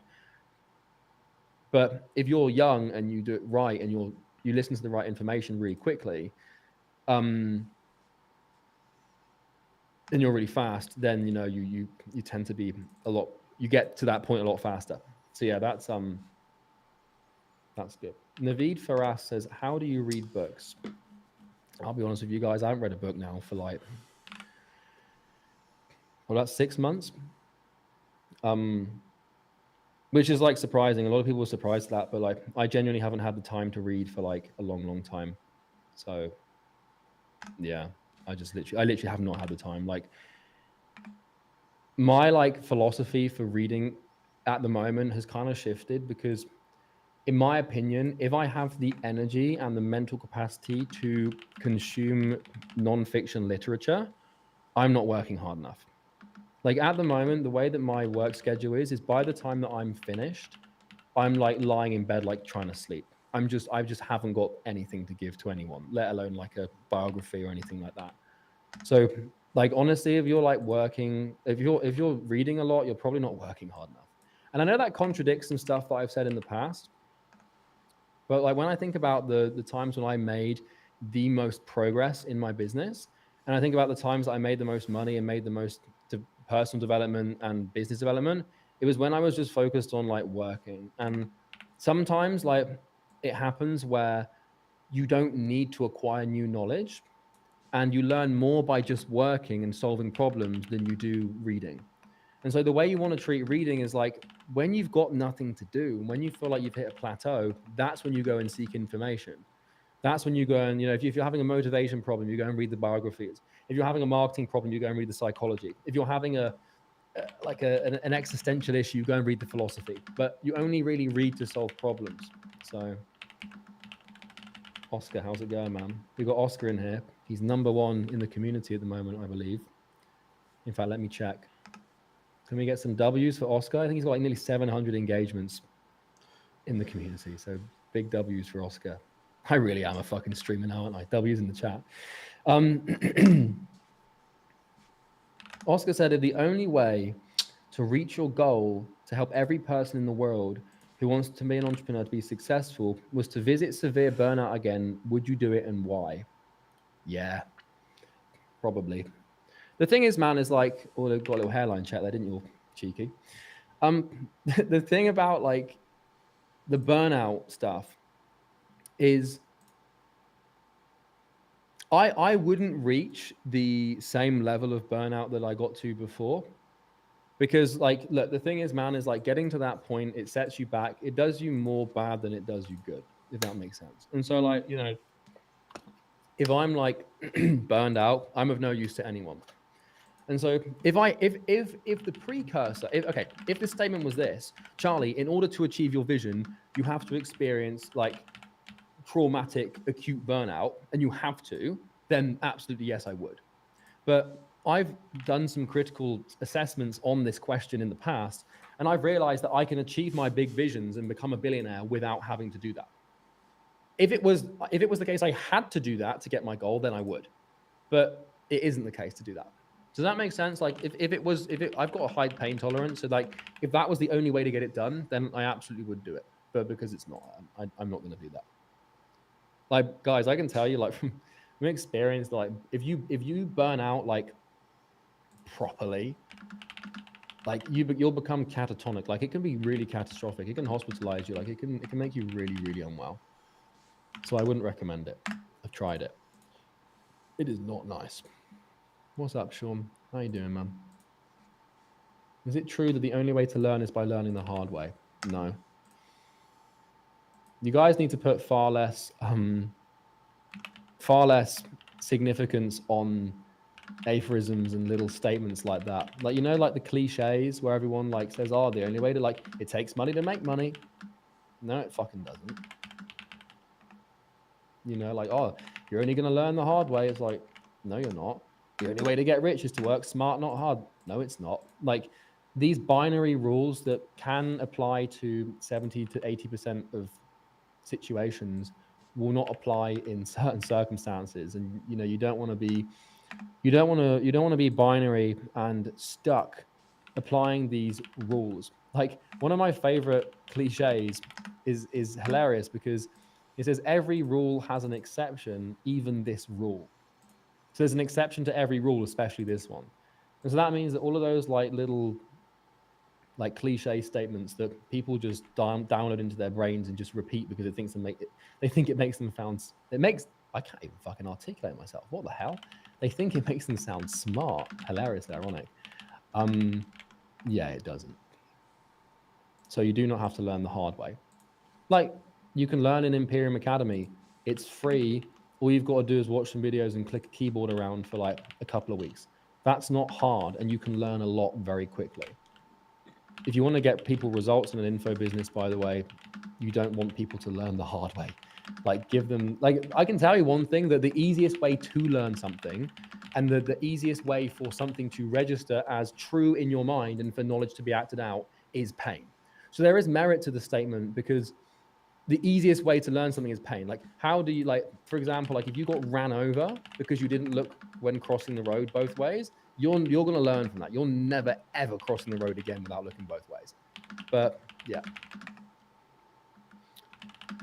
Is it better to schedule manually in the DMs or send a Calendly link? It's way better to send a Calendly link. That damn software, I can't pronounce it. Yeah, don't schedule appointments in the DMs. Send a link, because what's going to happen is eventually you're going to get lots of open conversations and you're going to be going back and forth, and you've got to look at your calendar and their calendar. And also Calendly allows you to send reminders. It allows you to look way more professional, and 100%. Peter says, my product doesn't deliver results yet. Should I work for free until it does, or charge money? My personal opinion is you charge the money and then you refund them if they don't get the result. So like, you know, I will refund you if you don't get this, and you actually mean it. Because the problem with working for free is you don't really, you're gonna think you care, but you don't. If someone, let's say if someone pays you $2,000 and you say, hey, I'm gonna deliver you X result in 30 days, and you've now got $2,000, losing that $2,000 is gonna be fucking awful. It's gonna cause you more pain than anything else, right? And so your incentive to make it work is going to be so much more emotional and tied in. And so I would definitely recommend trying to charge for your first few clients, but just giving them really loose guarantee terms. Like, hey man, like literally, if you're unhappy with my service after 30 days, I'll give you a full refund, no questions asked. That's not appropriate for client number 5, client number 10, client number 15. But the first couple, you can absolutely make that argument, because again, your job is then making them as happy as possible, and you should truly mean it.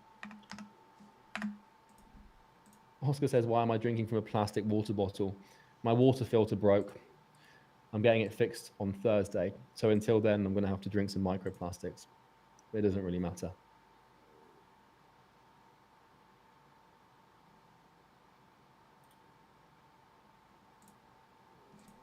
Colin says, what are your thoughts on the YouTube videos that say you can get rich easily by using AI, and people will just pay you thousands for creating marketing through AI? I mean, look, there's an element of truth to that, but you got to realize all those people are just trying to sell their courses. So I think you're along the right lines there, Colin. They're definitely not lying, because you can definitely start an AI agency and have businesses pay you thousands of dollars to do AI for them. So there's merit to the argument, but I would definitely think twice about the level of ease as to which that result is promised, if that makes sense. Sam Evans, the GOAT. Who? Just a little show of hands here in the chat. Like, who knows who Sam Evans is? Like, are you guys familiar with him?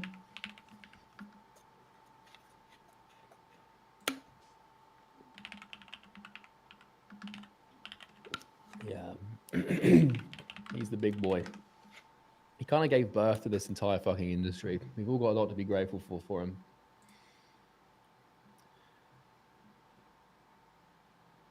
Mindset question. Is David Goggins' level discipline mainly down to just drive vacuums, sacrifice, rest, and embodying trial by fire? How can David Goggins level 4 for most of their level 7? I'm only 60% of the way there. Dude, that's a question I honestly do not have the answer for you, man. I don't know David Goggins. I don't know his genetic makeup. I don't know his psychological past. I don't know his dry vacuums. I don't know the guy, so I can't really give you comments on how he's able to do that. What I can tell you is that discipline, like the level at which you're disciplined depends on how much practice you have being in that state. And just like any athlete, it's about conditioning. Because if you looked at like the best athletes in the world, if you tried to train like they do, you would burn out in very, very quick fashion. But because they've got practice and they've been doing it for a long time, they can sustain what would be really hard for you, but it's very easy for them. And so it's just conditioning. And your mind and your body work the same.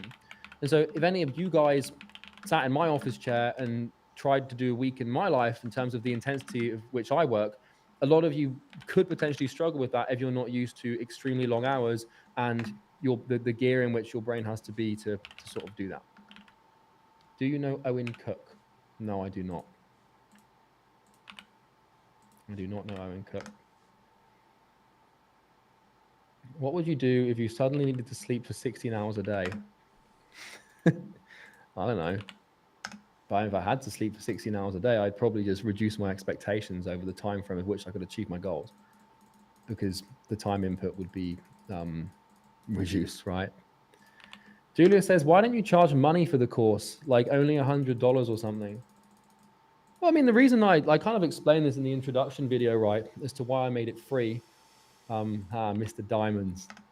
Everybody say hi to Dr. Mike. Some of you might not know who he is, but he's a fucking G.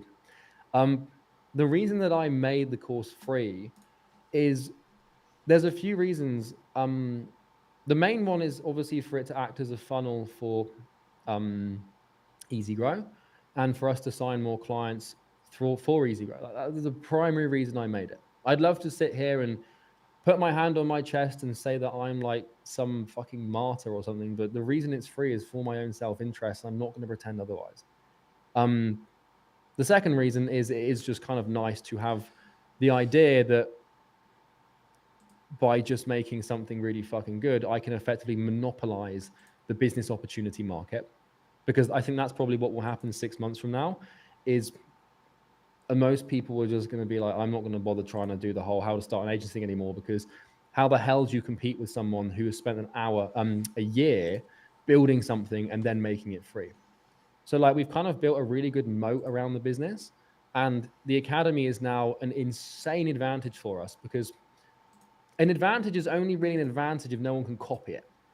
And don't get me wrong, I know loads of people are going to spring up with copycats of academy, but nothing will actually beat it. Now, the only way that someone's going to be able to beat it is by spending more time and more effort and putting themselves through more pain with more experience and all that good stuff. And the beautiful thing about information and being first making information is when you're the first person in an industry to lay down the first principles of that space, anyone copying you is immediately accused of being a copycat and a rip-off. And so because I'm the first person to construct these business models from a first principles perspective, I've laid out the models for truth in this industry. And they cannot be disputed, and no business in this industry can be built without applying those models. And so anyone that comes along and tries to copy me or tries to make a course in the same fashion is going to be accused of being a copycat or is going to be ripping off the truth, because I now own the truth. And that is an insane advantage to have in the business. When you are the source of truth and you are in the top of the industry, you are the source of the objective nature of the industry. And like, if you own the truth, like you own the industry, because now anyone that wants to compete with me is going to have to try and find a new version of the truth, which doesn't fucking exist. So, you know, not that I'm the source of all being, all seeing truth. That's definitely not true. And I can be wrong at times. And I've got a lot of stuff wrong in the past, but the reason it's free is because it just gives me this fucking insane advantage. And I'm also playing a long-term game. Like I'm thinking in decades. Like I could charge like $1,000 for the program. I could have easily charged $2,000 for it and just done a webinar, and it would have made me millions of dollars. But I'm thinking about billions of dollars. And the only way to make billions of dollars is to think about making billions of dollars. And so by making this free, like I want like 1 million people in Imperium Academy. And, you know, by having 1 million people in Academy, like 1 million people in your industry owing you a favor, come on, there's $1 billion play there somewhere. The amount of leverage, like that gives you is insane. So that's why it's free. But obviously, the other benefit to it, and one side benefit that I thought about a lot, is the fact that it is just going to wipe out everyone. Like, and it won't do that for about a year because the market gravitates to value slowly. Oh, You know, yes, what's sir. popular tends to be significantly more Who we got in this thing? Say what's up. successful in the short term, but value. I've been struggling to try to get this dude to answer a question for me, man. I'm about to transition to doing some outreach though, just so that I could get all this stuff going because I need to do some revenue generating stuff because that's sort of on the schedule.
Kyle says, I badly needed this. I'm moving out of my childhood home and I have an immense feeling of being broke. I'm an agency owner. I'm making $1,005 a month and I feel it isn't sustainable. Do you have any tips? Just watch the course, Kyle. Every tip you could possibly need is in the course. And there's no magical string of words that I can put together live for you that will change that. Just watch the course and do the steps and work really fucking hard. Executive assistant to Charlie Morgan. Yeah, that's Hannah. She is real, by the way, guys. I see a lot of people receive messages from Hannah being like, you're a scammer.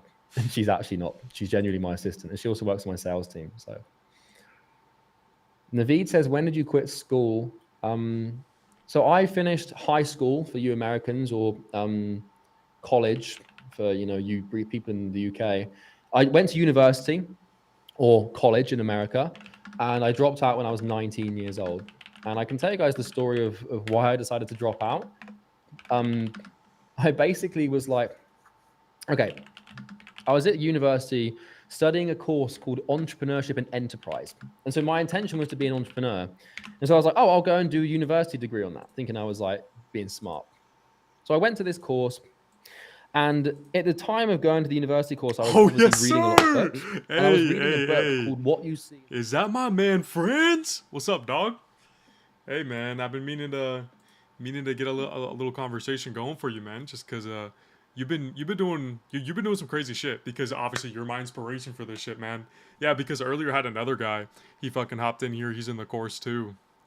I mean, is this your first time doing an actual like real like business and you starting this stuff? Because I saw that you're also from the Philippines, dude. When I was in the military, I actually went to Santa Ana. It's like at the very, very, very, very tip top of the island in the Philippines. We were there doing some missions and stuff, and then we were there with your guys' military and Marines, and then some of the Navy too. It was some cool stuff. Yeah, man. Because doing this is actually helping me a lot. Stay just straight up on this grind, and then, you know, give some people on this. yeah, dude, I got some. How old are you? I'm like 23, so I'm probably not the oldest, but definitely on the older side when it comes to everyone in this sort of area. Because I saw some fucking old people, bro. They're fucking like 33 or 45 or some shit. Dude, I don't know. There's some old motherfuckers in here. Turning 22, let's go, bro. Hey, same age, dude. Legit, the one thing on what I have, like, I'm gonna lock in real quick. One thing on what I kind of have, like, and I've been thinking about, is anyone who is our age, we actually have the advantage in a sense, even if we're starting early, just due to the fact that probably your ability to sort of talk is a little bit better. You know how to think a little bit better. It's a lot easier to get more direction, right? And then you just have slightly more life experience than all these 18-year-olds and 16-year-olds. And we kind of just have the ability to just, you know, make decisions, hit it hard, and then keep it going. Because honestly, like, I think the reason why I'm thinking that way is because in what, 2 years I'm gonna be 25, and that's 5 years till 30. So it's like if I don't have any results or anything by 30, I look at myself as like a failure. I'm not gonna lie, dude, it's pretty fucked. But yeah, it's some cool shit. I mean, I think I saw your last stream. You just got done with week 1. Do you have like an actual niche picked, and do you know what kind of services you're gonna deliver? Yeah, just been on a spiral for the past month. This is a cure. Yeah, dude, 100%. Yeah, because like everyone on who I've been like finding in the community and like who I've been basically talking to, all of them have just been like trying to get everyone else to think for them, right? Like their questions aren't in a sense for advice. It's like, hey, I don't know what I'm doing. Think for me.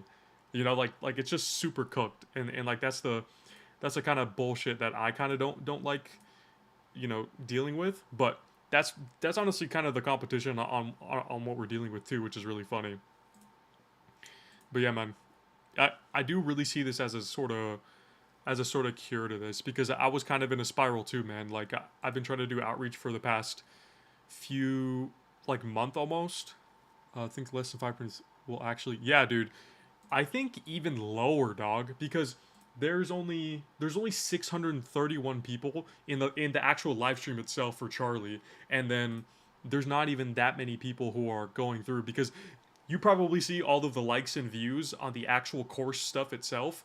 There isn't that many. For having 11.5k in here, and there's only like what, a few hundred views, like that's chopped. Especially since, you know, it's obviously for community, and like there's a lot of people, because I'm on 2.1 right now, and there's only 38 likes and 834 views. But like the people who are the most engaged, the most active, and the most fucking, you know, here and present, even a subset of them won't even make it, which is pretty crazy. But yeah, man. Yeah, it's a window. That's how I'm seeing this. Yeah, dude, for real, because like we were sort of part of the starting few, at least in the group, on who actually posted properly. You know, day one, because I found it when like I think as soon as he launched it. Literally, I was scrolling on fucking Twitter, and then I saw his post. I'm like, dude, what the fuck is this? I'm like, what, free school community? Dude, hopped in just right away started fucking going at it, dude. I literally, dead ass, spent 24 hours working. 24 hours. From Saturday to Sunday, I got 3 hours of sleep. Dead ass. And like, I couldn't even sleep, because every hour I was waking up because I was just thinking about this shit. And then I fucking just grinded all the way through. By the way, where you at right now in the modules? Yeah, so I'm on 2.1. I just started week 2. And like, I can't grind as hard as you, because you're putting 14 hours in, and then all you're doing is the courses.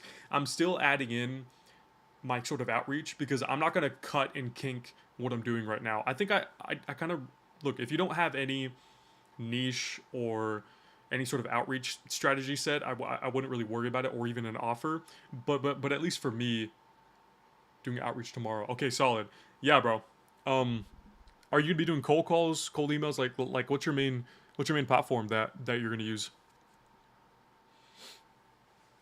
Because I'm doing cold calls, bro. Like I've been doing it for a minute. It's chopped. It's pretty funny, because the cold call here's locally. What's the niche? Because like when I was in the Philippines, I didn't get to go to Manila or anything. So like I didn't really get to see what real businesses there were. All I saw was like the metal shack huts and then getting fucking stingers and shit. Um, you know, drinking Fanta and all that stuff. So like I didn't really get to see real businesses. I was like rural areas. Yeah, because like one thing is that I don't get. Yeah, we are best in hospitality. You're right. Oh no. I think I saw on your post you said it was hospitality, dude. I think that's really good. Yeah, because the hotels were solid. Because even though we were in this tiny ass town in Santa Ana, there were still hotels and they were really good. The food was pretty surprisingly good because I didn't expect to be out that far and the food to be, sort of mid. But like, yeah, they still cooking money. Yeah, bro. Okay, so like, are you going B2B? Like, are you focusing on the big hotel chains, or are you focusing on like Airbnbs, or like, are you focusing on the sort of companies that could supply, you know, hospitality stuff? Like, what are your options? Okay. Yeah, I'd recommend figuring out that pretty quick, just because, like, this is my thought process on why. I'm sort of in the healthcare niche. So then, if I go ahead and just say, "Hey, I target healthcare," I haven't done any deep. Dude, I'd recommend right now. Okay, so with 1.5 in the sort of niche immersion, did you already make all of your accounts, like the X, LinkedIn, and everything for the locals, but big groups haven't yet? Ah, okay. I mean, have you sort of created your online fake avatar? Because I saw you made the school community, but do you have everything else? Because I think that's the biggest thing you can do that can give you the most context on what you're even trying to find. Because I made mine. I made all the.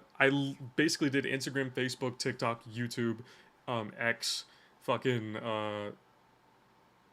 the school community, and then I've joined a bunch of groups. And then also I think the biggest thing is me searching like I am my avatar, acting like them, and then searching on what they'd search for. I think that's probably the main thing. Having trouble in Meta. It needs identity verification. Fuck. What did I do? Because you made a separate Gmail, right? Like a completely fake avatar. Let me check mine. I don't know, because maybe since you're in the Philippines, there's more issues. I think there might be slight different issues with your IP on why you can't. I don't know why I made mine really easy. Like I don't even think I put a phone number. No, wait, no, I did. I think I just used my phone number.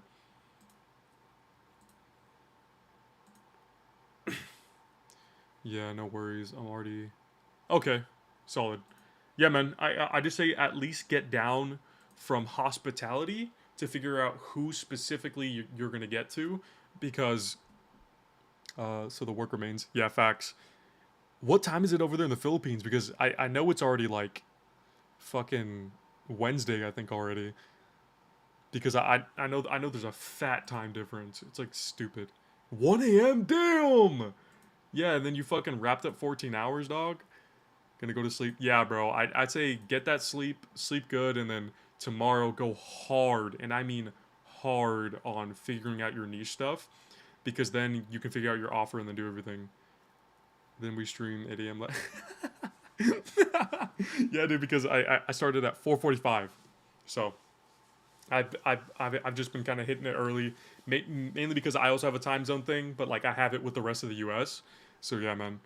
Are you gonna try to hit like any other markets like after you hit the Philippines? Is the hospitality niche big enough, or are some of those, the majority of them are based in the Philippines, but then they serve internationally, kind of thing? Because that'd be kind of crazy. Because then I think you'll have a really good thing, bro.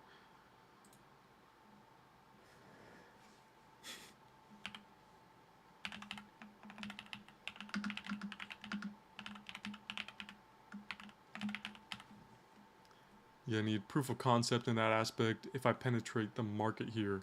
So what services are you going to try to offer, though? Are you going to do advertising, marketing? Are you going to do some sort of automation stuff? Yeah, every international thing is easy. Yeah, facts. Like, what's the service? Like, what are you going to help them with?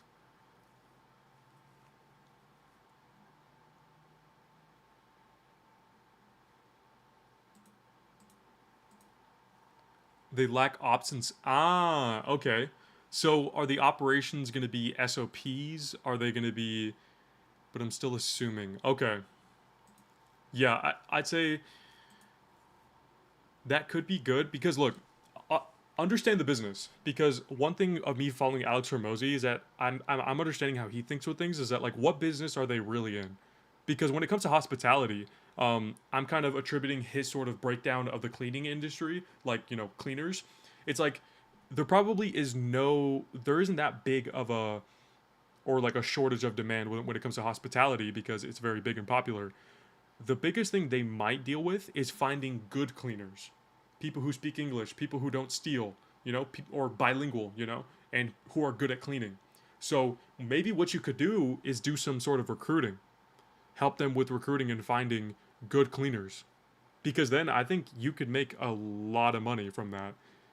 It's like it's just an idea out there, but it's sort of breaking down what business are you really in.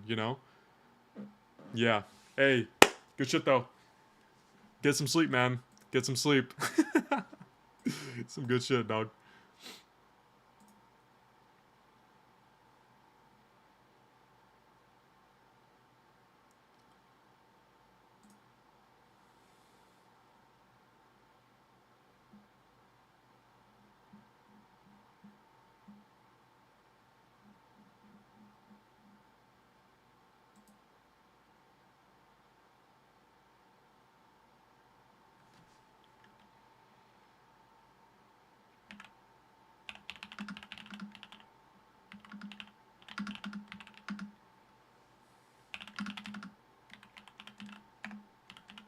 Yeah, I'm gonna keep Charlie's stream up. Just for a little bit. Just for a little bit. In advance. And so it's just that's what we do. And then in my spare time, like if I'm winding down in the evening, like I'll hang out with her. And like on the weekends we'll just do stuff together and like naturally let it emerge. But with that exception, there's nothing else to it. It's pretty simple. And she's happy with that, and she's great. So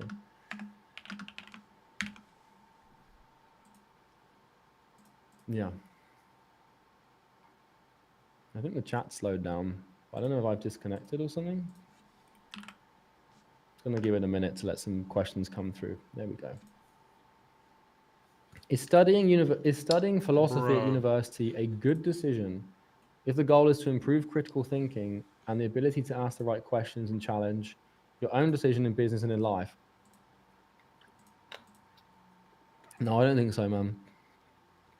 Look, a philosophy degree is not going to necessarily make you a better entrepreneur. So yeah, that's that. Do you need basically the simplest way to answer that question is ask yourself, do you need a philosophy degree to become a millionaire? No. Like, this is what I like to do is like, if you want to become successful, just ask yourself, what do I not need? And then just get rid of all of that. And then just focus, like what you do need is a mentor, the right information, a niche, an offer, a work ethic, discipline, a solution, a sales process. You need all those things. But what you don't need is a degree or friends, or well, you're going to need friends, right? You know what I mean by that. Like, do I need this friend in my life to become a millionaire? No. You could take that to an extreme, but I wouldn't, right? Would you pick the car dealership niche or airport shuttle service niche? I'm not going to answer that question, man, because you need to pick your niche. And I honestly don't know about either of those niches. So I can't make that decision for you. You can't outsource your critical thinking to me, I'm afraid, my friend. You have to use the checklist to make a decision for yourself. What matters is like you basically just need to pick one. It's my question. And you pick the one that ticks the most boxes in the exercise. That's it. Just use the framework. I've already made that decision for you just using the framework. Sebastian says, Charlie, you fucking legend. How do you overcome social anxiety? I actually I actually used to have like quite a bit of social anxiety when I was younger. How do you overcome social anxiety?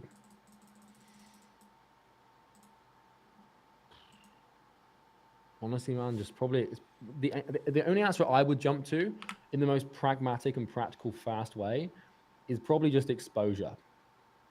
I would just think of like my worst nightmare from a social perspective, and then just start doing that. Shit, man. Obviously, you'd probably want to work your way up.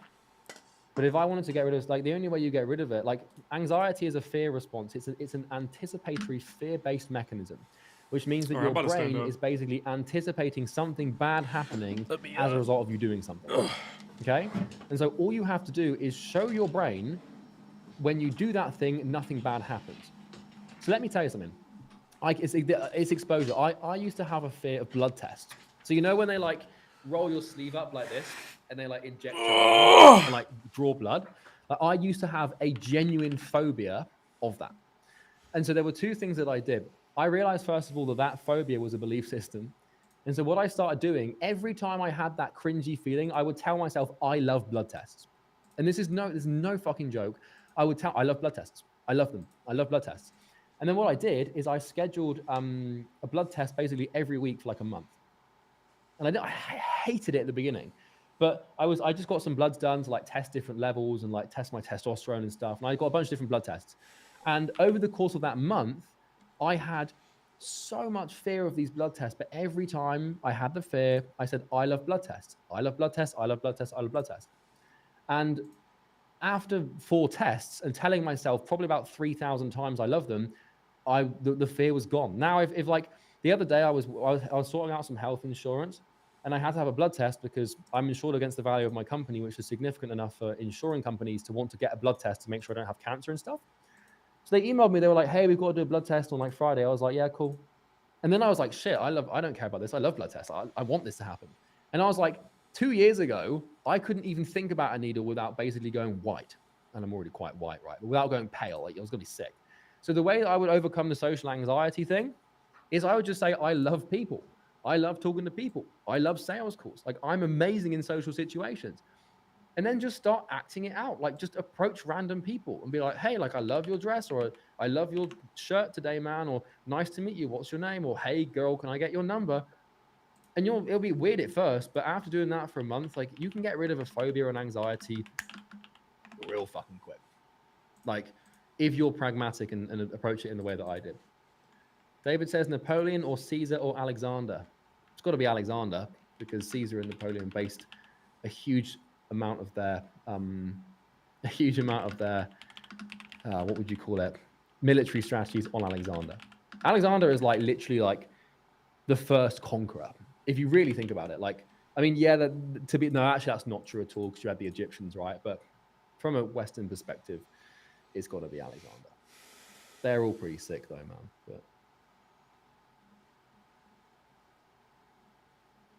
on the dating, Charlie, follow up on the dating system. Did you integrate your girlfriend into your business, or do you keep her out of the business? Yeah, I would not hire my girlfriend, not because I think she'd be commercially incompetent, but because there is a very firm boundary between my work life and my relationship.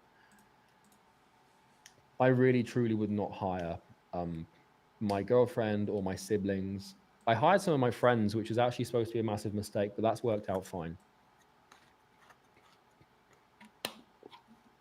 How to not look like a scammer when you sell your course. Just don't do things that scammers do. People think that things are scams based on associations. So if you're standing in front of like a Lamborghini or like a Rolex, and you know you're flexing and you're doing some fucking vlog, then everyone's going to think you're a fucking scammer, because, well, you look like a scammer. In the same way that if you were in London and you were wearing a balaclava full face mask and a tracksuit and a backpack and you look like a gangster, then people are going to associate you with probably being trouble. So just, if you don't want people to think you're a scammer, don't look like one. It is as simple as that. Adam says, Charlie, how do you convince yourself to not splurge on useless stuff like cars, despite the fact you'll only be rich in your 20s once?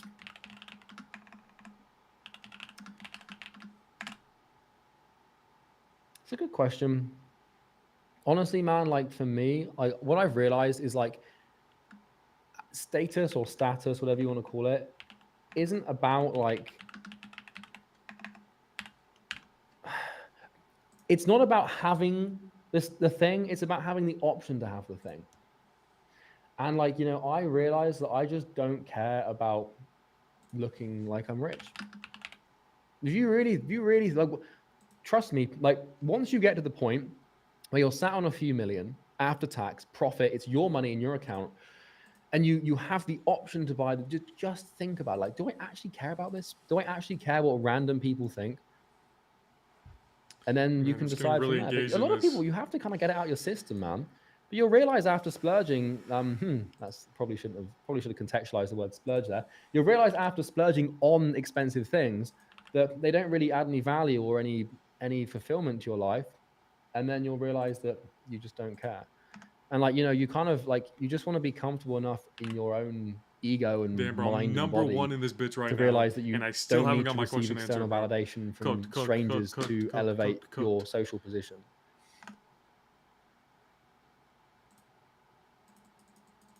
Should I start my venture alone or with friends? Alone. The chances of look, I'm going to tell you alone, but that's not to say that I'm necessarily wrong, but the chances of your friend being the right business partner is minusculely slim. The chances of you guys actually being the right fit, like you're friends and you get along, but the chances of you actually being good in business together is so small. Like, so small. Charlie, how would you overcome a porn addiction? Just fucking stop watching it, man. You just realize, man, like when you watch porn, you're basically a cuck. It's disgusting. Like if you actually think about it, you're getting off to watching another girl and another guy. Like you're a cuck. Like the easiest way to overcome a porn addiction is ask yourself, would I get off to this video if I was in the room? Remove the screen and then think about what you're actually doing. Like imagine you're sat in a chair watching what you're watching. You'd feel really weird and uncomfortable. So like, but also, man, like the porn addiction thing, like I don't watch porn. I haven't watched it for a long, long time. I just, like, once you stop watching it, you'll realize just how fucking vile and disgusting it actually is. And the way that it wires your brain, nah. Like, you kind of have to step back to see that, man. But that's a whole journey, man. That's a whole personal thing. And, we're here more for business stuff, to be honest. But, like, just don't fucking watch it. That's the crux of it. Like, I just don't want to watch anymore. So, but yeah, this is the whole thing. Taudor says, if you're in a country with 45% tax and you're making over 85K a year and you start paying taxes when you're making as little as 5K a year, would you move out? Depends on what you want, man.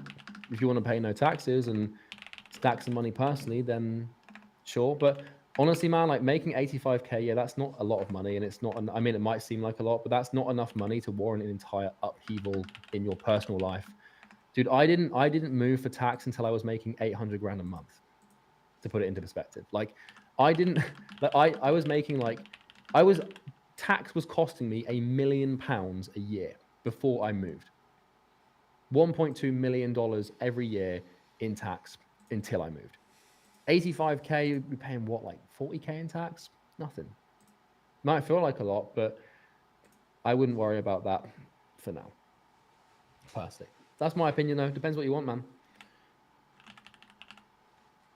What are the best countries to start and register a business in? Probably the UK, probably America.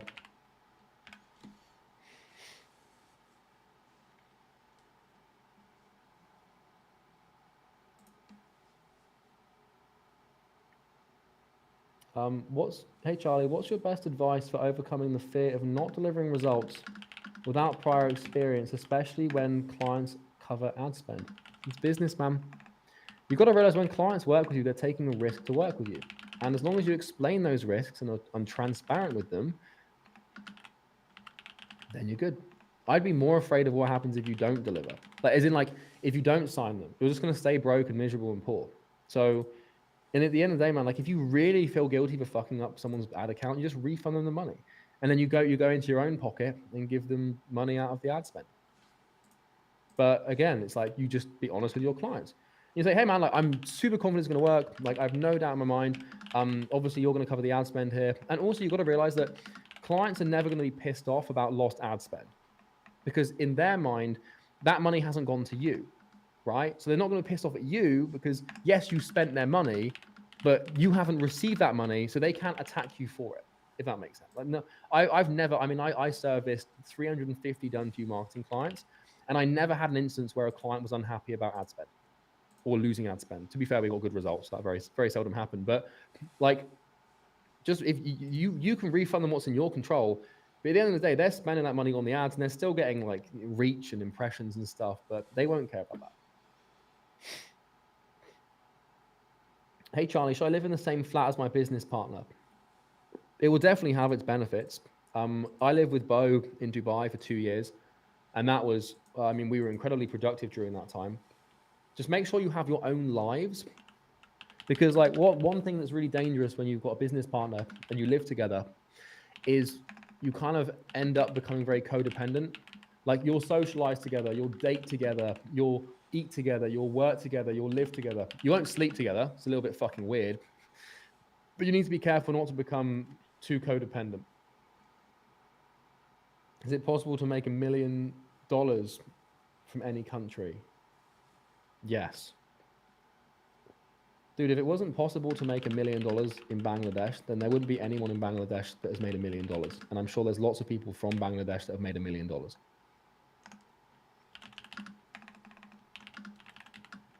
Hey Kyle, my family doubts me, and everybody doubts me. I finished college for them, but I need to move out to pursue my dreams. Any tips? Just ignore them. You got to realize, man, like, look, the doubt of people close to you is an emotional exchange. Look, okay, here's the thing. Think about it like this. Here's you and here's them. You're over here and they're over here. You have confidence and they have doubt. Who will win? The person with doubt or confidence? Well, that depends on the level of intensity of both emotions. So it's a simple scenario. The only tip I have you is have more confidence in. All right, gonna take a quick fucking piss.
Alright, I'm back in this.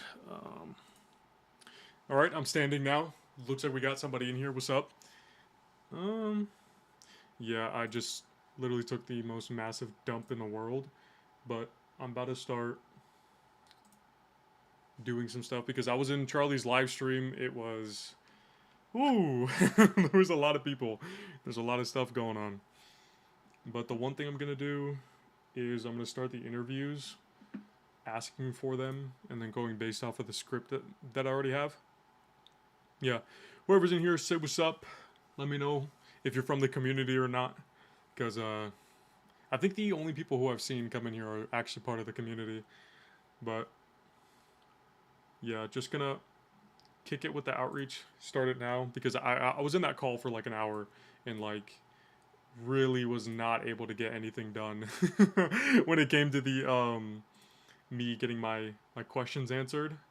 So let's just go ahead and get this stuff going.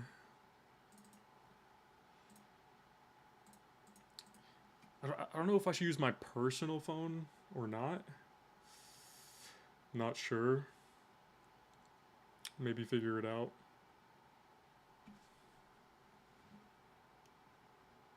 Yeah, just because I'm trying to do some niche-esque research, and I do need to really understand where they're at.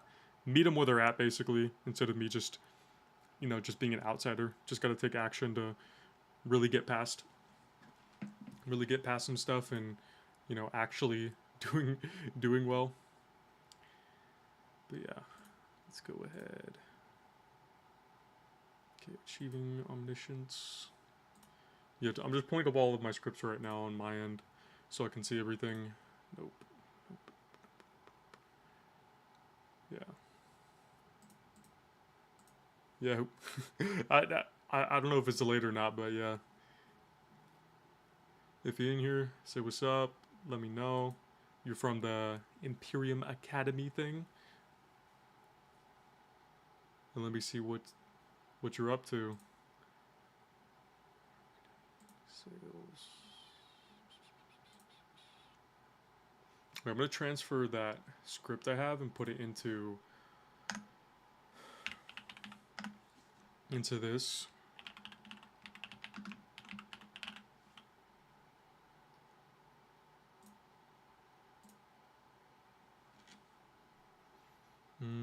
There you go. Interview. Change cover. Make it look nice just for a little bit. Just a slide thing. Boom! Got the interview. Alright.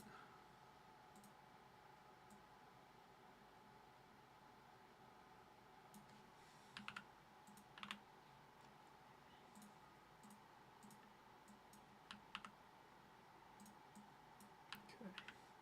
Format this just a little bit so I can get through to this.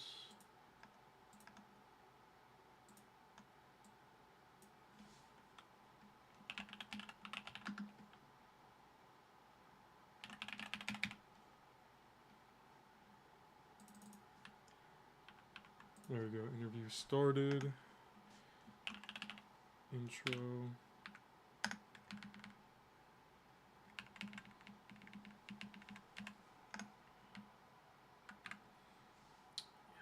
Just want to make this easy and readable for when I actually do start doing this. It'll be good.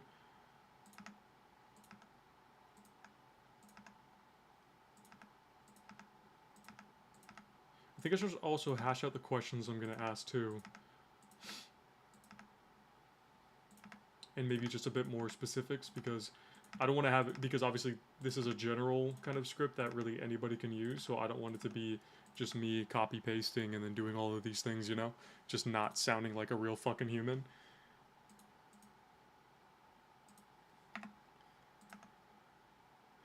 And I mean, yeah, I'm pulling this from a full group of people. Oh, fuck. Oh shit, I pasted it twice. Uh-oh. Okay, positive reinforcement answers, why, Socratic reasoning, extenders.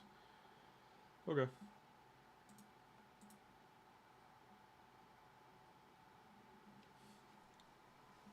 Cool. Seems pretty good.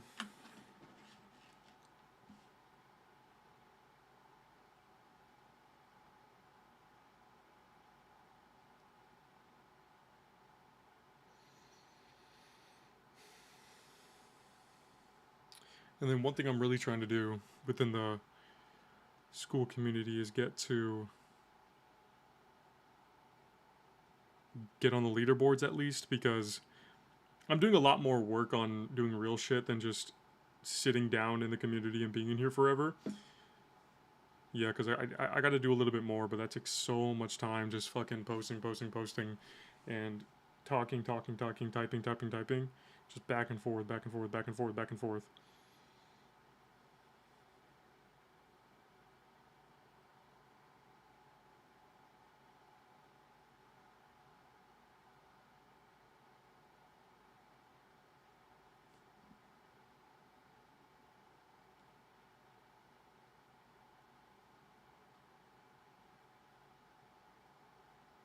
Yeah, I'm just trying to get on the leaderboards and just doing this. I'm gonna answer a little bit because I just posted something kind of funny.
Yeah, getting some good little interactions here.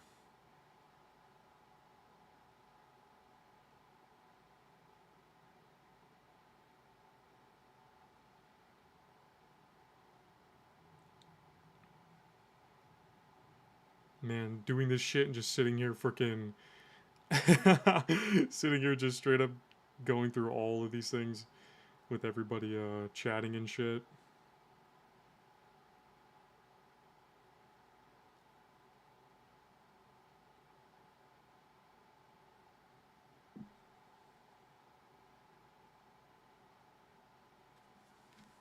Yeah. Not trying to engagement farm, but, you know, I'm trying to get up there, man. I really need to, because I really don't want to be stuck doing some bullshit. Alright, let me rework some things. Whoa. Scale to output. What's going on, man? Hey, got someone in here. What's up? What's going on? Say what's up, man. I'm about to start. What the fuck? Shut up, Siri! I don't give a fuck. Yeah, I'm about to start doing some interview stuff and calling these people up. Trying to find them, be like, hey, can you help me? You know? Because if you're in the course, you kind of know what I'm talking about. But if not, no worries. Let me know who's in here. Say what's up, dog. You know, not trying to be any strangers here, you know what I mean? I'm locked in and working, but, you know, still want to create a little bit of engagement because I was having some good conversations earlier with some guys in here, if you see the chat.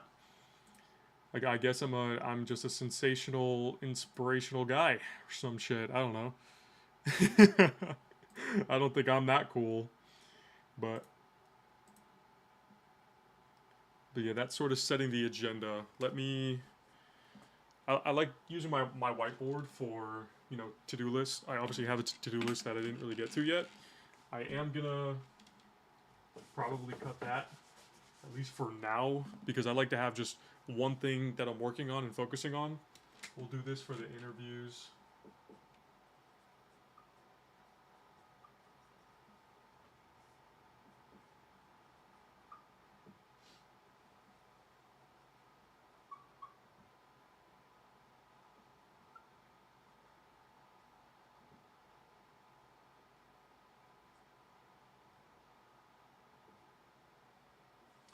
Okay, solid. I don't know if you can see it because I have just this because this is how I do it for cold calling too. I basically write it on the whiteboard and then I go in batches just to make it easier for me to understand what I'm doing. Then I go dials, how many I dialed, just do tally marks and shit. Then after that, pickups booked, and then objective. And then I have a few quotes on the board too. Just to make it real easy.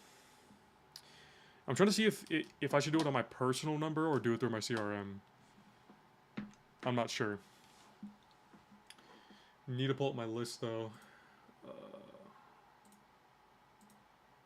Bang, bang, bang! Uh-oh, I got a lurker. I got a stalker. You don't want to say nothing? Uh-oh.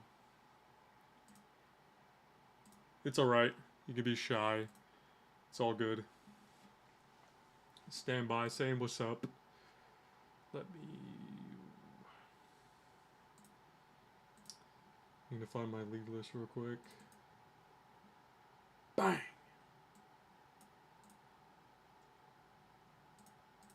Okay.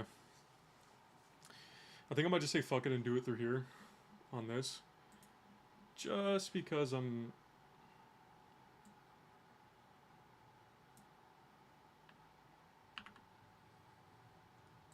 Just to make it a little bit easier, you know what I mean? Who's the owner?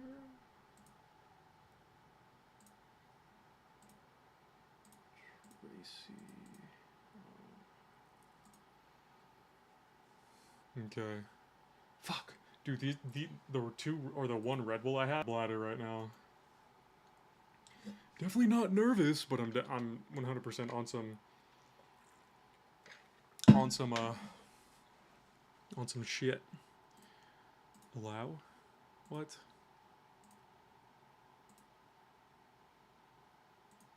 Edit with... Oh, what the fuck? No! I'm just like randomly clicking on my shit, my bad. My bad for the unprofessionalness. It's just how it is though. You know what I mean? Let me check my analytics because I'm doing pretty good on you. Damn, 3 subs! I got 3 subscribers. Got 33 on this. And this is a brand new account too, which is really funny. Because I like... I'm probably going to be like hashing out this story I don't know how many times. But like I used to basically be on YouTube when I was in 8th grade. And then I used to make Minecraft content, Battle Block Theater. I still have all the old videos too, which is really funny. It's on my other account. And then pretty much I would make it, be talking to myself, do it on there. And then I used to have a lot of fun, you know, playing that way. And then, you know, making this content. Because I kind of wanted to be like a YouTuber, and I always enjoy just kind of talking because, you know, yapping a lot. And a lot of people who I talk to, not to be like egotistical or anything, but the conversations aren't really that engaging, you know, with a lot of people who I talk to. It's like the same repetitive shit all the time with like so many people who I discuss with. And not many people are even on my same wavelength with what I like. So it's kind of hard to find anyone who's even remotely like me. And then even with the people who I found, right, like sometimes I feel like I scare them off because I'm like too locked in or too fucking wild or some shit when it comes to the with how I'm moving and stuff. Because sometimes, dude, I kind of just sound insane. Because if you maybe watch me a little bit longer, and I start going on rants, or you're if you were here for my other conversations with the other people, I was going dumb. I was going stupid. Because you get me on a topic that I like and that I know, I'm gonna just keep going, bro. And I mean, I'm also just kind of copying streamers. I'm like, well, how do they engage with their audience? Oh, they talk to them. They don't stop talking, because it is kind of funny when I'm watching a streamer and then there's like a little split second of like downtime, and then it just seems like weird. It just seems like, dude, what the hell's going on? But yeah, sort of where I'm at. I'm probably gonna put on some Brain FM, because that allows me to lock in slightly. Dude, this sounds like some fucking futuristic shit. Nah, I mean. Yeah, in my own ear, I gotta keep it really low. Probably gonna do a test call to see on... Oh, they left. Whatever. They left.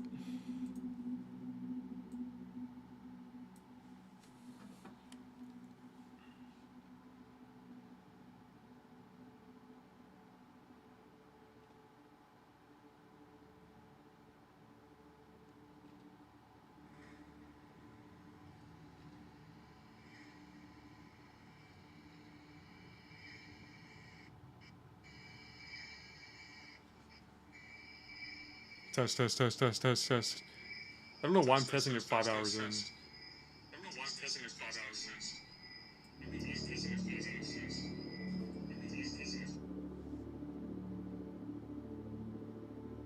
Let's do this. Wait, hold up.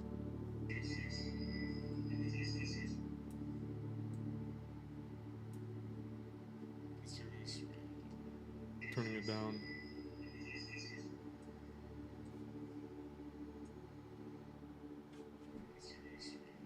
Okay. Not too bad.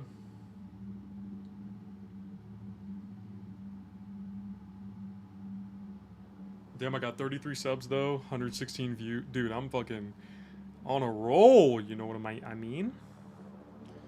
Yeah, it's pretty solid. Fuck it, dude. Some good shit.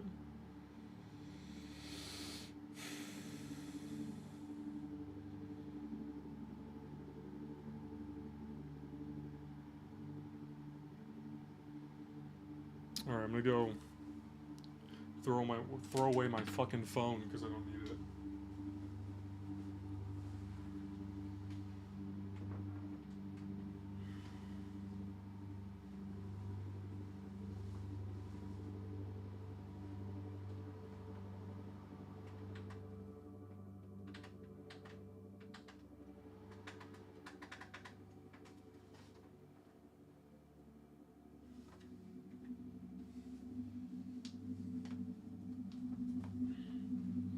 Alright.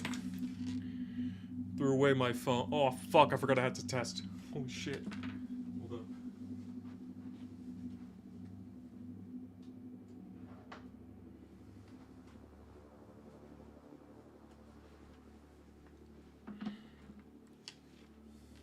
Because, you know, obviously I need to record this and see what this finna be like. So...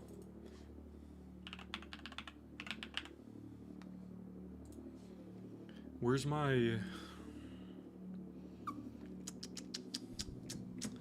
Let me put on audio capture.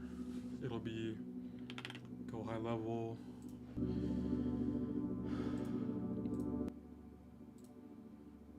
Arc. Arc, right? Yeah.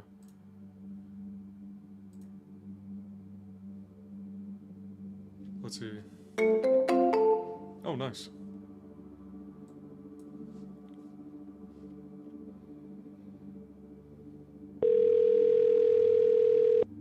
Okay. Yeah, let's just test the audio first. Test. Let's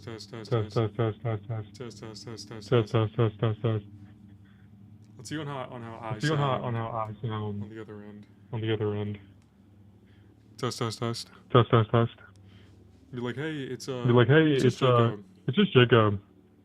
Dude, this sounds like shit. Dude, they sound like shit. It doesn't even sound that good. It doesn't even sound that good.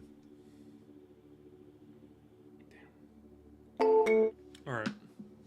So, this seems good enough, honestly. Doesn't seem too bad. Let me actually hop back in the stream and see how that shit sounded. Just because.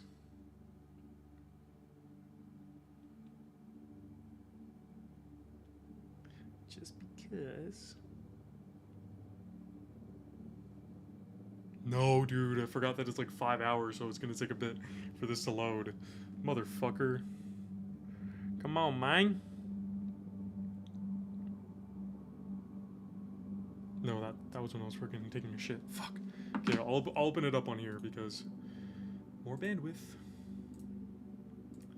Let me open up my own stream on my own shit. Boom. Boom. Okay. Oh fuck, I forgot I had to test. Holy shit. There you go. Because, you know, obviously I need to record this and see what this finna be like. So.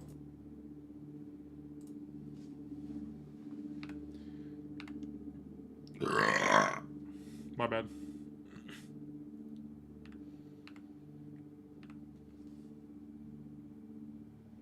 Ah, this actually sounds pretty good. What the fuck?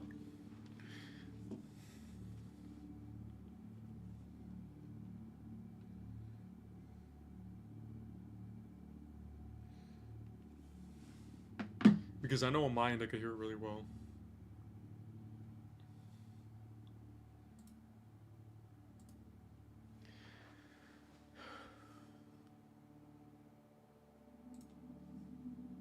Okay.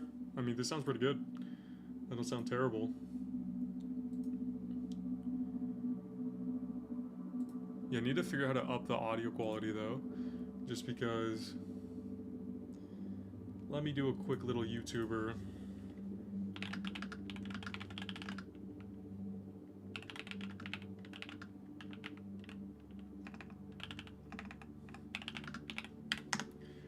Let's see.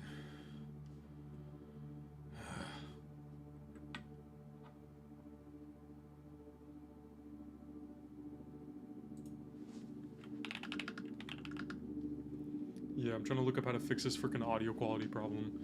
How to fix GHL phone.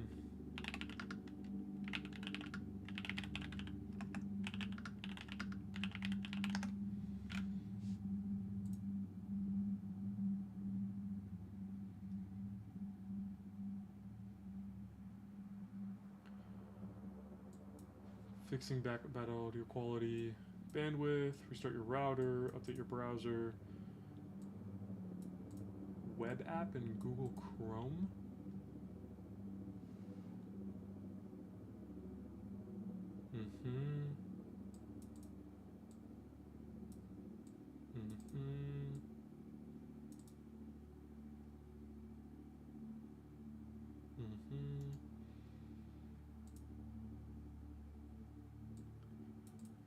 I mean, I'm just trying to make sure that like it sounds really good.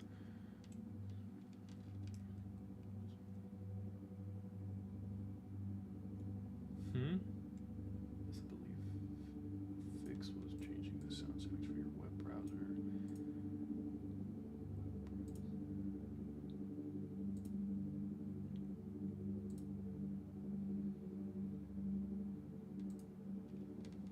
Huh?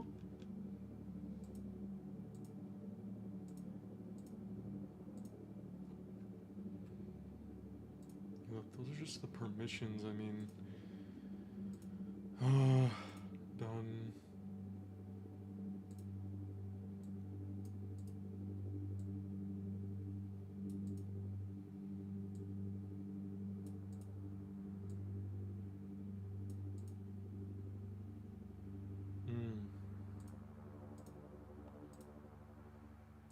Let's see if I can actually adjust it in the thing. Manage whatever. All site settings.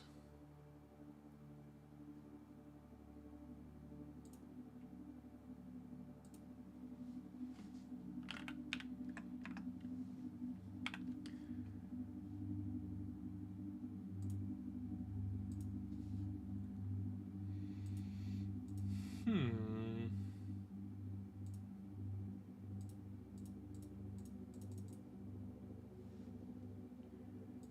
How do you adjust that? Oh.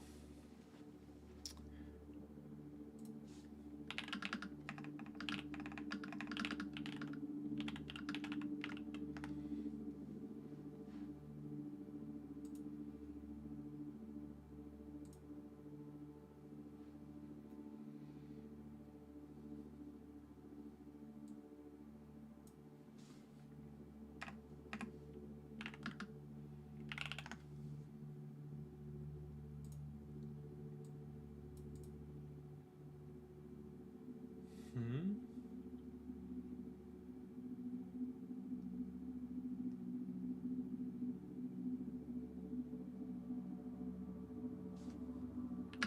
Let me see if there's a Go High Level Mac app.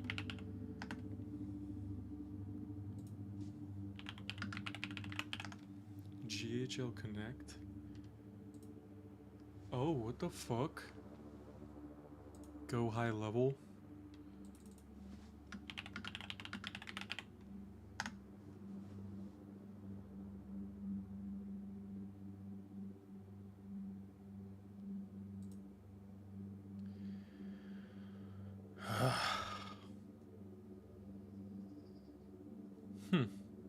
That kind of sucks. There isn't anything for like actual high level apps. Alright, I'm gonna go put my phone back again because I don't want to have it on my desk. Give me like a quick little second.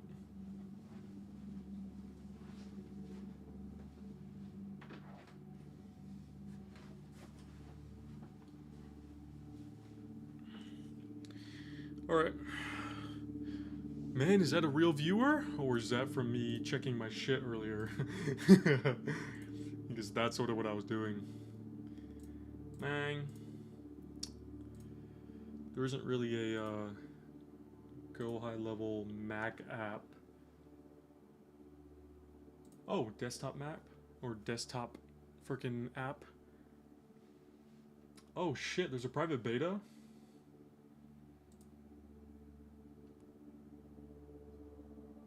Let me get into that. Let's see what this shit is gonna be.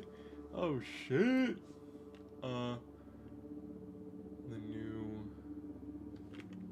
Yeah, let's do that. Bang. Bang! Yeah, let's see what this shit's finna be about, because if I can get the app and get off of this, I think it'd be really good. It'll probably run a lot better.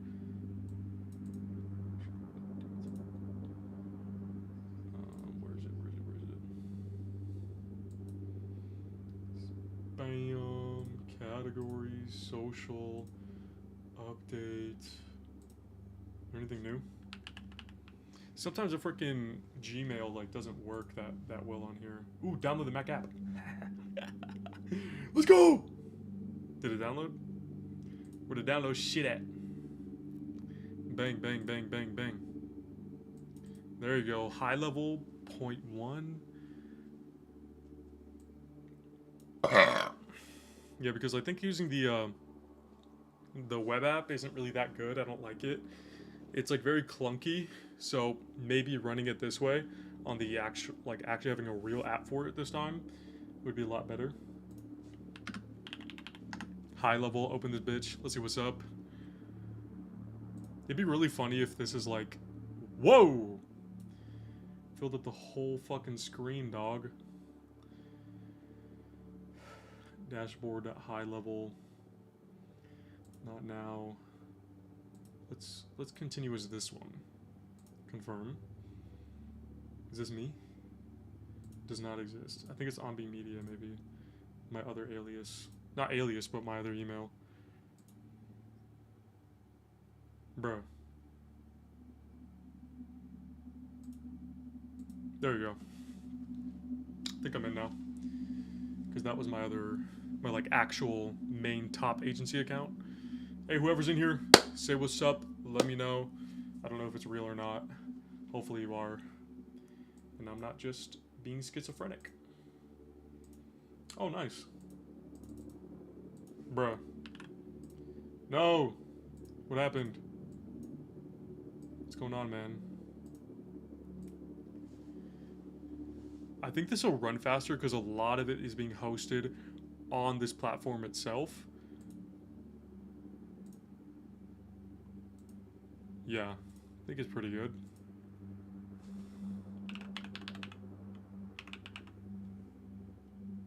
I'm gonna go grab my phone again, hold up.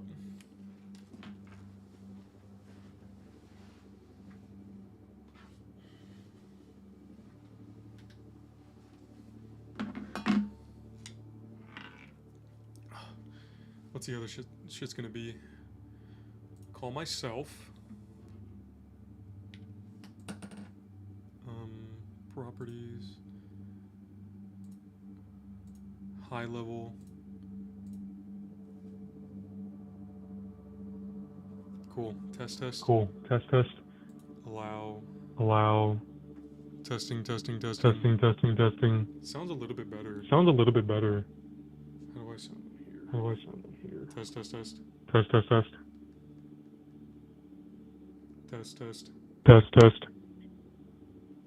Testing. Testing. Do I not have a mic? Do I not have a mic?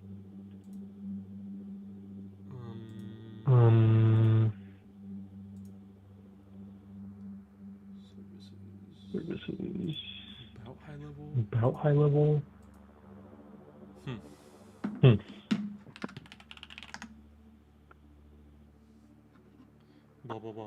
Blah. Blah. Okay, so I can't hear myself. Okay, so I can't hear myself from on the phone. Let's see. No, privacy. Need to go to privacy and security. Need to go to privacy and security and then find my shit. Microphone, there you go. Microphone, there you go. Doesn't show up? Doesn't show up? Okay, I'm gonna try something.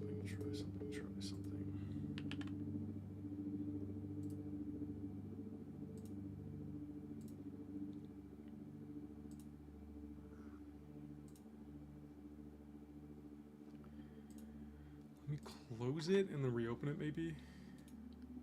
Just to see. Yo, Stanton! My guy! Hey, no fucking bad words in here. Yo, let me know how you are, dog. Yeah, because I've been pushing it hard for like 5 hours right now. I'm about to put in like a 12 or probably a 15-hour shift today, and I'm just gonna live stream the whole thing because, you know, fuck it. 2 people. There's 2 people in here. What's up? Let me know what it is, dog. Let me know. I don't know how long ago that was sent. It was probably like a second ago.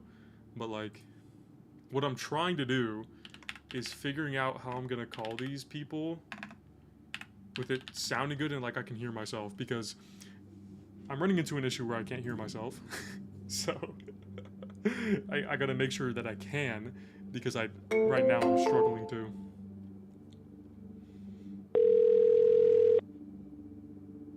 Test. Dude. I can't hear myself on my phone. I can't hear myself on my phone, dude. What? At work. Only a couple kids working. Nice. Some good shit, man. How's the stream, dog? Does it look good? Does it feel good? Are you chilling? Yeah, dude, because like I started this new sort of course, and it's like completely for free, and then it's with the whole, you know, business model, what I'm trying to do. And like, since we started, like, or since basically they started this whole thing, it's actually really good. I really look at it like, damn, this is like a solid ass thing, because I think he has, sounds good, audio's good, nice. Yeah, dude, because look, I set this shit up all last night, and I just did it really quick, because look, I have a be right back, starting soon, and then my like roto number 1 is basically in the community itself. I want to become number 1 because dude, there's like 11,000 people in there. Like, look, I'll show you. Hold up, let me lock in. Fuck. Hold up. There you go. Yeah, see, there's like 11 11.5K in this motherfucker. Yeah, 11.6. There's 11.6 thousand people in this bitch. And then, yeah, there's like a bunch of people. Look, a dude's from fucking Nepal. Holy shit, dude. Yeah, man. It's some crazy stuff. Like where I'm at and what I'm doing, it's pretty good. Because I think he dropped this thing like Friday. So what I'm trying to do is get to the top, get some fucking money, get this shit moving, get this shit going, you know? Let me see. Level Mac app, no mic. Let me see. No. Let me know how it is, Stantone. And I mean, I definitely also want you to get on the wave of, you know, posting again, because it's some good shit, man. Definitely some shit that you gotta do in order to kind of get out where you're at, you know? And then also probably fulfill the one thing you probably wanted to do in I don't know how long. So, some good shit, man. Here for getting better, here for doing great, and becoming the realest guy out here. And then I might end up streaming on like different platforms just cause, you know. Just because, you know, I want to, and it'll be good for getting out there, and probably getting some other recognition, because I'm more doing this for myself, so I'm able to figure this stuff out. Yeah, I gotta get that money up. Yeah, dude. Holy shit. 5550. What the fuck? Error while saving user? Motherfucker. Yeah, I'm trying to hash some shit out. Yeah, dude, because becoming a content creator would be really good. It'd be good for you just to, like, have some semblance of freedom and, you know, get out of the situation you're in right now. Dealing with literal retards. And, you know, just have the opportunity for more freedom. You know what I mean? Because that's sort of what I want, obviously, for my best friends. Because anyone who will ever watch or hasn't watched or don't know me, this dude in chat knew this dude since middle school, and like, you know, solid friendship. You know what I mean? And been there for a minute, even when like we sort of, where I sort of disappeared and dipped.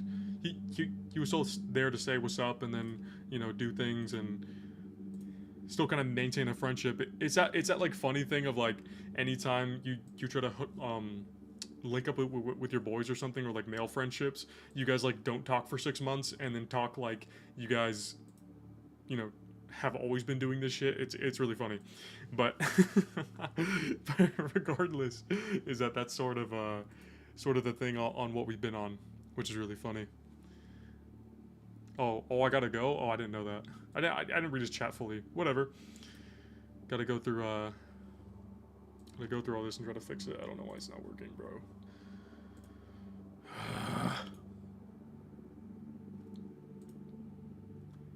File, edit, view.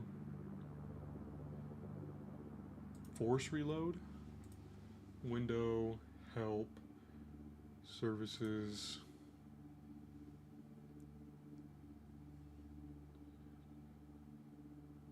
Services spotlight.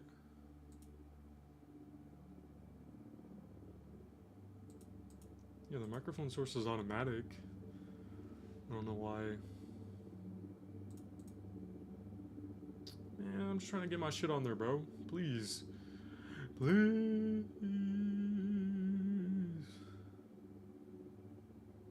Yeah, I could use it for fucking OBS, Notion.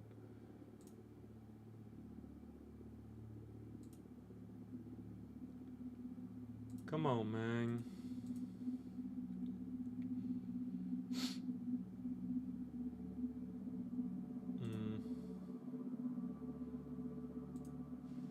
Not that. What can I do to...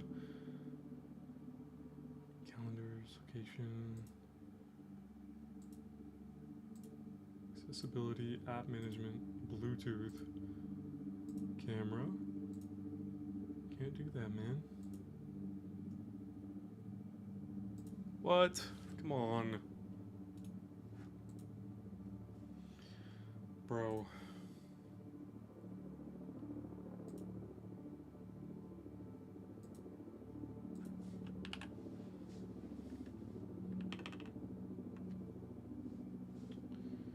Fuck.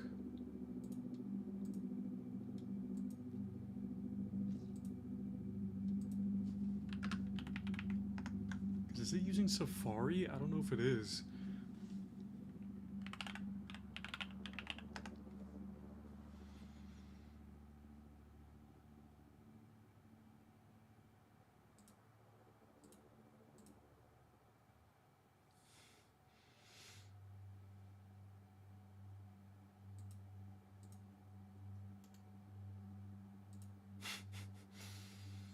What the fuck, man?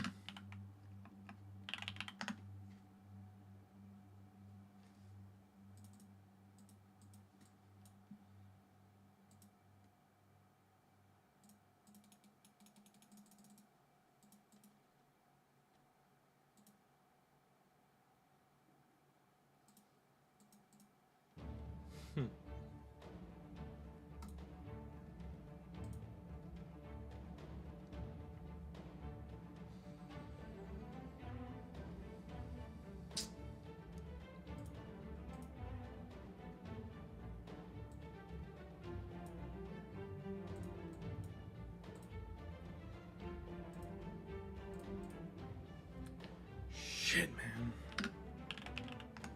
I gotta fucking figure this shit out real quick. Motherfucker.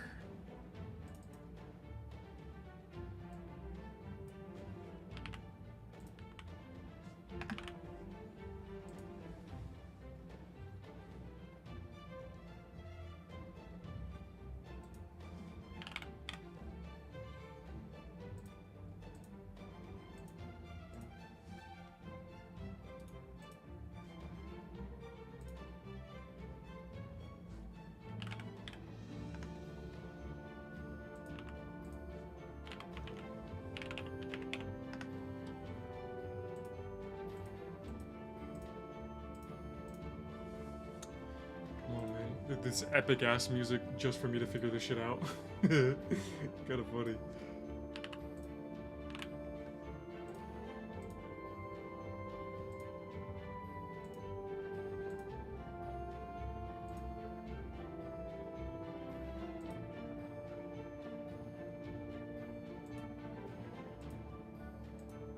That's why. Let's see. And if we go here, enable. Allow.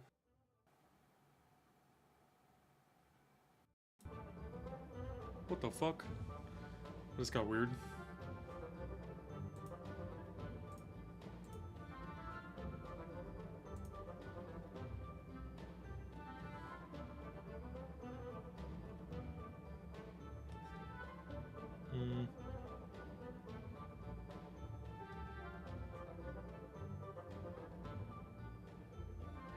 I don't know if I have Chrome or not.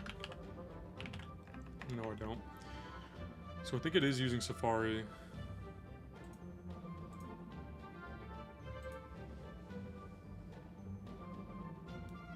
So does that mean now it has access to my mic?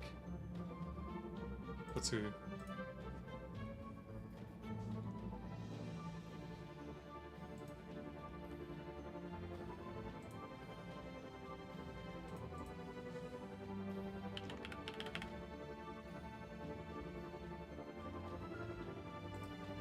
Okay, let's call myself and see what's up. One viewer, what's up? Let me know who this is. Let me know what's up. I'm just testing out a few things before I get started because I'm dealing with some technical issues. Test, test.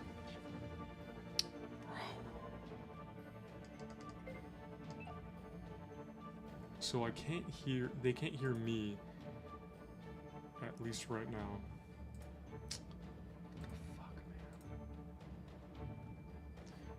What the fuck is this?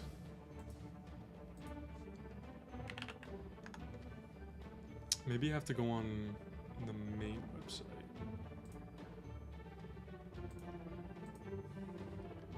Because then enable, allow. Things just got kind of weird. Hold up. No. No. Test. Fucker. Maybe let's refresh this. I don't know if the call is gonna drop. Yeah, the call dropped. Good. Because I think the basis that it's using this for is or they use Safari on it. So let's lead app.lead connector.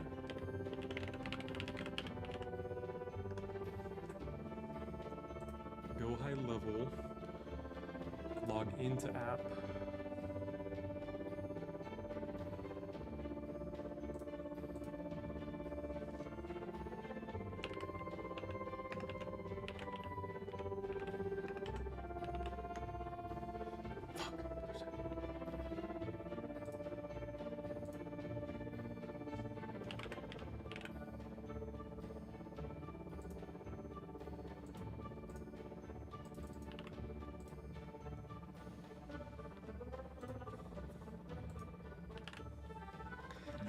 Friend code.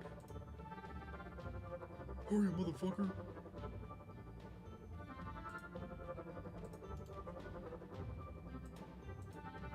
Oh, there we go. Sending.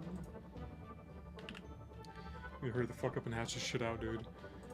Holy. It's taking forever. 81171.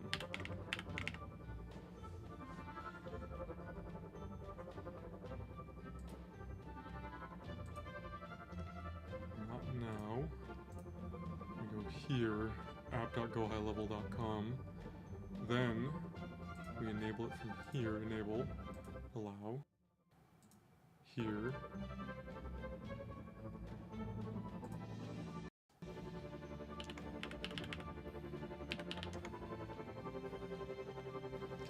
Now let's call myself and see what's up.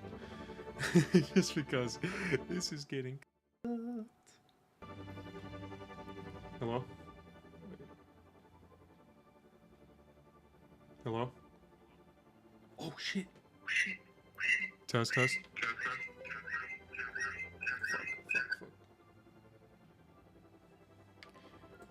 Hello? Hey, who is this? Dude, this sounds really good. What the fuck? Damn. I think I actually figured out the method. Holy shit. I figured out the method. Yo! Go! Dude, it's so clear. What the fuck?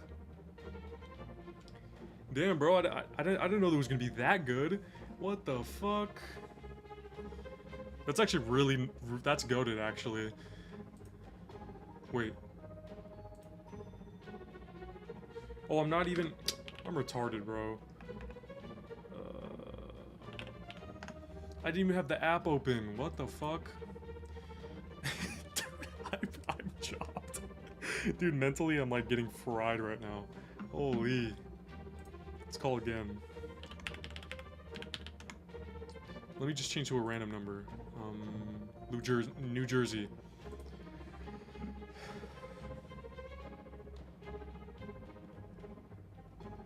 Okay.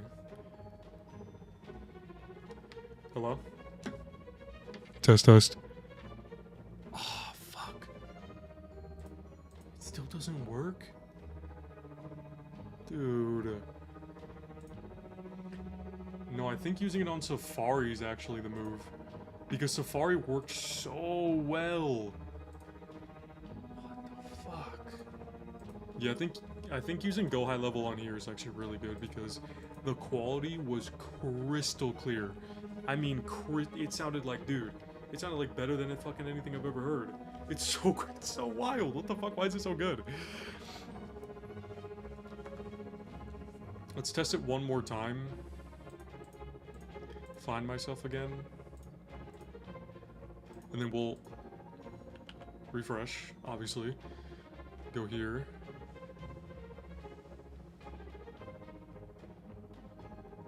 Okay. Enable. Allow. There you go. Let's try from the closest.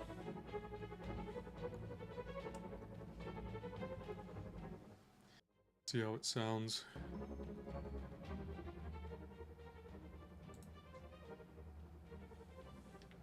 Hello? Test, test. Test, test. Hey, how do I sound? Dude, that's so much better than fucking being on... Yeah, that sounds significantly better than being on here. Let's test a theory. App.go high level. Maybe it's just a go high level thing. I don't know if it's an actual, like... I have no idea if this is really because I'm in Safari. Maybe because I'm using a different... I'm using a completely different... like, domain, because I'm using my, like, custom domain. And that might legitimately be the problem. Enable, allow. No. Here.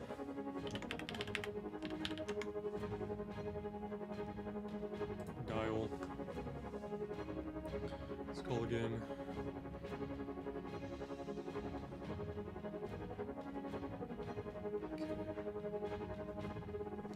Hello? Wait. Wait, that actually sounds... That sounds... It doesn't sound as good. Yeah, it doesn't sound as good at all. Okay, I think the issue is I'm using the wrong browser for Go High Level, and what I need to do is use the right one and not swap it out for anything. Just cause that's pretty insane, I'm not gonna lie. Yeah, I don't even think using the app is like even worth it. I think just using this and like docking it and making it something.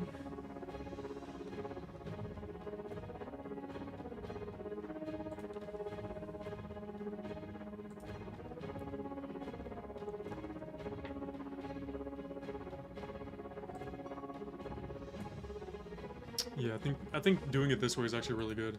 I think it'll work. All right. Fuck, I have to go pee again. Okay, I'll be back.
All right, back from going to take a piss.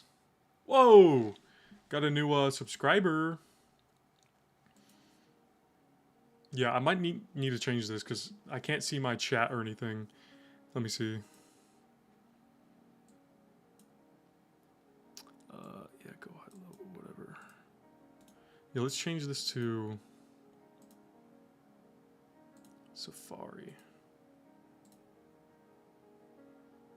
Yeah, I think the stream elements thing I gotta cut off because it's not even that good. Alright, we're 6 hours in. Gonna go ahead and start doing this stuff with this because I'm literally only gonna be doing this stuff for... Gonna cut the music. Lock the fuck in! I need to leave my Brain FM open though. Let's see if it's still going, if it works. Does connection still work? Man, sometimes this thing just doesn't want to...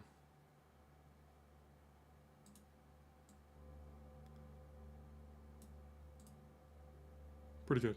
Nice.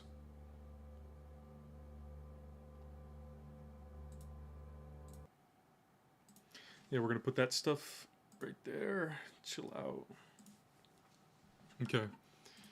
The Safari, open. We're all good. Yeah, sometimes I get nervous because I'm... Like, I don't want to trip over my words in the wrong way. But all I know is that I got to push through,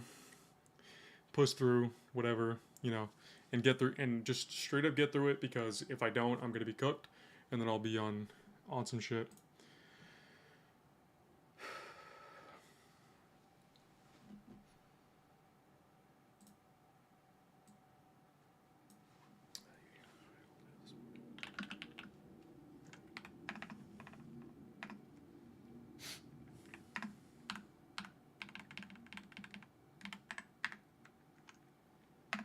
Kind of adjusting my script a little bit just to make sure that it's all good, but I think one thing I do have to work through is my initial sort of heart rate stuff, because when I'm about to call, when I'm about to do whatever, you know, there's like that sort of very quick antsiness, but like I just have to reframe it in my brain that I love doing this, I love doing this, I love doing this. It's really nice to talk to people, and that this sort of thing is what I want to keep doing and almost brainwash myself.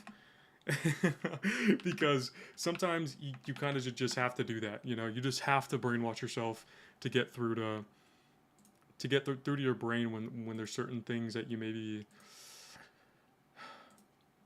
sort of, you know, don't want to do, or something you're not accustomed to. It's more of like doing exposure therapy basically, and then just getting out of your own head, because I think another part of this is just building detachment, because it's like I can't just sit here, please, please, please. No, I have to be like, hey, it's kind of whatever, it's all right. You know, no hard feelings, no nothing. So yeah, hopefully, let's do one more double check test. Hold up.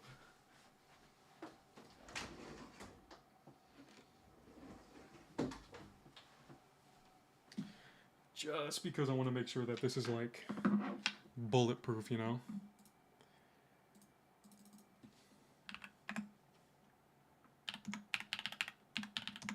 You know, I just want to make sure that this is like bulletproof quality on all of it, and that you can hear everything. Allow. Oh. There you go. There you go. Okay. Okay. Hello? Hello? Test. Test. Wait, why did it sound so Wait, good why that did one it sound time? so good that one time? Maybe because I called from that different number? I don't know. What the fuck? Yeah, it might have been because of that other number.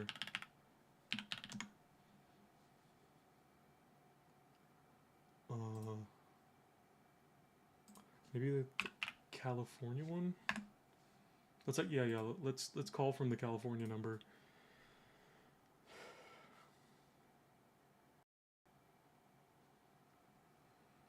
Just because I'm trying to double check and see this stuff is good.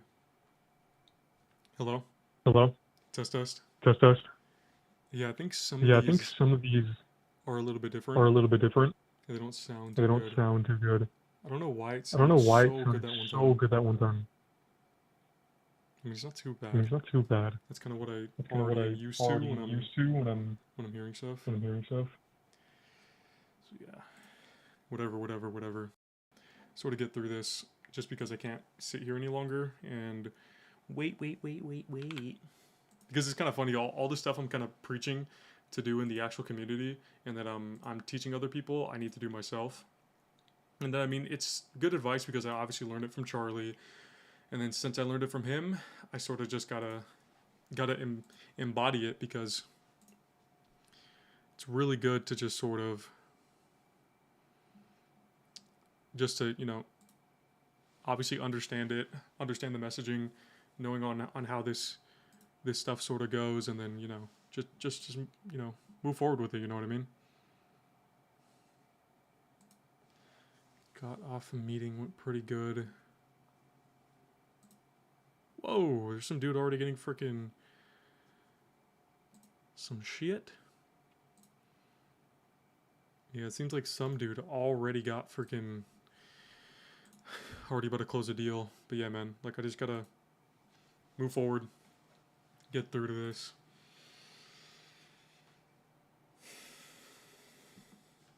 And also just have significantly more confidence, just because like I know that's sort of how I have to sound and how this stuff has to sort of go, like I can't really get too insane or too weird on this, and then I just have to make sure that like everything's good. There you go. Yeah, we'll leave the little brain FM a little bit off. Let's try it. Okay.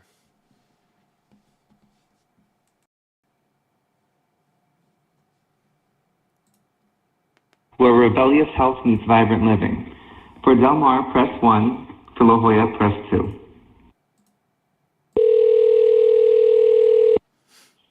Thank you for calling Alchemy. This is Marissa.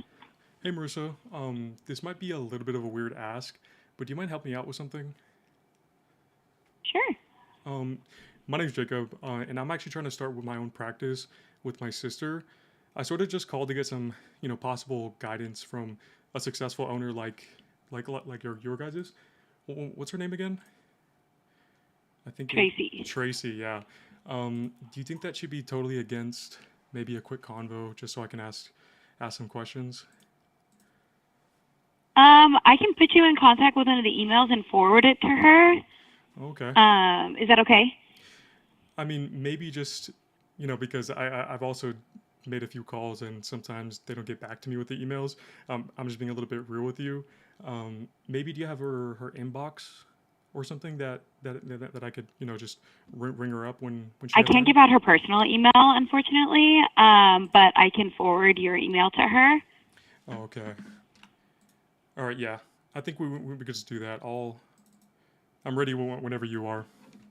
Yeah, it's going to be info at alchemy, ALCHEME, health.com. Health.com. Okay, I got it. And I'll look for it and I'll forward it to her. Okay, and I mean, you probably obviously know her really well. What sort of things should I maybe put in the email to maybe get her attention a little bit?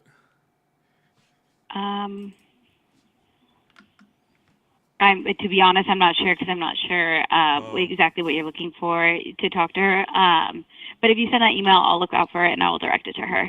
Yeah, it's because I'm just kind of asking a little bit of questions on what to do for the practice because with my sister she's actually getting her esthetician license and I'm going to be doing more of the business side, so I kind of just want to ask her maybe some things on what she might be dealing with, how to really get started, because I'm in a few Facebook groups too and they're like all about compliance, what services and stuff maybe. So yeah. Yeah, I mean, I can forward that over, but I do have a patient here that I need to take care of. Is it okay? Yeah. Okay, Cool. sorry about that. No worries. Hey, I really do appreciate it. Yeah, no problem. I will look for your email. Okay. All right, bye. Okay, take care. She really wanted to get me off the phone, so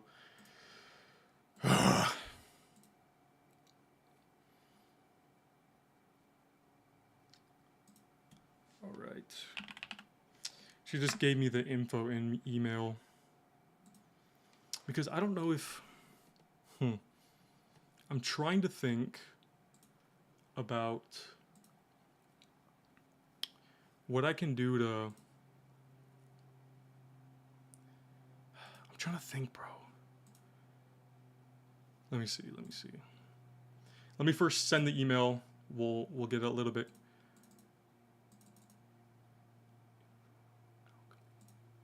It's info@alchemyhealth.com, right? Alchemyhealth.com.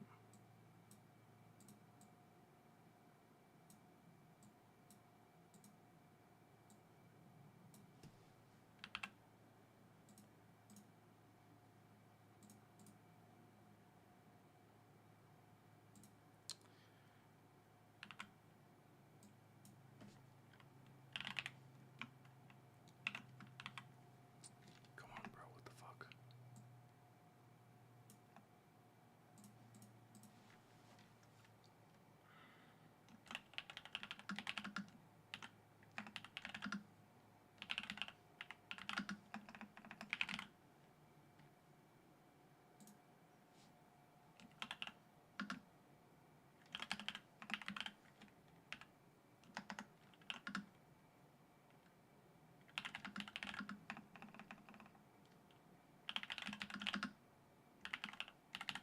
Was it Mercer? Fuck. What the fuck was her name? No, I don't know her name. No.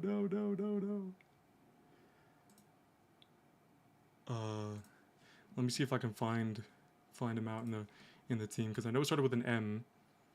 Roger. It wasn't Mia. Monica. Natalie. Fuck. You know what? I'm gonna go back in my own stream, dude. I think that's a nice thing about streaming, is that I can just go through my own shit. So yeah, let's figure this shit out.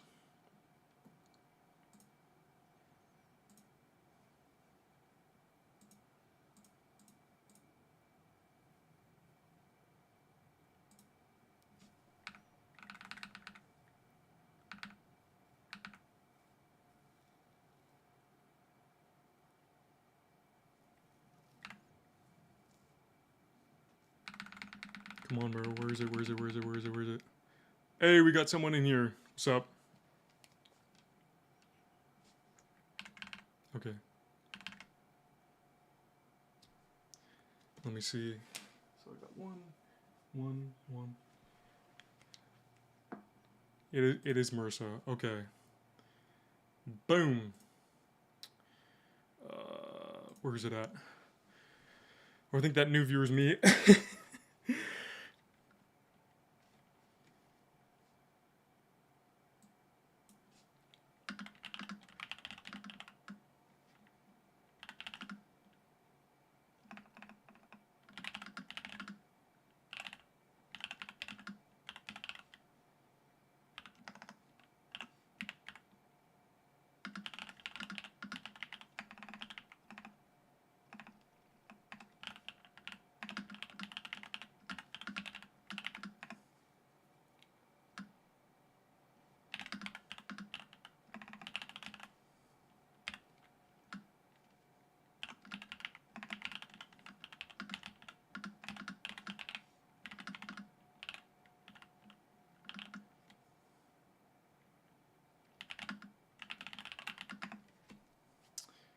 Yeah, let's see. Yeah, I'm trying to like make the email good enough so that then they'll be able to be like yes, you know, and then say yes to this. Oh, I need to add conversations. That's what I didn't do. Combos.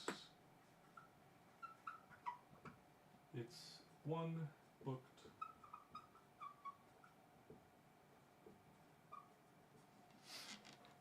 Very, very nice. All right. Because I really want to phrase the email. Yo, who is this? Abdallah? Hey, what's up, dog? Where you from? You from the community or not? Because I'm basically like this whole stream is just me doing Charlie Morgan's little free community thing, and then I'm making dials for like to interview my sort of niche. So I just made one dial. I'm trying to like craft this fucking email to make it good. Hey, if you're successful, my guy, let me know if you got any tips for sending manual cold emails type shit to make it a little bit compelling, you know?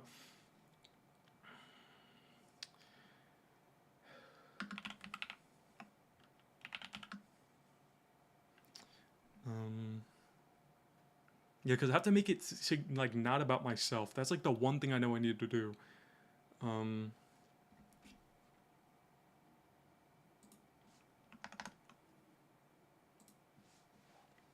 Have you started outreach? Yeah, like this is part of it. So like right now, I start with doing out like sort of these calls that I'm acting like I'm about to start my own spa just to gain research and then book in interviews. Then I'm going to be doing actual real cold calls, right? Because I do this sort of as a warm up, significantly easier of an ask. I can sort of work on my tone and just how I'm talking and how I'm speaking, and then just kill the nerves. So yeah, man, that's sort of how I'm doing it. Want to see if you'd be open to some questions.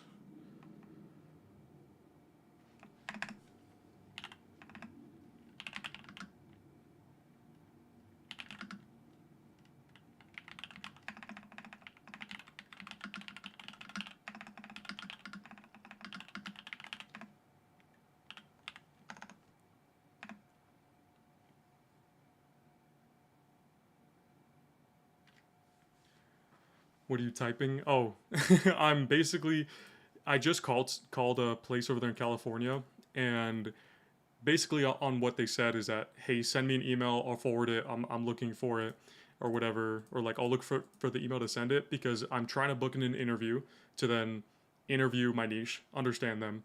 Then right now I'm just trying to craft an email so that then I'm able to fucking, actually get through and book something.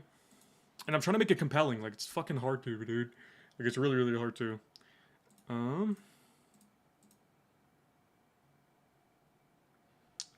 Let me look at something else, because I know I have my actual cold call script. Post to. Yeah, I definitely will. I mean, are you in the actual community, like the school group, or no? Or you just some random dude who popped up and I ended up in your recommended. Probably me being the actual random guy, but just want to see, because I'm not really expecting anybody to be on this consistently, just because I'm like, I really just want to be more focused on. Oh, you are? Yeah, good shit, dog. I mean, are you brand new, or you like brand new, completely starting from scratch, or do you have a little bit of experience under your belt? I want to see if he'd be.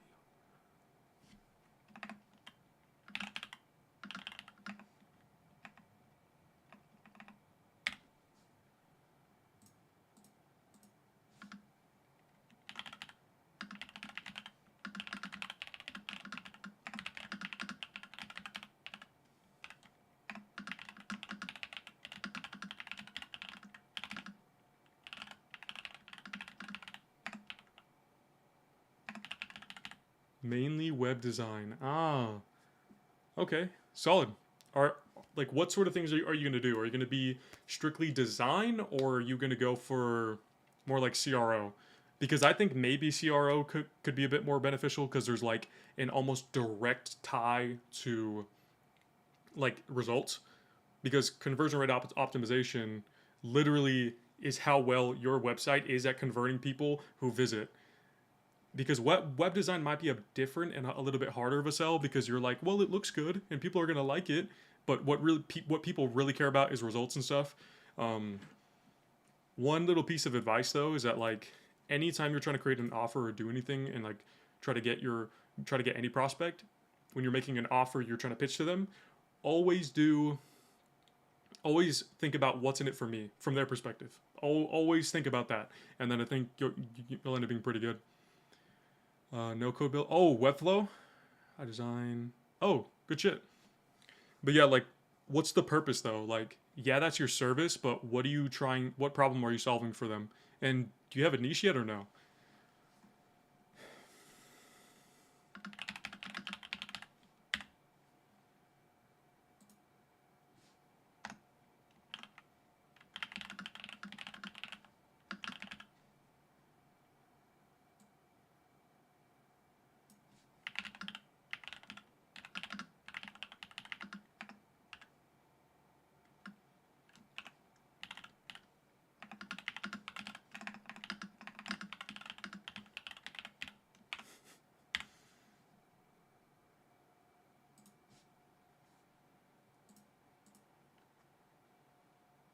Auto dealers. Okay.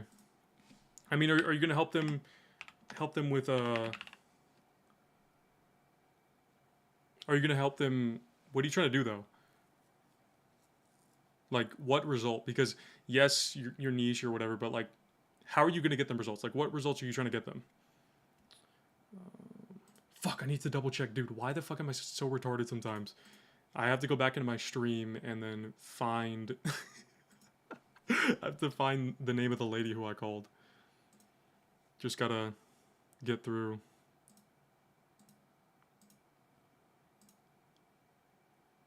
Okay. I think I found it.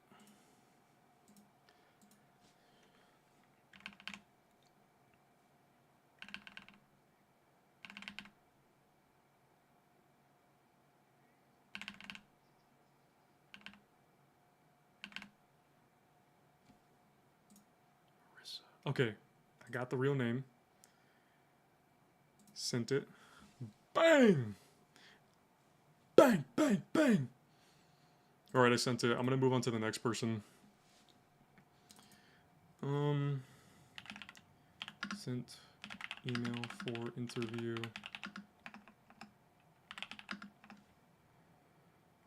They need a website, so they pop up first page using SEO, facilitates booking, and as a logical result, more clients. Okay, so it's like you're trying to. So let's dissect this a little bit.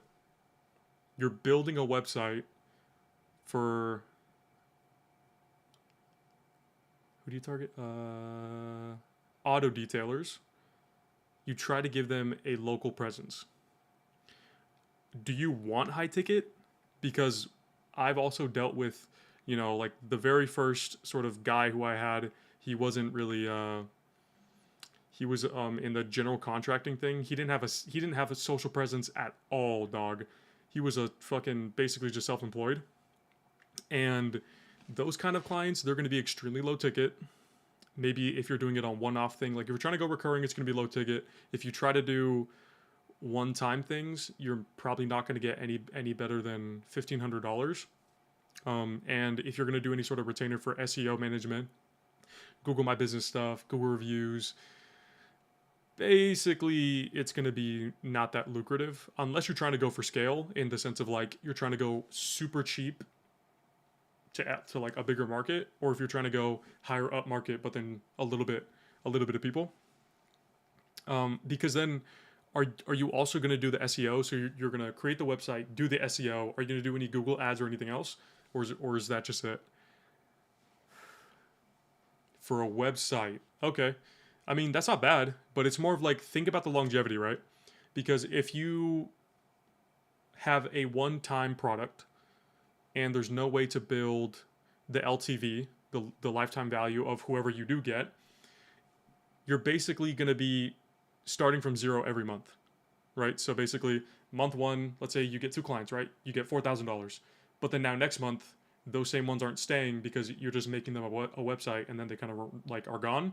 And then the second month, you're going to start from scratch, right? Because the biggest thing about like an agency model or a consulting model is that you get them on a retainer, right?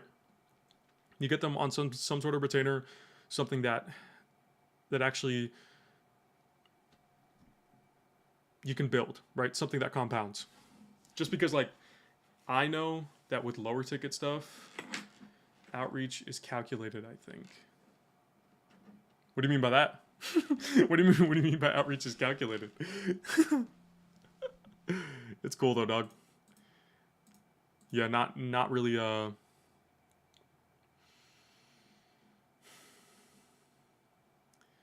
not really too bad if you're just chatting right now. Don't expect you to have a full-blown detailed response. Meet the team. See who the owner is. Co-founder Peter or Kate. Okay, they're both the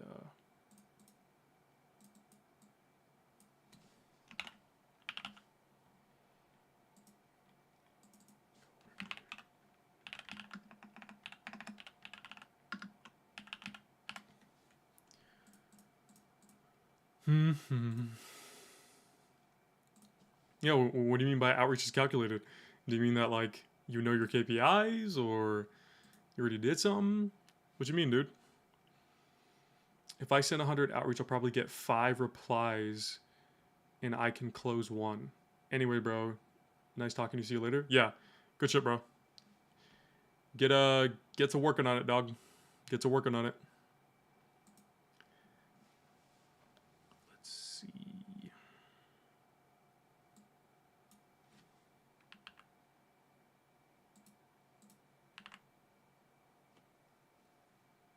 Can I get your school account name? Yeah, got you. Let me send that shit real quick, dog.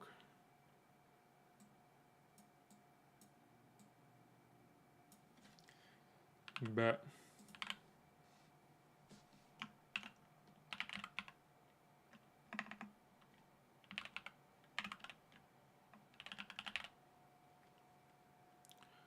What the fuck, dude? These school account names are kind of wild.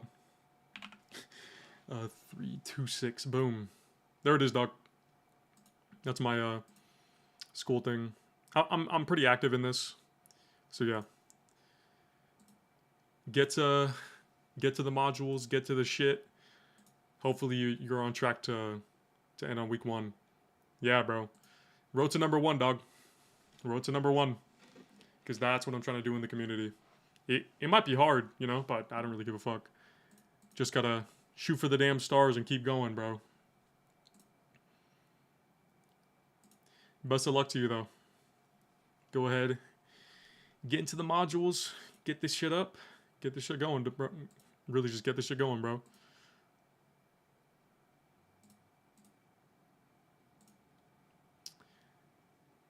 Can't send you a message. Yeah, dude. For some reason, like, I've been trying to DM people, but, like, you have to be level 5. Like, it started at being level 3, then it just progressively gets more to where, like, you have to be a certain a certain level to start DMing people. I don't get it, dude. I really don't get it. I mean, I'm gonna be going live every day, so I'll end up just being here, dude. Like, legit, I'm doing this every single day. So, pop in, honestly, whenever you want. Do I have my... I don't think I have any of my socials even in my bio, dude. I don't think I do. I don't think I have any of my... Yeah, I don't have any of my socials. I don't think I can because I'm not, like... Because I didn't do that stupid verification. Anyway, I followed you. Hey, good shit. Appreciate it, bro. Yeah. But yeah, man, I'm gonna be here basically every day. Literally every single day. Streaming. 6 hours and 30 minutes in. Going strong, going solid. So, go ahead and get this shit, man. Yeah. Appreciate the support, bro, because I'm definitely just trying to get everyone fucking, you know, be a good, decent source of motivation for other people to have them be like, hey, if he's doing it, I should do it, you know, because that's honestly how I started with doing this whole accountability stuff. So yeah, man. Got you. All right, bro. Now get out of here. Go start fucking doing some work, dude. It's funny as shit. I don't tell anyone to stay. I tell them to leave. Have a good conversation and then just cut it there, and then y'all can head out and do your own thing. You know, because like, honestly, I'm here to work. I'm not here to really do anything else. So I'd really like everyone to have that same mentality and mindset. You know, just because, you know, I'm not here to be like a fucking like Kai Cenat or fucking I Show Meat. I'm not trying to be like any of them. You know, trying to be like a Charlie Morgan. That's the guy I'm trying to be. You know what I mean? Trying to gain that success. That freaking success. If I can fucking speak. But yeah. Excuse me.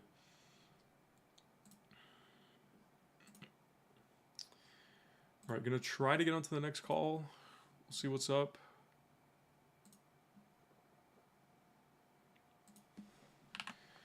Hopefully that lady wasn't lying about what I was trying to do. Or lying on what she said. Just because that kind of sucks. You know what I mean? Quick question. Whatever.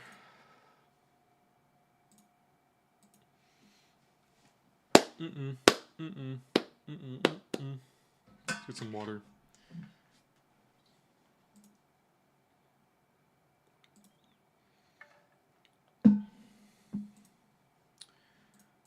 Maybe let's make this... I think I'll make a contact for the people on who I do call.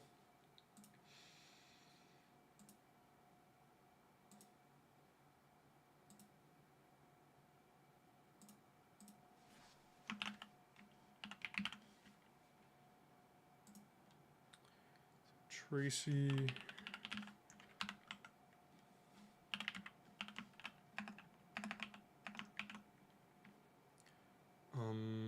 yeah, let's just input all this stuff.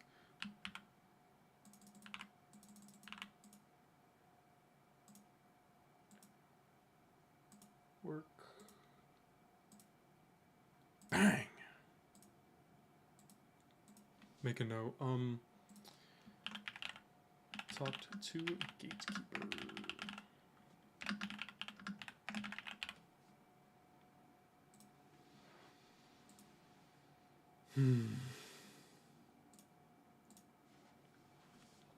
Let's get through to their business name.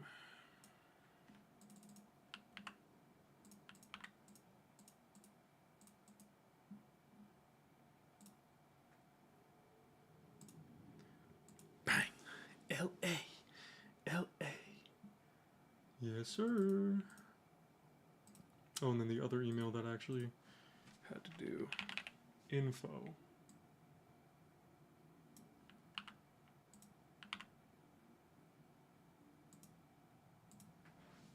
Okay. I need to like triple check to see if I even sent it to the right email, because dude, I don't know why I'm like getting kind of stupid on this, but you know, it's whatever. Sent info at alchemy.com.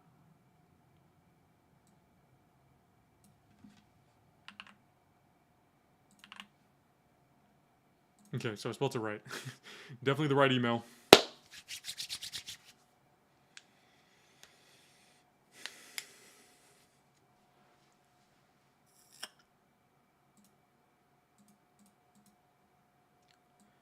On to the next.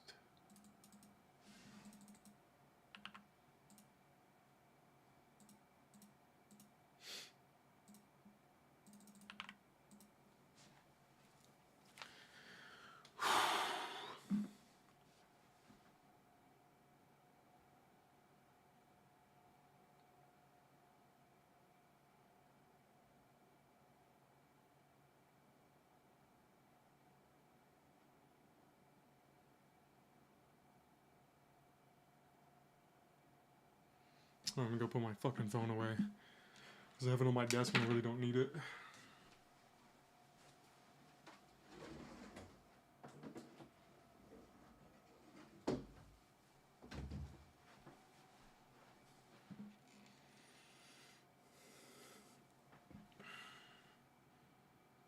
Gotta throw my phone into the fucking shadow realm. Let's put this like right here.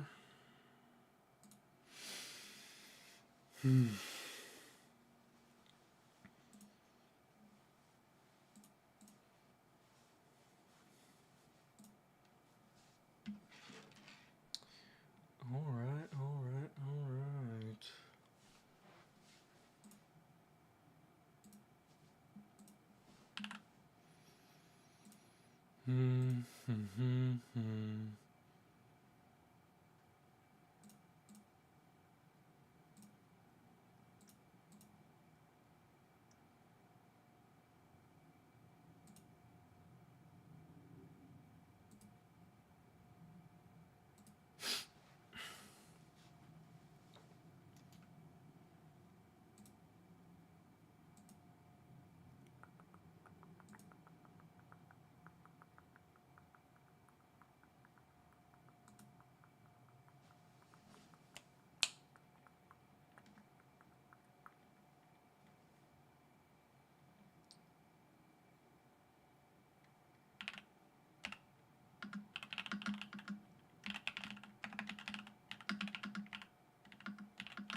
All right, gonna continue this.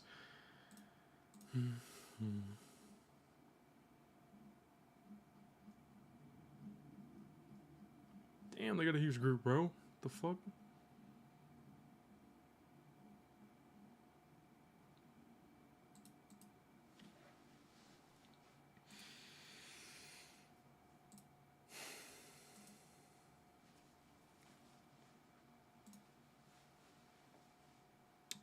What can I do for the questioning to be...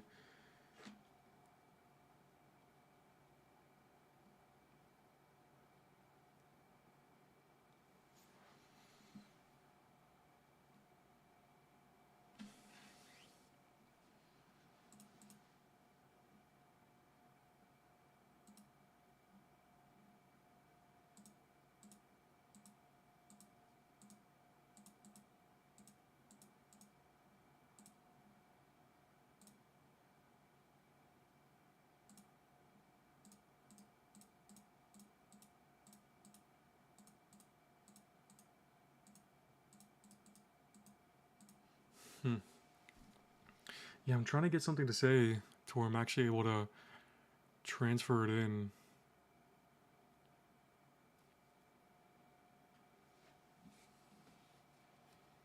Like Kate or, Kate.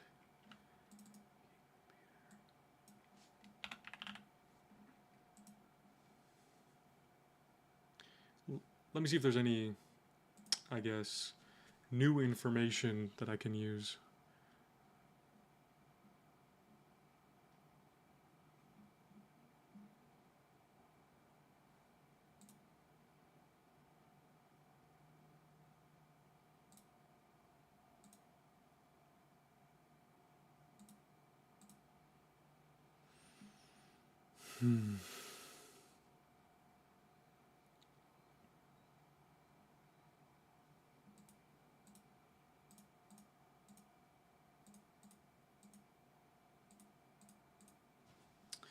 Let me see maybe some of my gatekeeper stuff.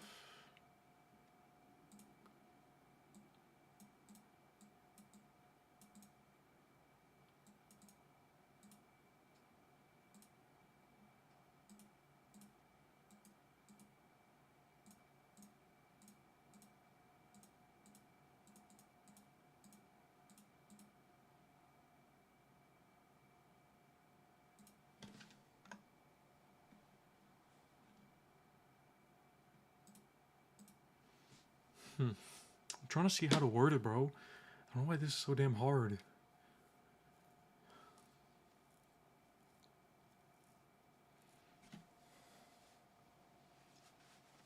Let me do a few.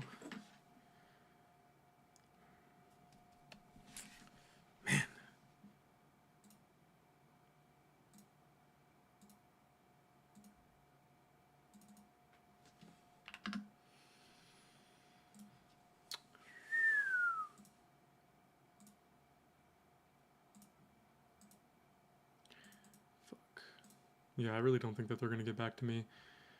Whatever. It's only the first one. I mean, it went pretty well. Didn't go crazy. Because I think it'd be way worse if they, like, hung up on me very first try.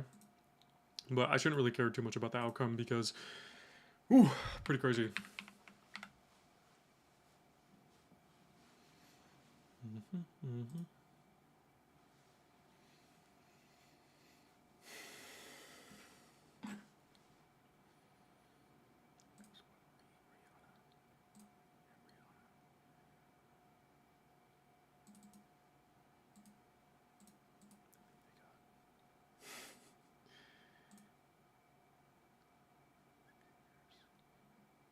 Yeah, because what I'm trying to do is think about some personalization maybe to be like, hey, you know, this might be a weird ask, but do you mind helping me with something? Be like, yep, my name's Jacob. I'm trying to start a practice, you know, with my sister.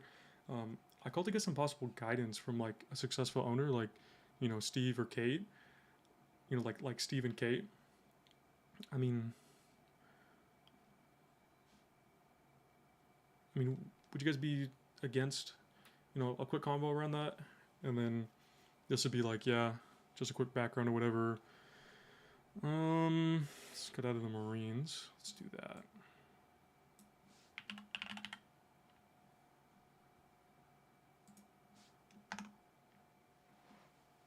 Yeah, because I think maybe my opener is what kind of gets it not really that well. I'm not sure what's up with my opener though. I think it's just because I'm not inciting anything that makes them want to help me, you know? Because there has to be something in it for them.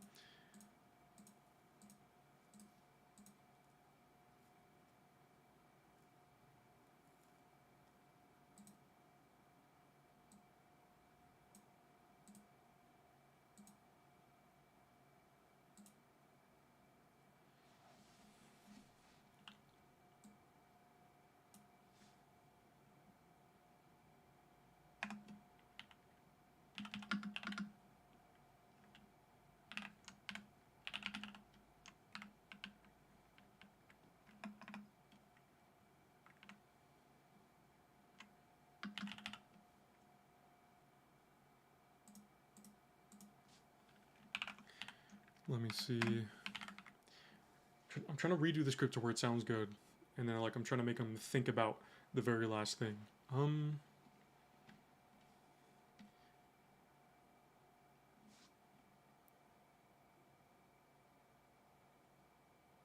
Because I'm trying to like inflate their ego almost, because that's probably the best way to do it. Call to see if owners.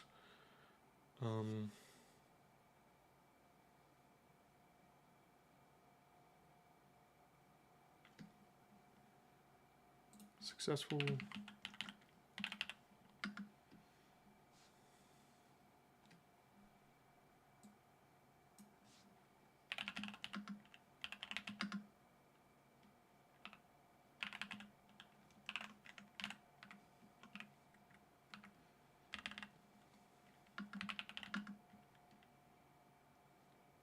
Hey, we got somebody in here. Say what's up.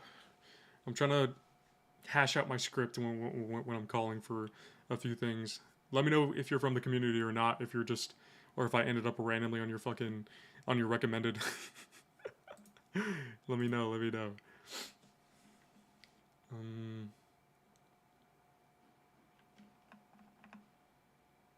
Fuck. What happened before to see if blank.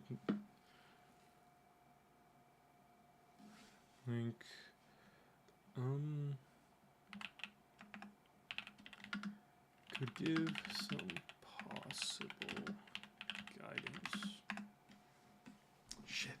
I'm really trying to make this super compelling, because if I don't, I just sound like, hey, me. By the way, me. So stupid. I gotta make it. What would make them want to help me? I have no idea.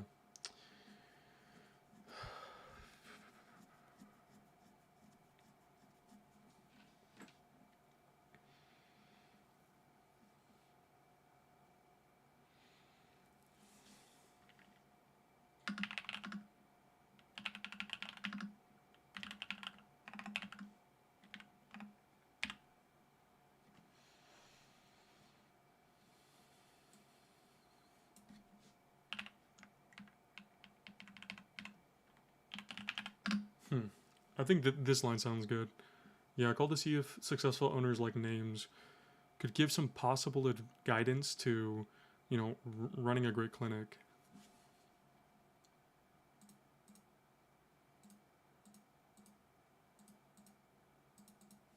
I don't know, man.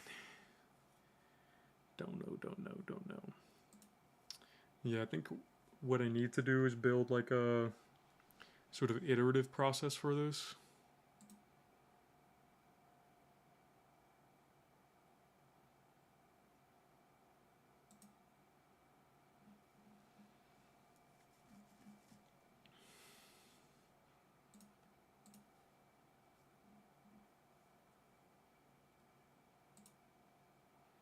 Let me see if they're more active on their Instagram to get some things.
Man, I'm trying to see.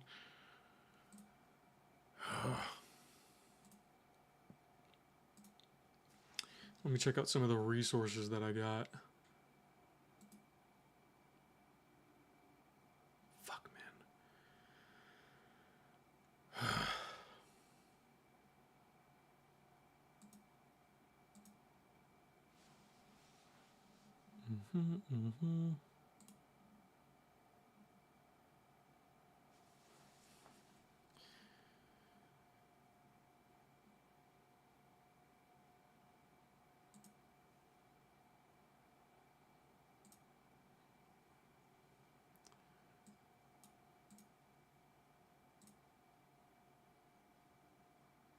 Let me see if that's even, if you can even hear this, because you're not supposed to.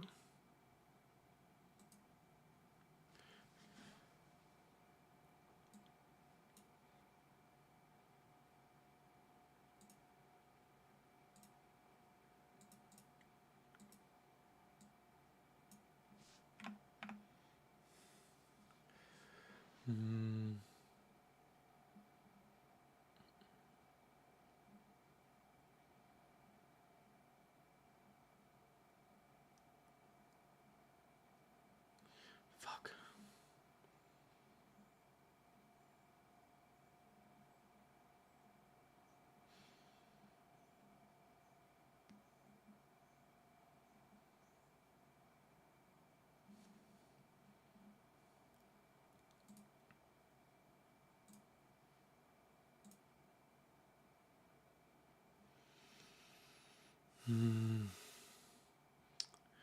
Fuck.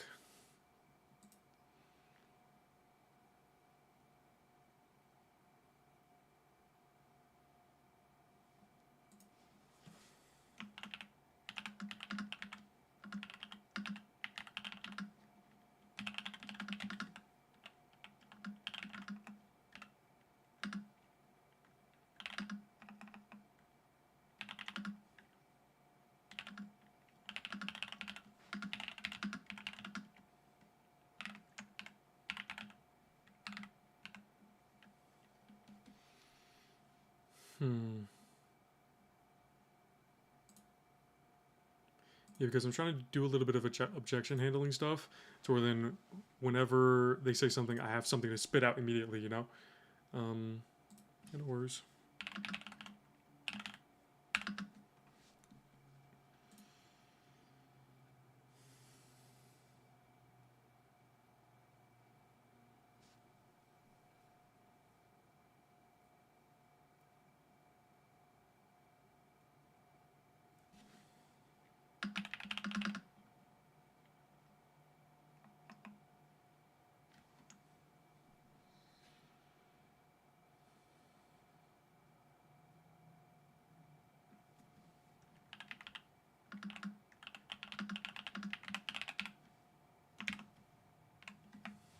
Fuck, dude, I'm like coming with some corny ass shit, dude. Want.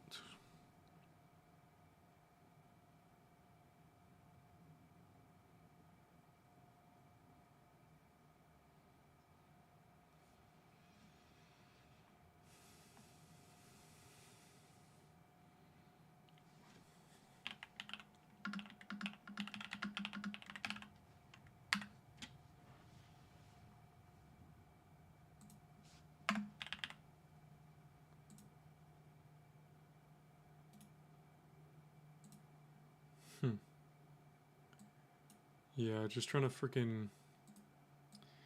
Just trying to make this thing good, bro. Or at least have like a good running start, you know what I mean? It's so tough, man.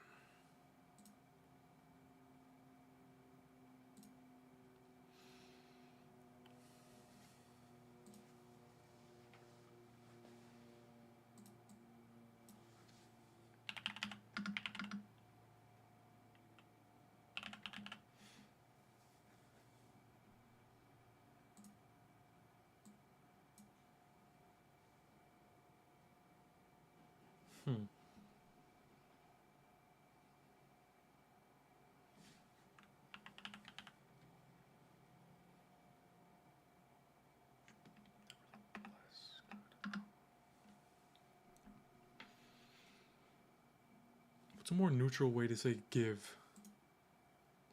More neutral term.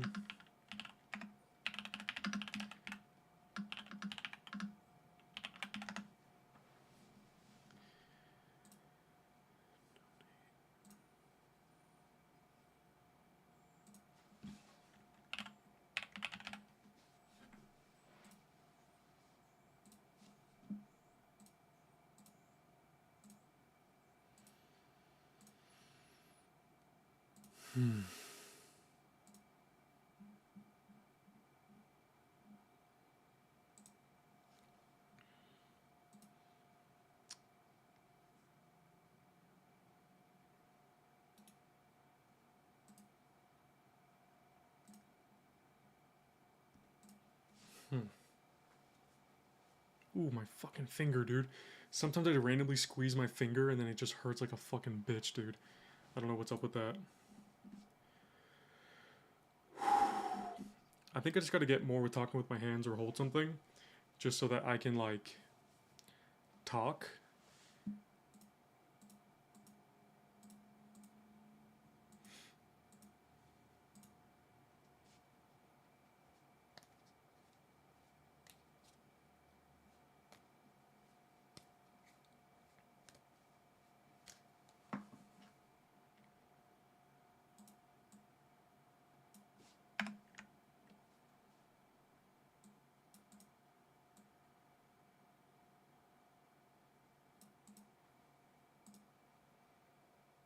Mm-hmm.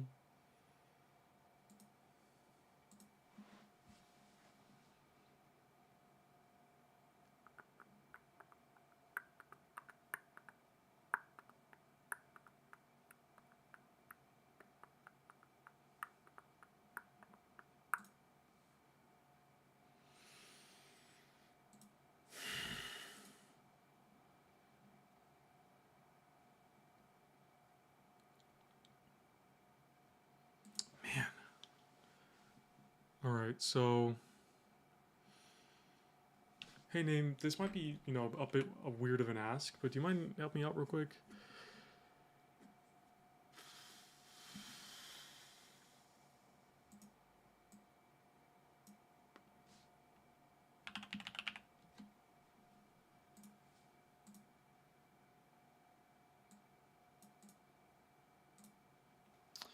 Alright. Make sure audio's good. It's still on the right thing. Yep.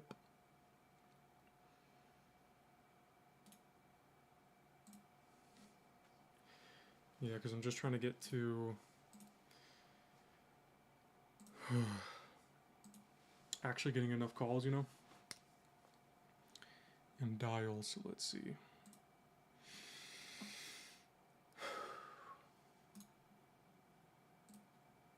Simple, simple, simple.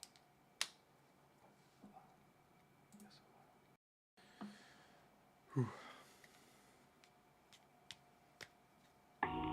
Thanks for calling Pretty Please Aesthetics, where we help you look and feel your best, so you can be your best. While we get you connected, feel free to check out our website to learn more about our services and to book your next appointment. We also have an app that makes booking appointments a breeze. Just search for Pretty Please Aesthetics in the Apple App Store. Thanks for holding tight. We'll be with you in a bit.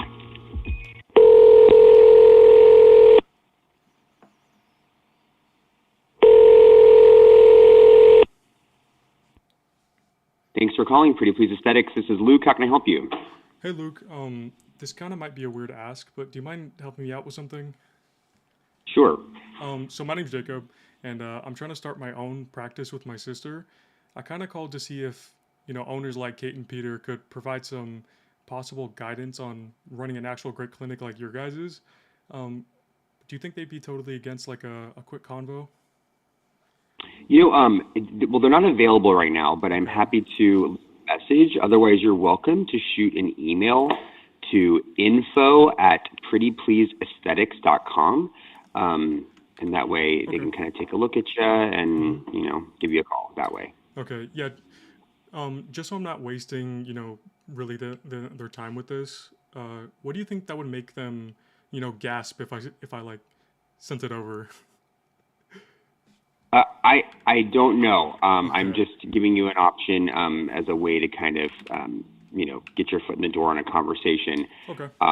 But I can also take your information down and pass along that you called. And Okay. Yeah. You can take down my name and phone number. great. What's your first name? Jacob. Okay. And Jacob, your phone number? Yeah, it's gonna be 858-609-7025. Alrighty. Well, I'll pass along the message you called. No worries, man. Hey, Luke, I really do appreciate it. Yeah, you bet. All right. Have a good one. You too. Bye.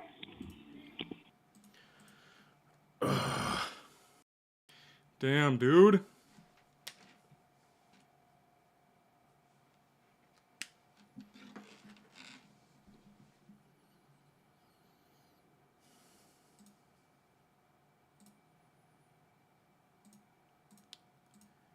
Come on, bro.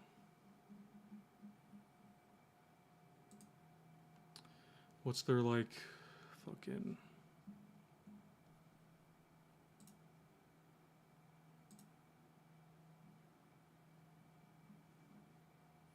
Because this was info at...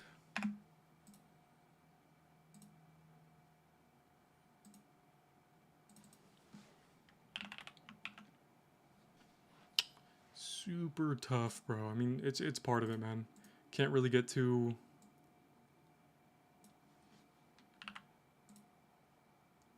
crazy about it.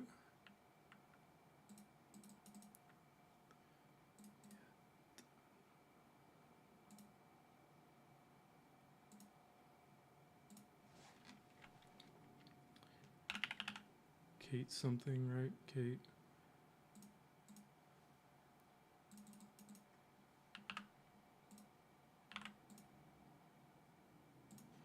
Yeah, just making a contact for if they ever do get back to me. I don't know if they will, but trying to see.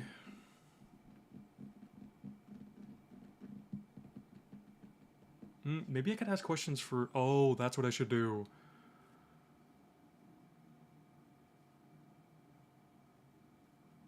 I think that's what I should start asking them questions on why they wanted to work for them and why they wanted to work there.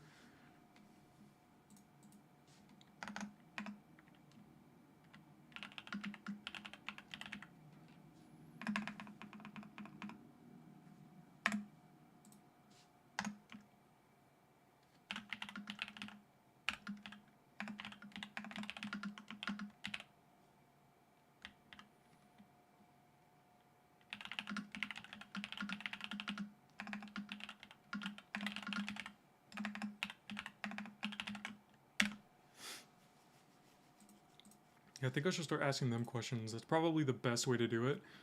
Just so that then I get them engaged, because what they're doing right now is defaulting to like, hey, I'll just pass it on, instead of like, doing really anything else.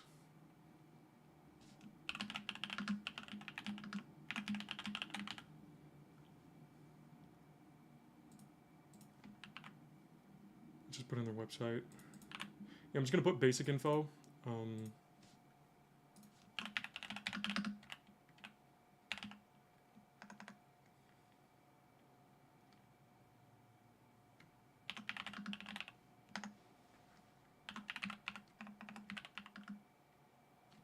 What number did I call them from?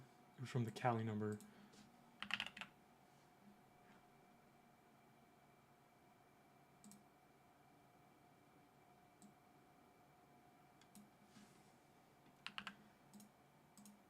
So let's get to...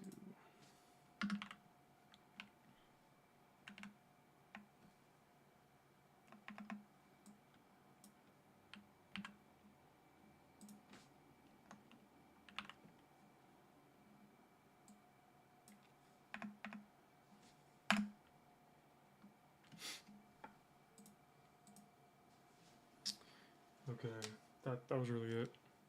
Yeah, objections, email. Yeah, send email was really the big one.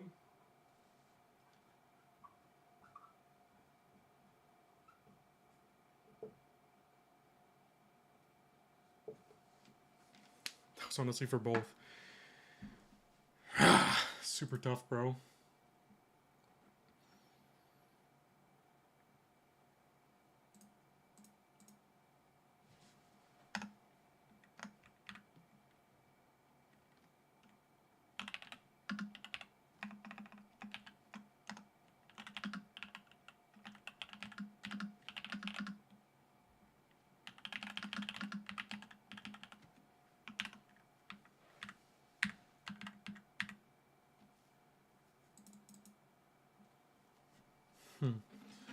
Let me think.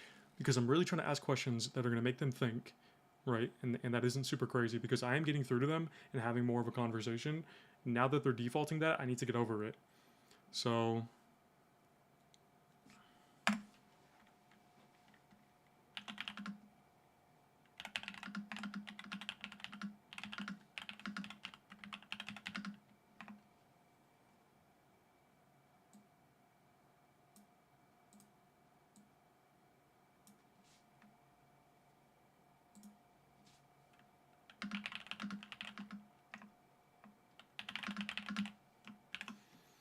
Because I'm trying to think of some fucking questions to ask that are gonna be good.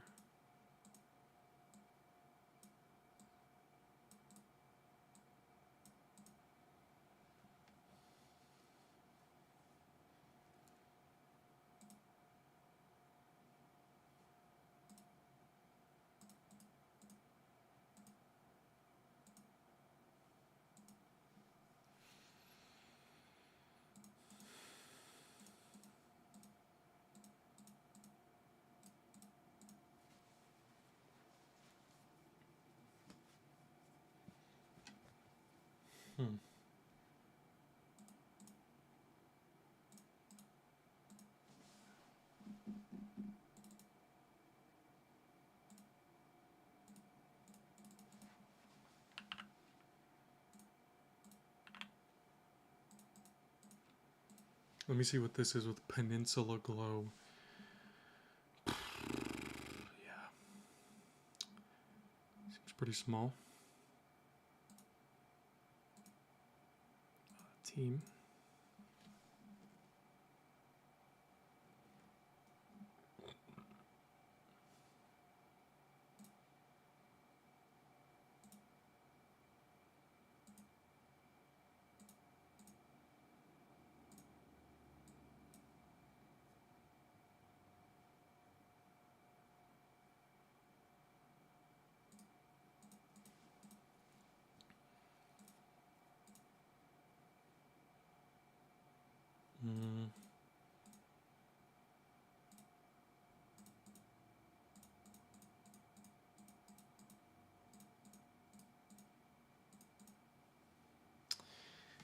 I'm still trying to fucking think, bro. This is hard. Fuck. Can we go take a quick piss? Hold up. See y'all in a second.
I'm back. I had to take a little bit of a break, but let's go ahead and get to it just because gotta stop pushing, stop being a bitch. You know what I mean? If you know what I mean. Okay, there you go. Let's get my little desktop area locked in and ready just because I don't have that much room. I mean, I do have a 49-inch monitor, but I don't have that much room on what I'm doing. So, where is it?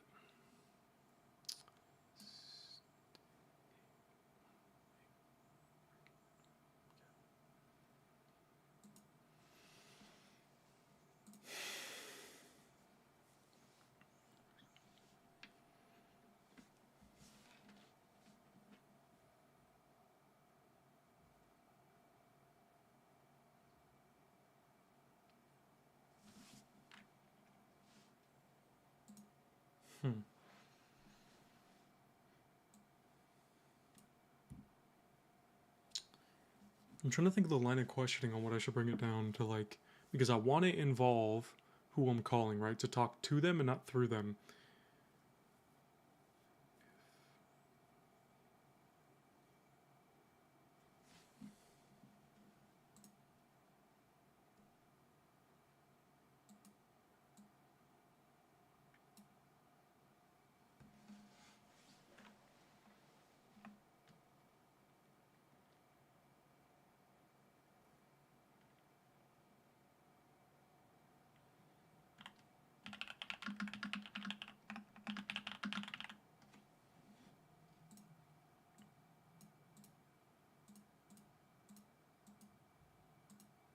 Yeah, no, I'm going to be talking to, like, literally almost all of the gatekeepers really ever. So, I'd much rather just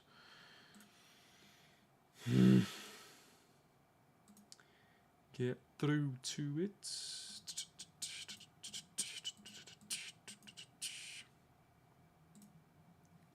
yeah, I'd be like, yep, would you be totally against helping me out with that? Mm-hmm.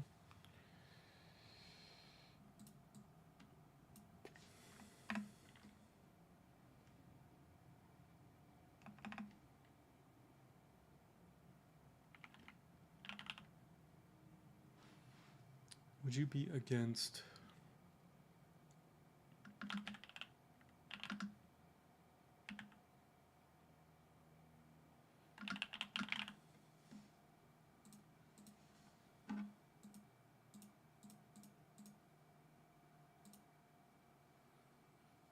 Mm-hmm.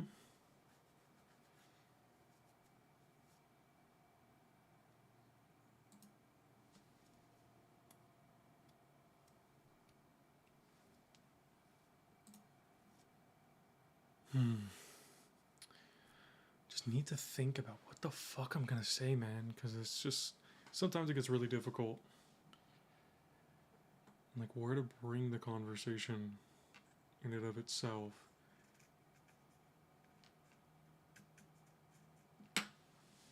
Okay.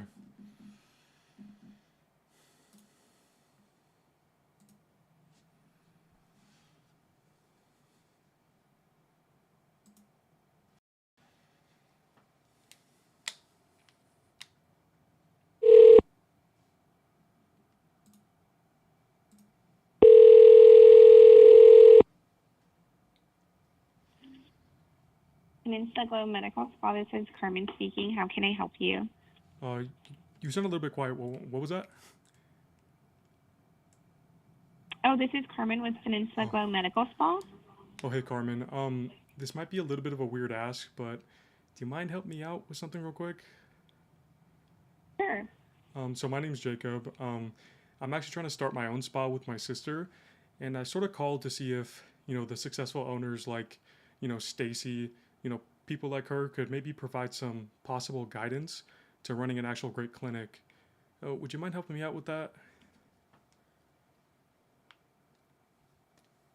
Oh, yeah. And so she's actually not available at the moment. Okay. But if you'd like, I can take your name and information. I can pass it along.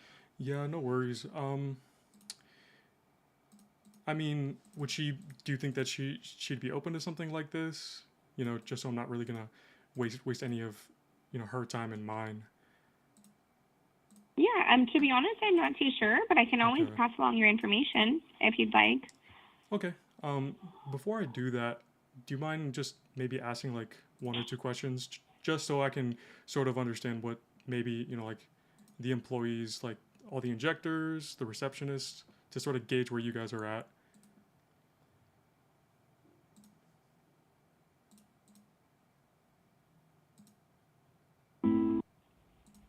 Would you be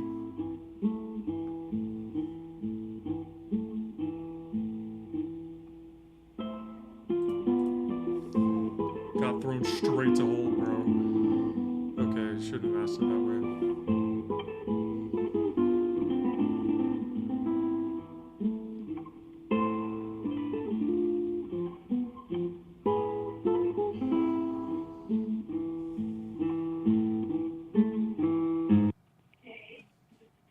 Hello?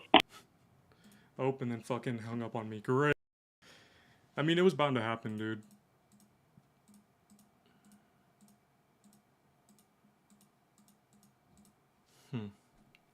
Trying to think of something, dude. Put me on hold.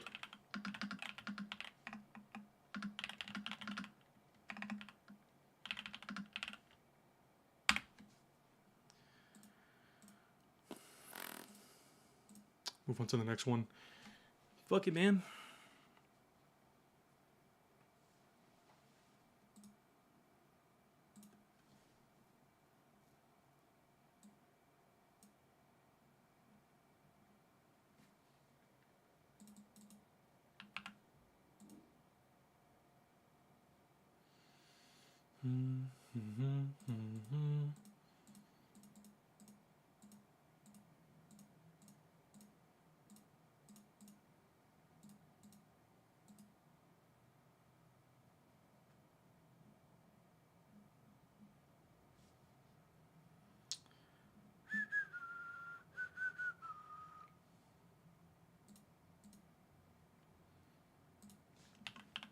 Let me fill out at least some of their information, then I'll ask again. Call it a different time, maybe, because I'm doing it during probably their lunch break.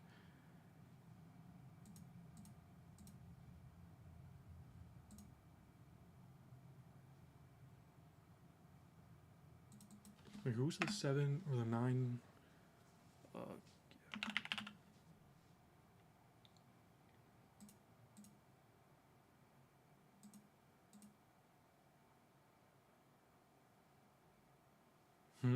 Wait, 916. Wait, what the fuck? Did I not already? No, I didn't. Okay, let's do this one. The one I just called.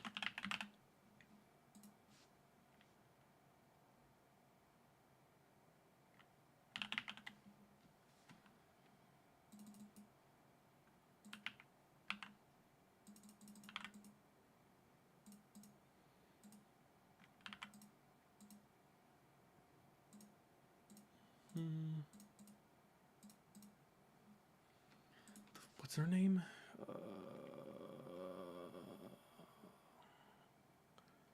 Shit, forgot what their.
Which one are they more active on?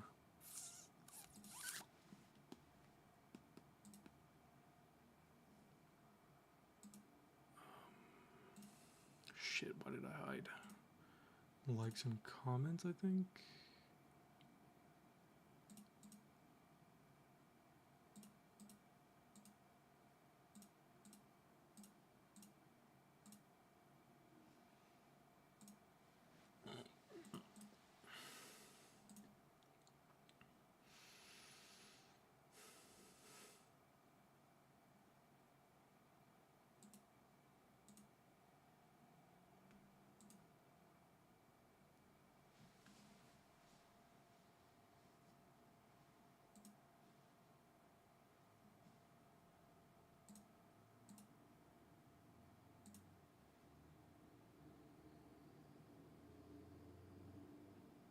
Fuck. Trying to find the... Okay.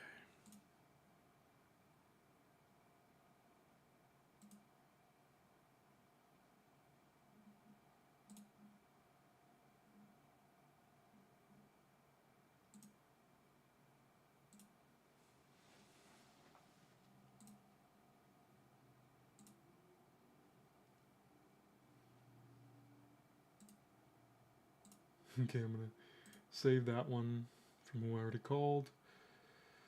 Let's refresh this.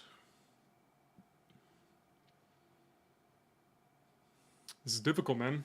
This is really difficult. Getting just a little bit of, you know, pushback and shit. Sort of whatever.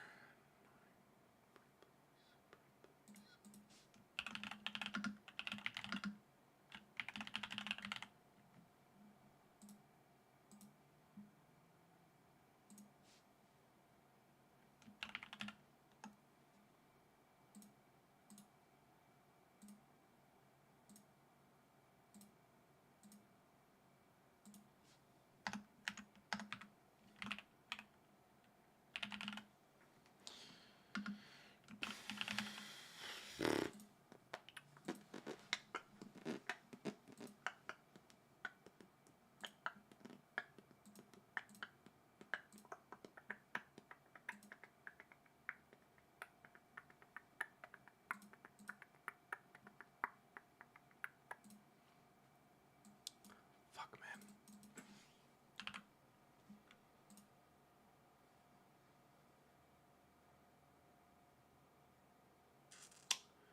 Where is it at?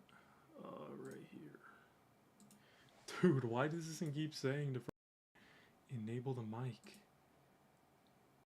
Yeah, always allow. There you go. Yeah, because it keeps fucking throwing me off my game. Holy fuck, I think I gotta take a shit. Hold up.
Alright, so sort of just out of this sort of intermission.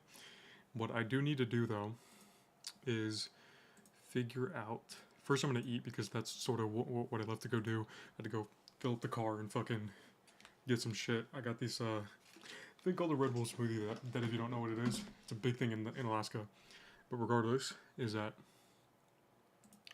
I need to figure out where my niche hangs out, how to get their stuff, if I'm gonna cold call, where's my best lead source, and to really figure that out and lock it in. Just because I know I've been absolutely struggling for the past sort of month, so gonna go for. I'm just gonna eat and then just start doing a little bit of research here and there. But yeah, gonna take a break and then I'll be back.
Alright, back after a long ass intermission. One thing that I'm trying to do is figure out how in the absolute hell am I gonna find people's, info for me to be able to work on getting proper phone numbers and everything. It's pretty annoying. I've just been watching a shit ton of freaking videos. It's kind of what I was doing, bro. Find info.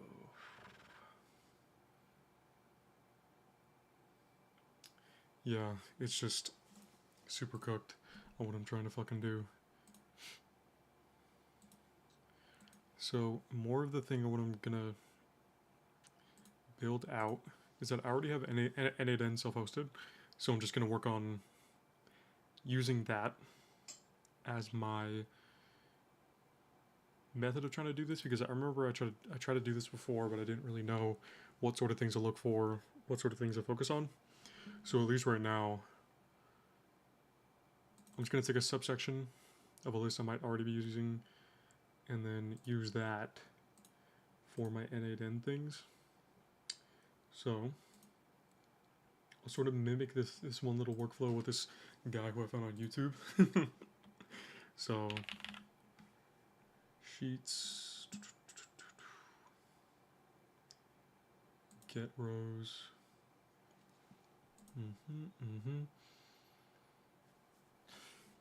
But yeah, I just need quality phone numbers because gatekeepers are gonna kill me, dude.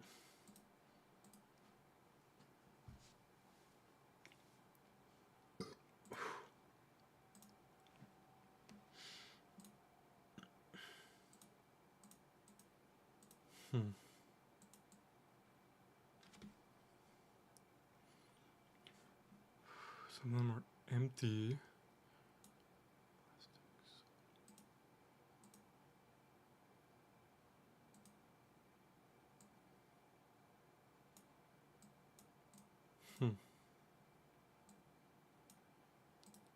In here, and then they also have the website. Trying to see how we're gonna do this.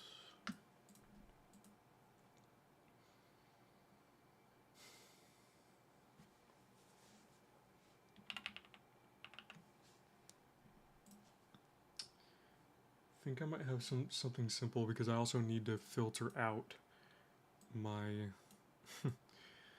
all of these kinds of, niches and shit.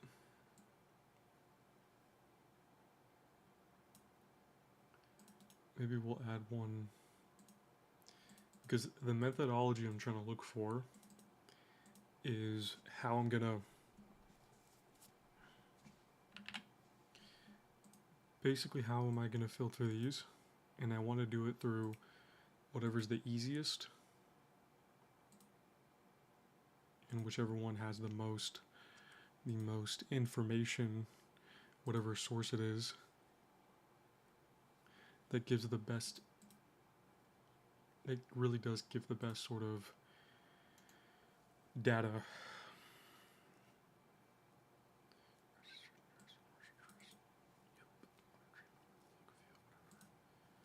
Feel, blah, blah, blah, blah, blah.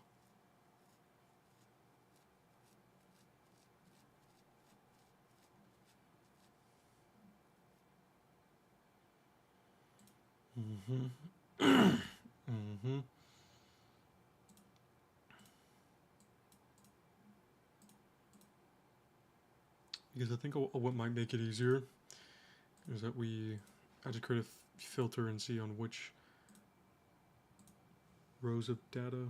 Oh shit, almost all of these have the organization. So we can use that, LinkedIn, to scrape information. We also have the actual LinkedIn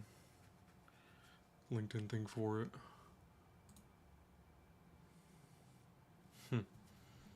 Because I need to try to create some sort of, because one thing I noticed with AI is that you can't really give it too much information or else it's going to shit the bed and cry, basically. So you can't really do that.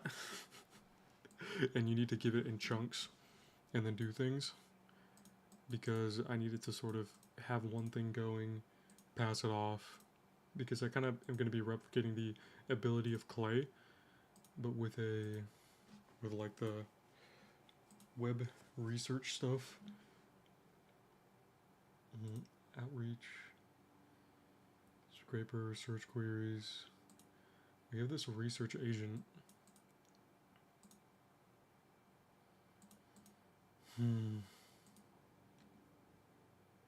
No.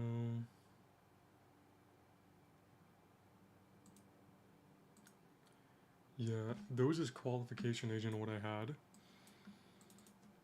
I want it to, because there was a big issue with this thing not being able to give me enough quality things and find good information.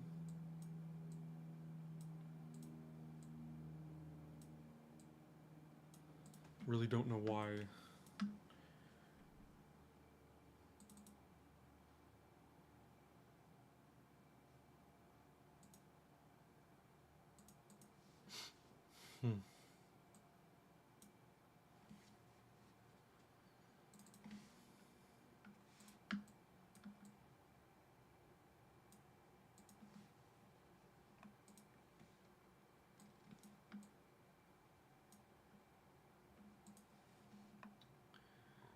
Hold up, let me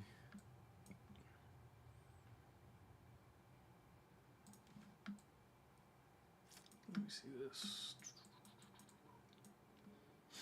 Yeah, because I made this one a long time ago. This sort of thing, I'll show y'all what I'm talking about.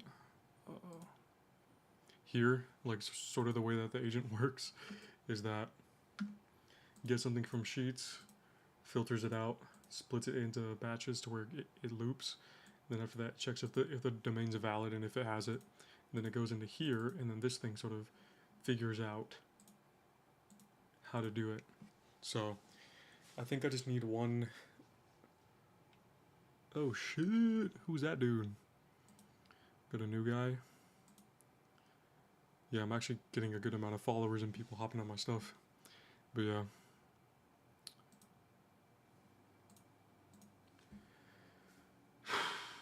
Let's see.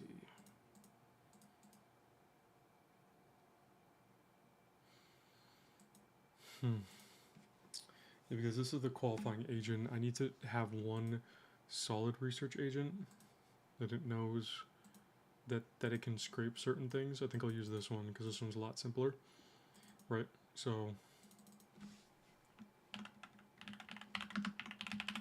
all this one's gonna do is pull and find information on the business via LinkedIn, pull the company information and everything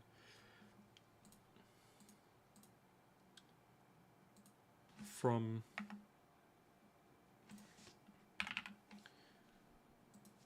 my actual lead source, because the lead source has a lot of things for LinkedIn, the URLs and everything, and it has all of it. And then some of them don't really have that good of a good enough descriptions for it to understand it. So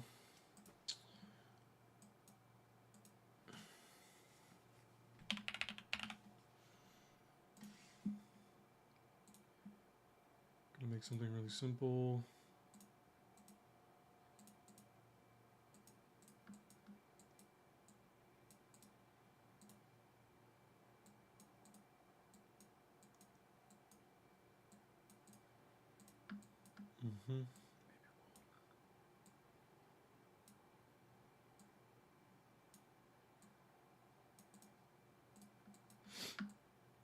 Okay, I need to kind of replicate this thing because what this guy has is, yeah, find owner's name via search, then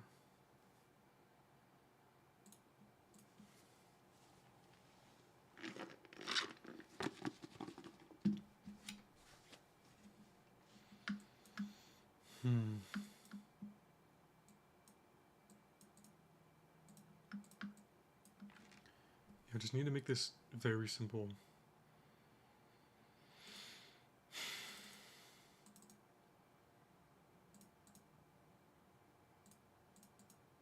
So we run this, pulls everything, right?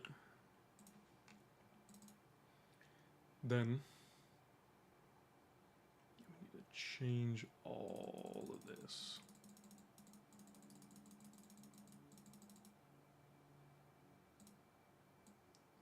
I think we'll keep the ID, right? Keep the ID for tracking purposes. Definitely need their name. 100% need their title. Name, title. We'll do definitely the URL. LinkedIn URL. Organization name.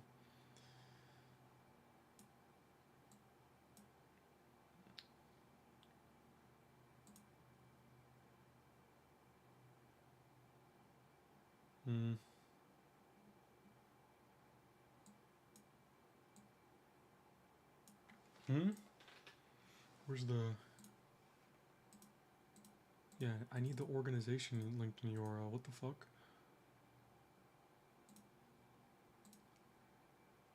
What's going on, my guy? The fuck is happening?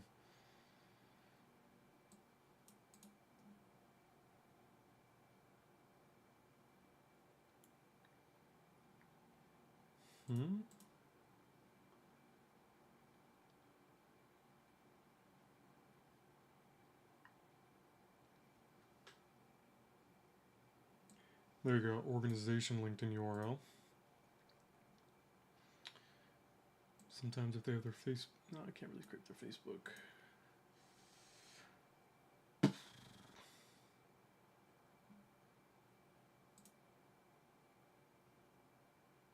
Okay, I think that's it. Because I'm trying to think about the steps on how this is going to work to where then it takes the lead data. Then what I need from that first to set the base is I need a certain amount of research to sort of go into this so that then this has the ability to sort of go... yeah, because all of this is going to get put into back into the sheet to give a really good breakdown and almost a really good brief that then can qualify everybody. But I'm trying to see, like, what's the most effective way to, like, or maybe I'll just run a separate agent after that to qualify them based on that. Because once that gets done, maybe we could shove it into another agent that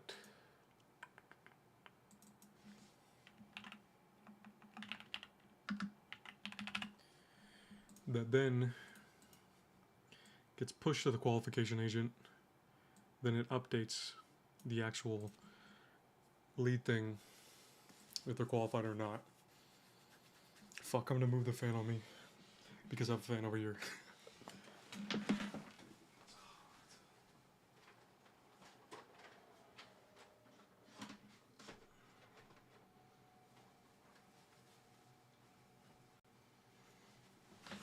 Hold up. Pee break.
Alright, I'm back. Nope, don't need that. Gonna get my login music right now.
Today I'm going to show you how I built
Yeah, I'd say about like 9, man. Just because I've been, I took like an hour break because I needed to eat because I went 8 hours straight without any fucking food. So yeah, man. I'm just kind of grinding right now. I'm doing some of my building processes so that I can get more leads to call for tomorrow because I've just been struggling on that, man. And it looks like we got the same name, dog. Are you in the school community or no?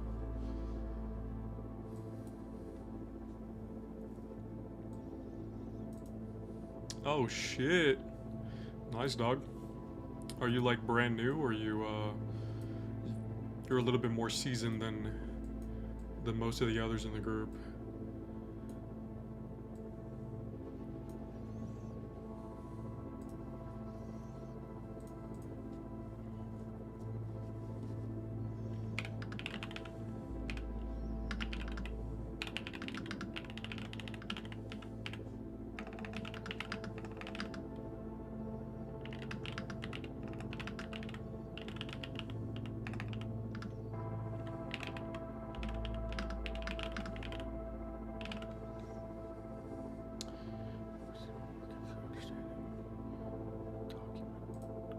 Okay, like more what I mean is that it's just like this is your first time being in like doing any course or doing anything for like the make money online sort of space. Like you've never done anything for a business, period.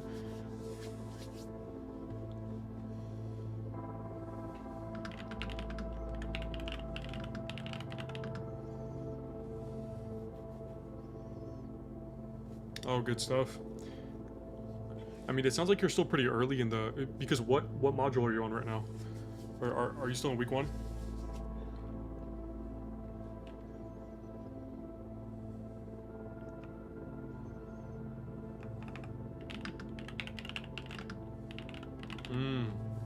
Good stuff, man. I mean, what's your situation? You still stuck in a 9 to 5? You in college?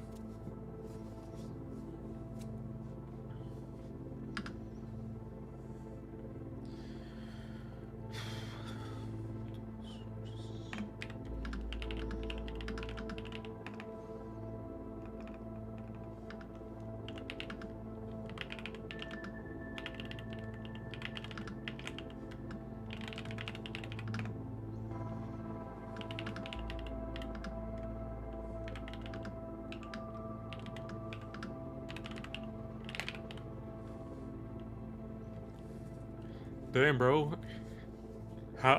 So like, how old are you then? Because you didn't say university yet, you just said school, so I'm like, oh fuck. Fucking high schooler type shit?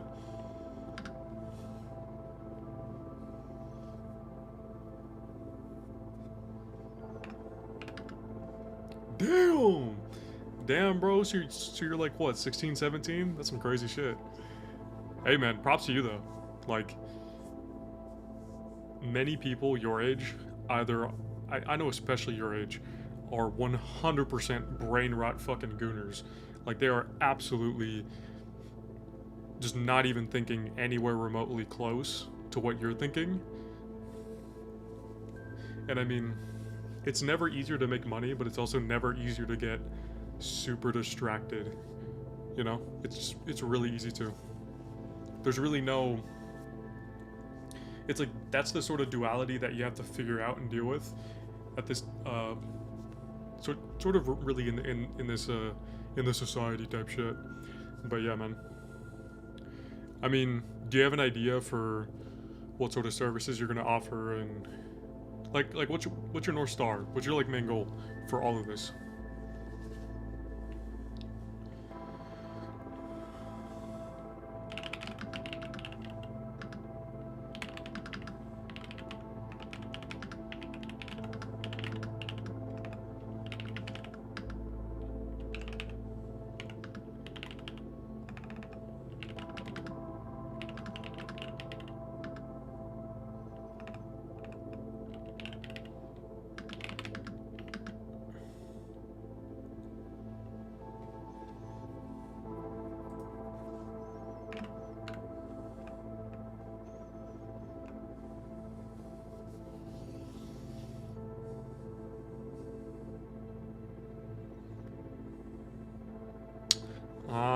Okay.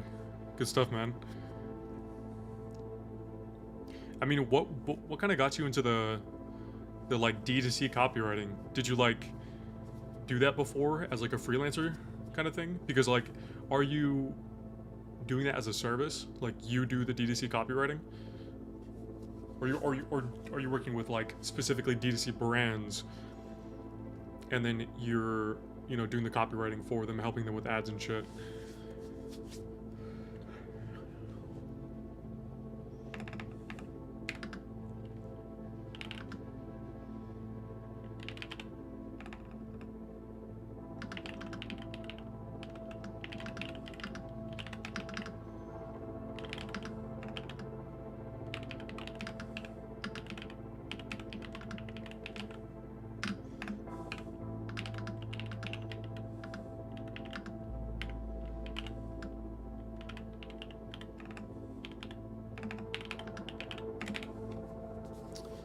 Done for you, helping coaches, consultants with their funnel and optimizing it so VA sells on landing page and stuff like that.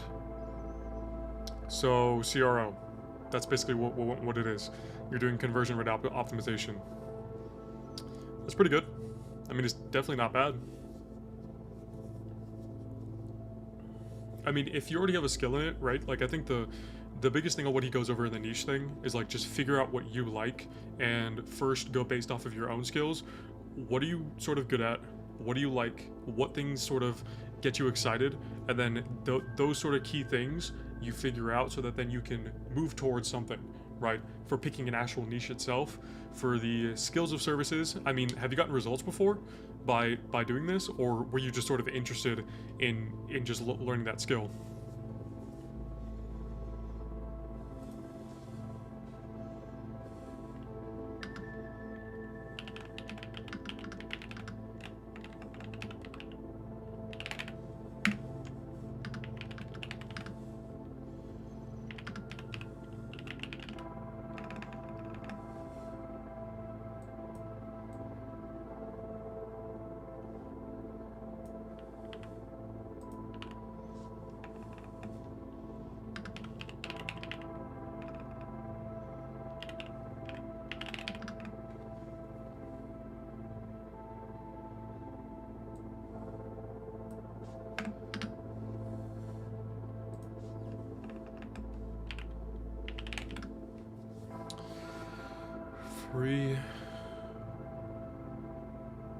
Hey man, at least you have some experience under your belt, you know, because it'd probably be a lot worse if you didn't have anything under your belt and then you didn't really know what you were doing. But I mean, you already have a proof of concept that like they need it. Because were you just sort of picking any random ecom brand, or did you like, you were like in a specific niche within the ecom brand, like you helped clothing brands, streetwear brands, specific, I don't know, fucking snake oil serum brands. I don't fucking know. It's just like who did you actually get to basically say yes?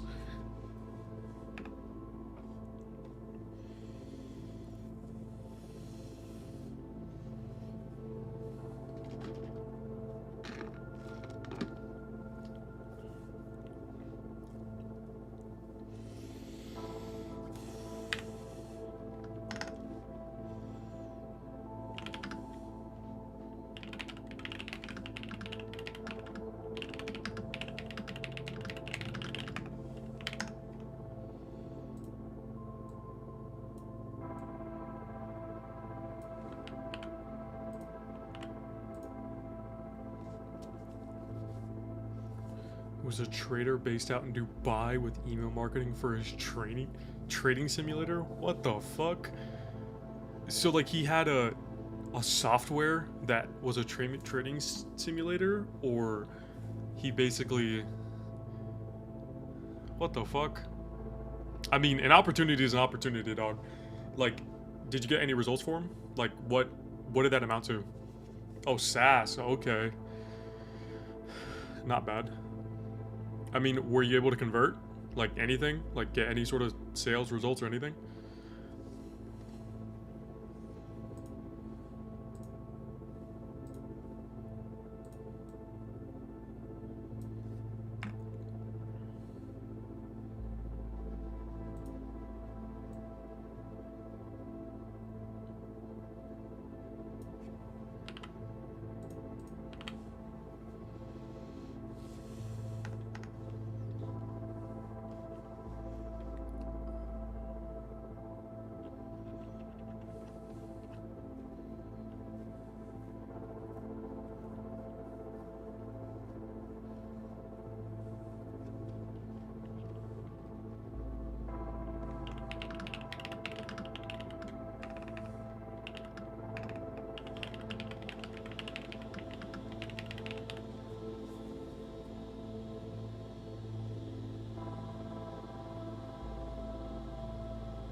Super cooked, bro. So yeah, that's pretty chopped. I mean, it could have been a copywriting thing. It could have been an offer thing, honestly. Because were you sending to pre-existing like buyers, like people, like customers, or was it like a brand new clean list, or what was there sort of like an intent from the list? Like, was that list, did they come from them opting in or like free trials or some shit like that? Because I think for something like that with SaaS, doing a sort of affiliate model would be a bit, it was people who opt for, oh, okay. Well, I mean, they have some sort of intent, so it was definitely an offer problem. Because, so the open rates, yeah, so the open rates, they were like, what were the metrics? Did it just turn out to be that the open rates were like maybe half or 30%? And then after that, the clicks for them to actually buy was like 0.01% or some shit like that. I mean, regardless on if it's in the past, it's like it's honestly in the past by now. So really, it was like 20 to 30%, but the clicks were so ass. Okay, yeah. I mean, regardless, just if you're not working with them anymore, just kind of toss it in the back, you know, throw it in the past, try to find things on what you can learn from. It's like the one thing you have now is experience, right? Because I also ran into the same thing. My very first sort of guy, he was this random construction guy, and like he didn't have a website, anything. He didn't pay me, worked for about a month and a half, got him decent results, and like he just wasn't able to convert. He just did not have the ability to convert these leads. Pretty crazy, right? It was all for quotes and a bunch of stuff for like decking and shit, but like he wasn't very responsive. He wasn't really good. He kind of was like getting shiny object syndrome, flip-flopping around.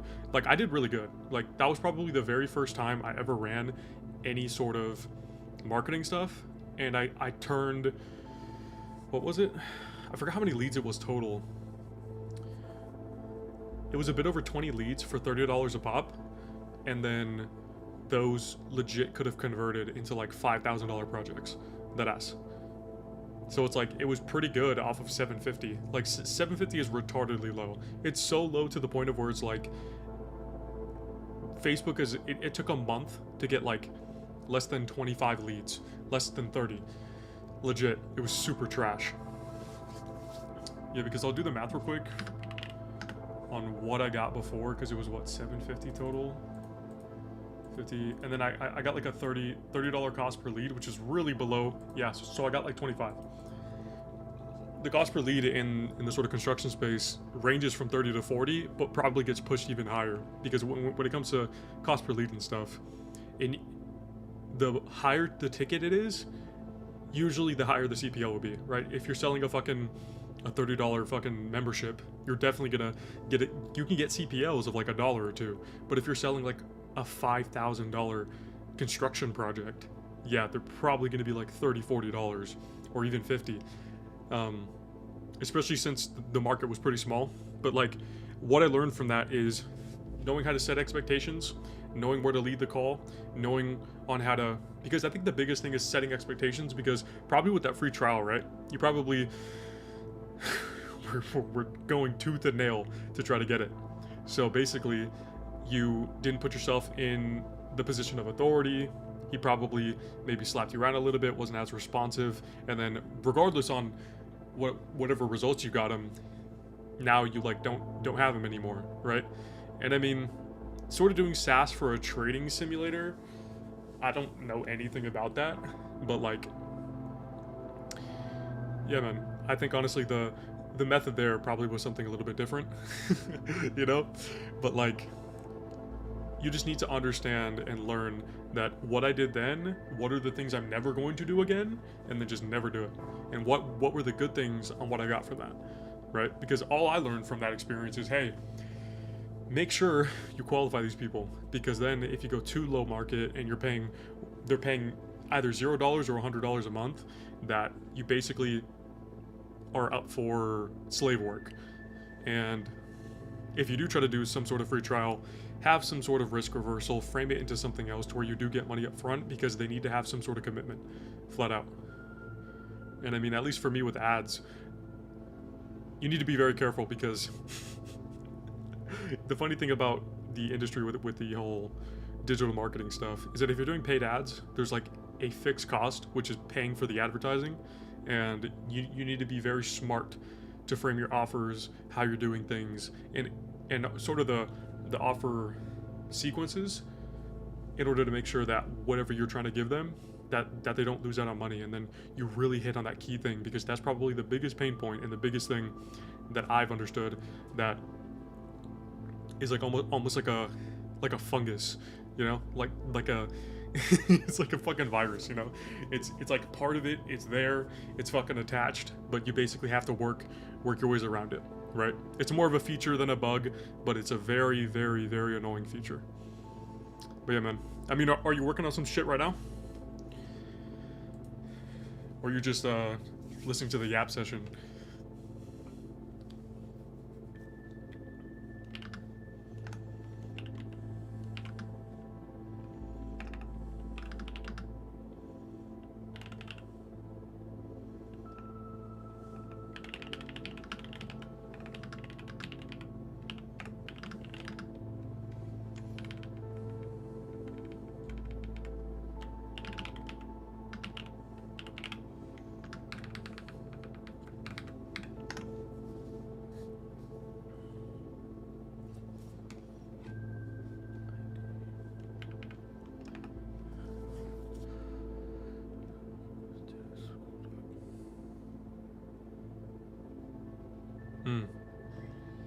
Okay. I mean, I'd recommend going through the niche thing first, just so that then whatever outreach sort of stuff you do, it doesn't go to waste. Because if you're not solid and concrete on your niche right now, and you haven't done much research, because I would recommend fully completing the niche stuff and the niche immersion, because that'll literally give you the proper roadmap on how to fully understand it, right? To take steps to fully understand and know your niche like you're a fucking expert in it. And that's probably one of the things that you just have to do, you know?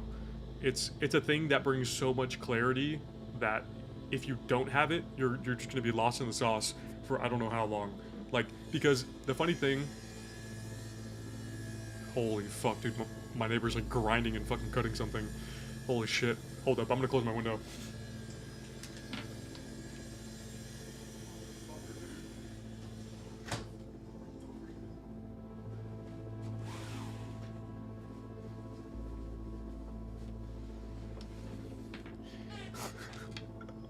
Getting rudely fucking interrupted. But yeah, man, because back to what I was saying is, you not having your avatar or your market completely defined literally is the thing that capped people at maybe 15K a month for years. It's crazy. Either that or they can't really scale past 25 because there's way too much hassle, and then they just kind of throw themselves for a loop, and they're serving. It's like, the best saying that sort of describes this is jack of all trades, master of none, which basically means you're sort of maybe 10% good in like 20 different niches, right? Like you have some sort of expertise, but you're not properly 100% there with all, like even one. Because it's a sort of analogy of like, would you be like, if you were to fight somebody and that person, there's two people. Person one, they practiced 10,000 kicks one time. Just like 10,000 different types of kicks. Or the dude on who practiced one type of kick 10,000 times. The one dude on who's been practicing one kick 10,000 fucking times is gonna be it's like, sure, he's gonna be like a one-trick pony, but he's gonna be good as fuck with that kick. And he'll probably beat your ass with 1 foot, you know? Like, like you're cooked. So I would highly recommend going through the niche stuff.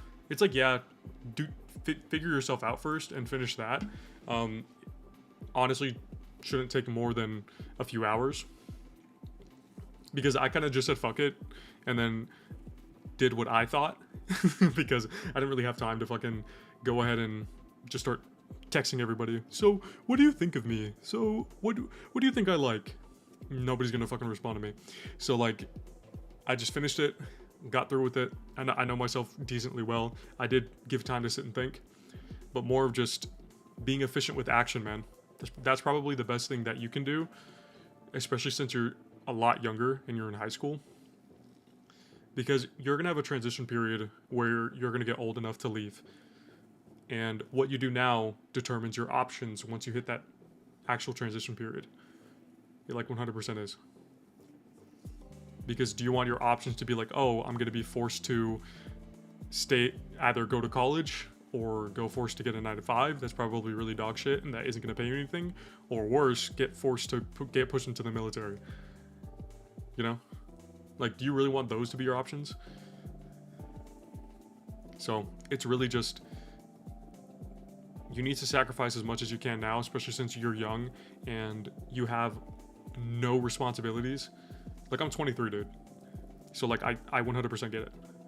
It's like, as of right now, if I was back to where you were at, I'd balls to the wall grind every single day because I wouldn't have anything to really worry about. Because probably your biggest issue is homework.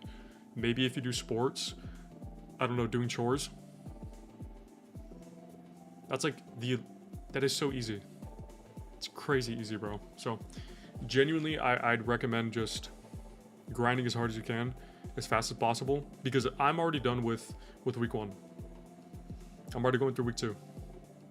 So it's like, you probably have all of the time in the world, so try to use it as much as possible before you go to school. Anytime you have breaks in between school, in between classes, lunch, even after school, and maybe even cut your sports, because if you're not 100% going D1 in any of the sports you're playing, there's kind of no point in doing them. If this is going to be your actual trajectory and what you want to do. Obviously, if you want to go be D1, go fucking be D1. I don't care, you know, like that's on you. But if this is what you really want to do, make it that. Because also another thing, you can't just want it. You have to need it. Because if you only want to do it, you're going to end up cutting corners. Because because when you just are kind of thirsty and you might want water, are you going to fucking crawl over broken glass and run through a pit of fire to go get it? Or when you actually need it, you've been dehydrated for fucking more than 2 days with salt in your fucking mouth, yeah, you're probably going to do anything to get that water, right? So yeah, man, enough of me talking. I need to lock back in. That's kind of the downfall of doing this streaming shit, because like I just start rambling with people because I just like talking, so I gotta lock in.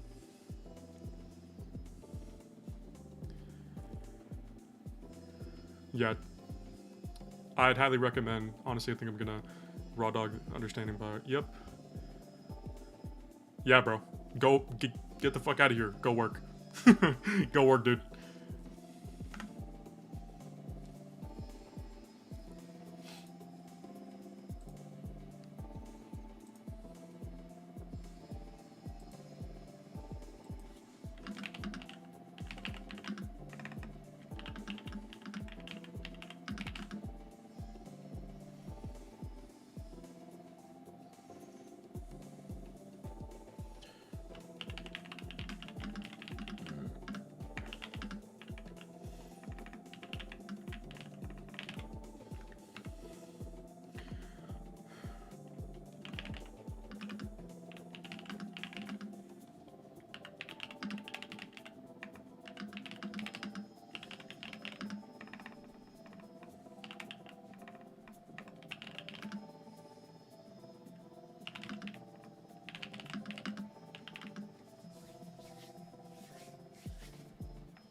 Yeah, move the screen just because I might leak some things.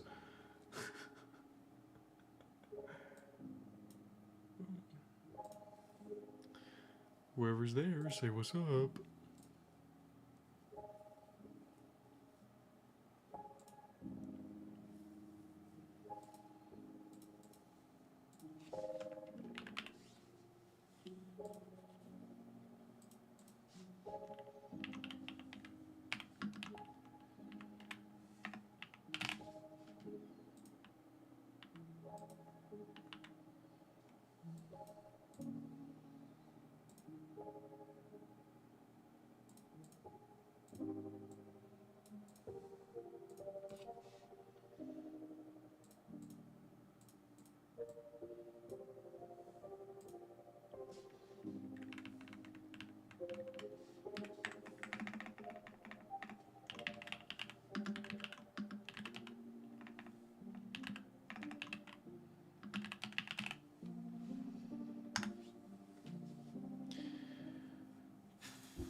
Oh shit.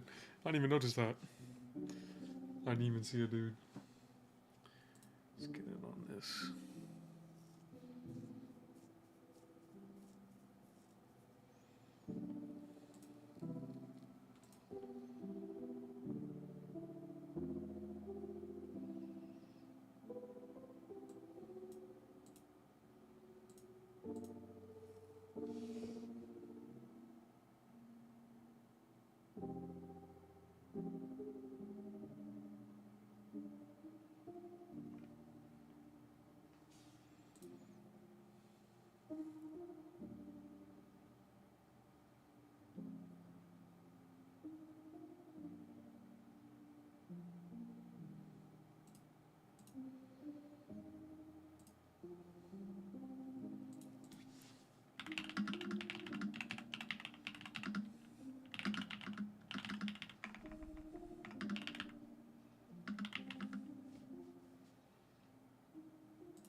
Am I stupid?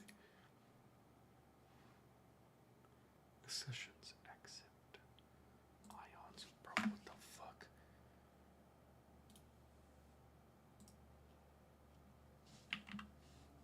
Dude, sometimes I just don't know how to spell a word.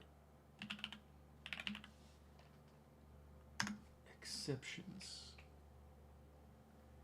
Accept.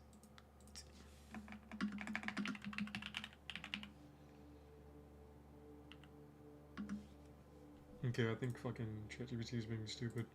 Whatever.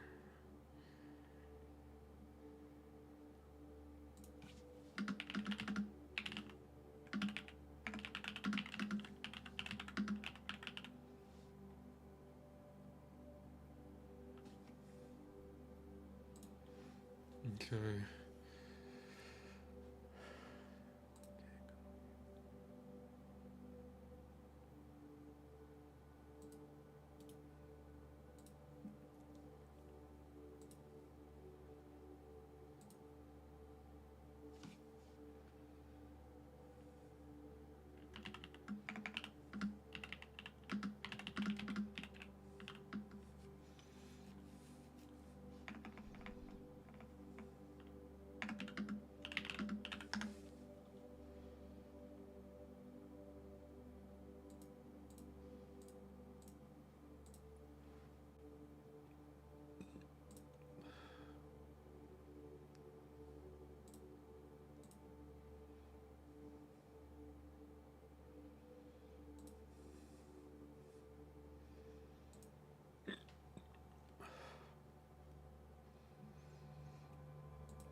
This is getting annoying.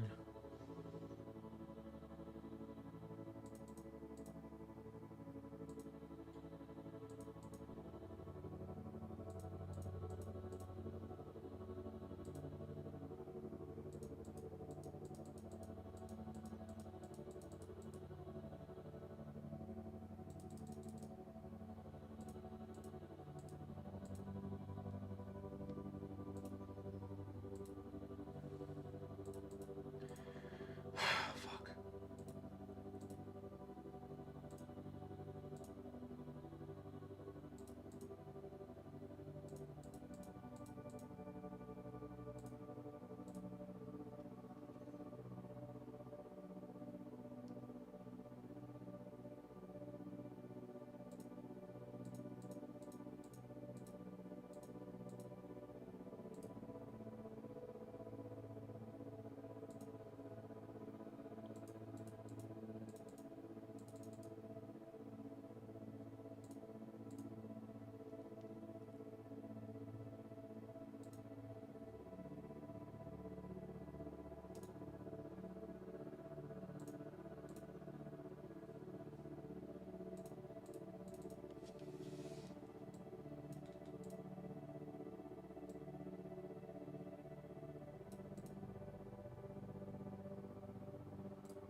Needed information from agent who we configured. A welcome in. Locked in doing some automation shit.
fucking whimsical ass music. Holy shit, dude.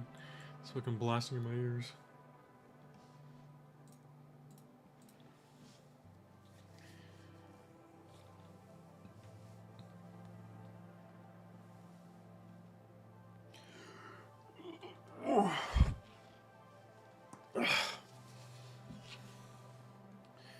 Alright, hopefully this thing works well.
Oh shit, we got 2 people in the stream. What's up?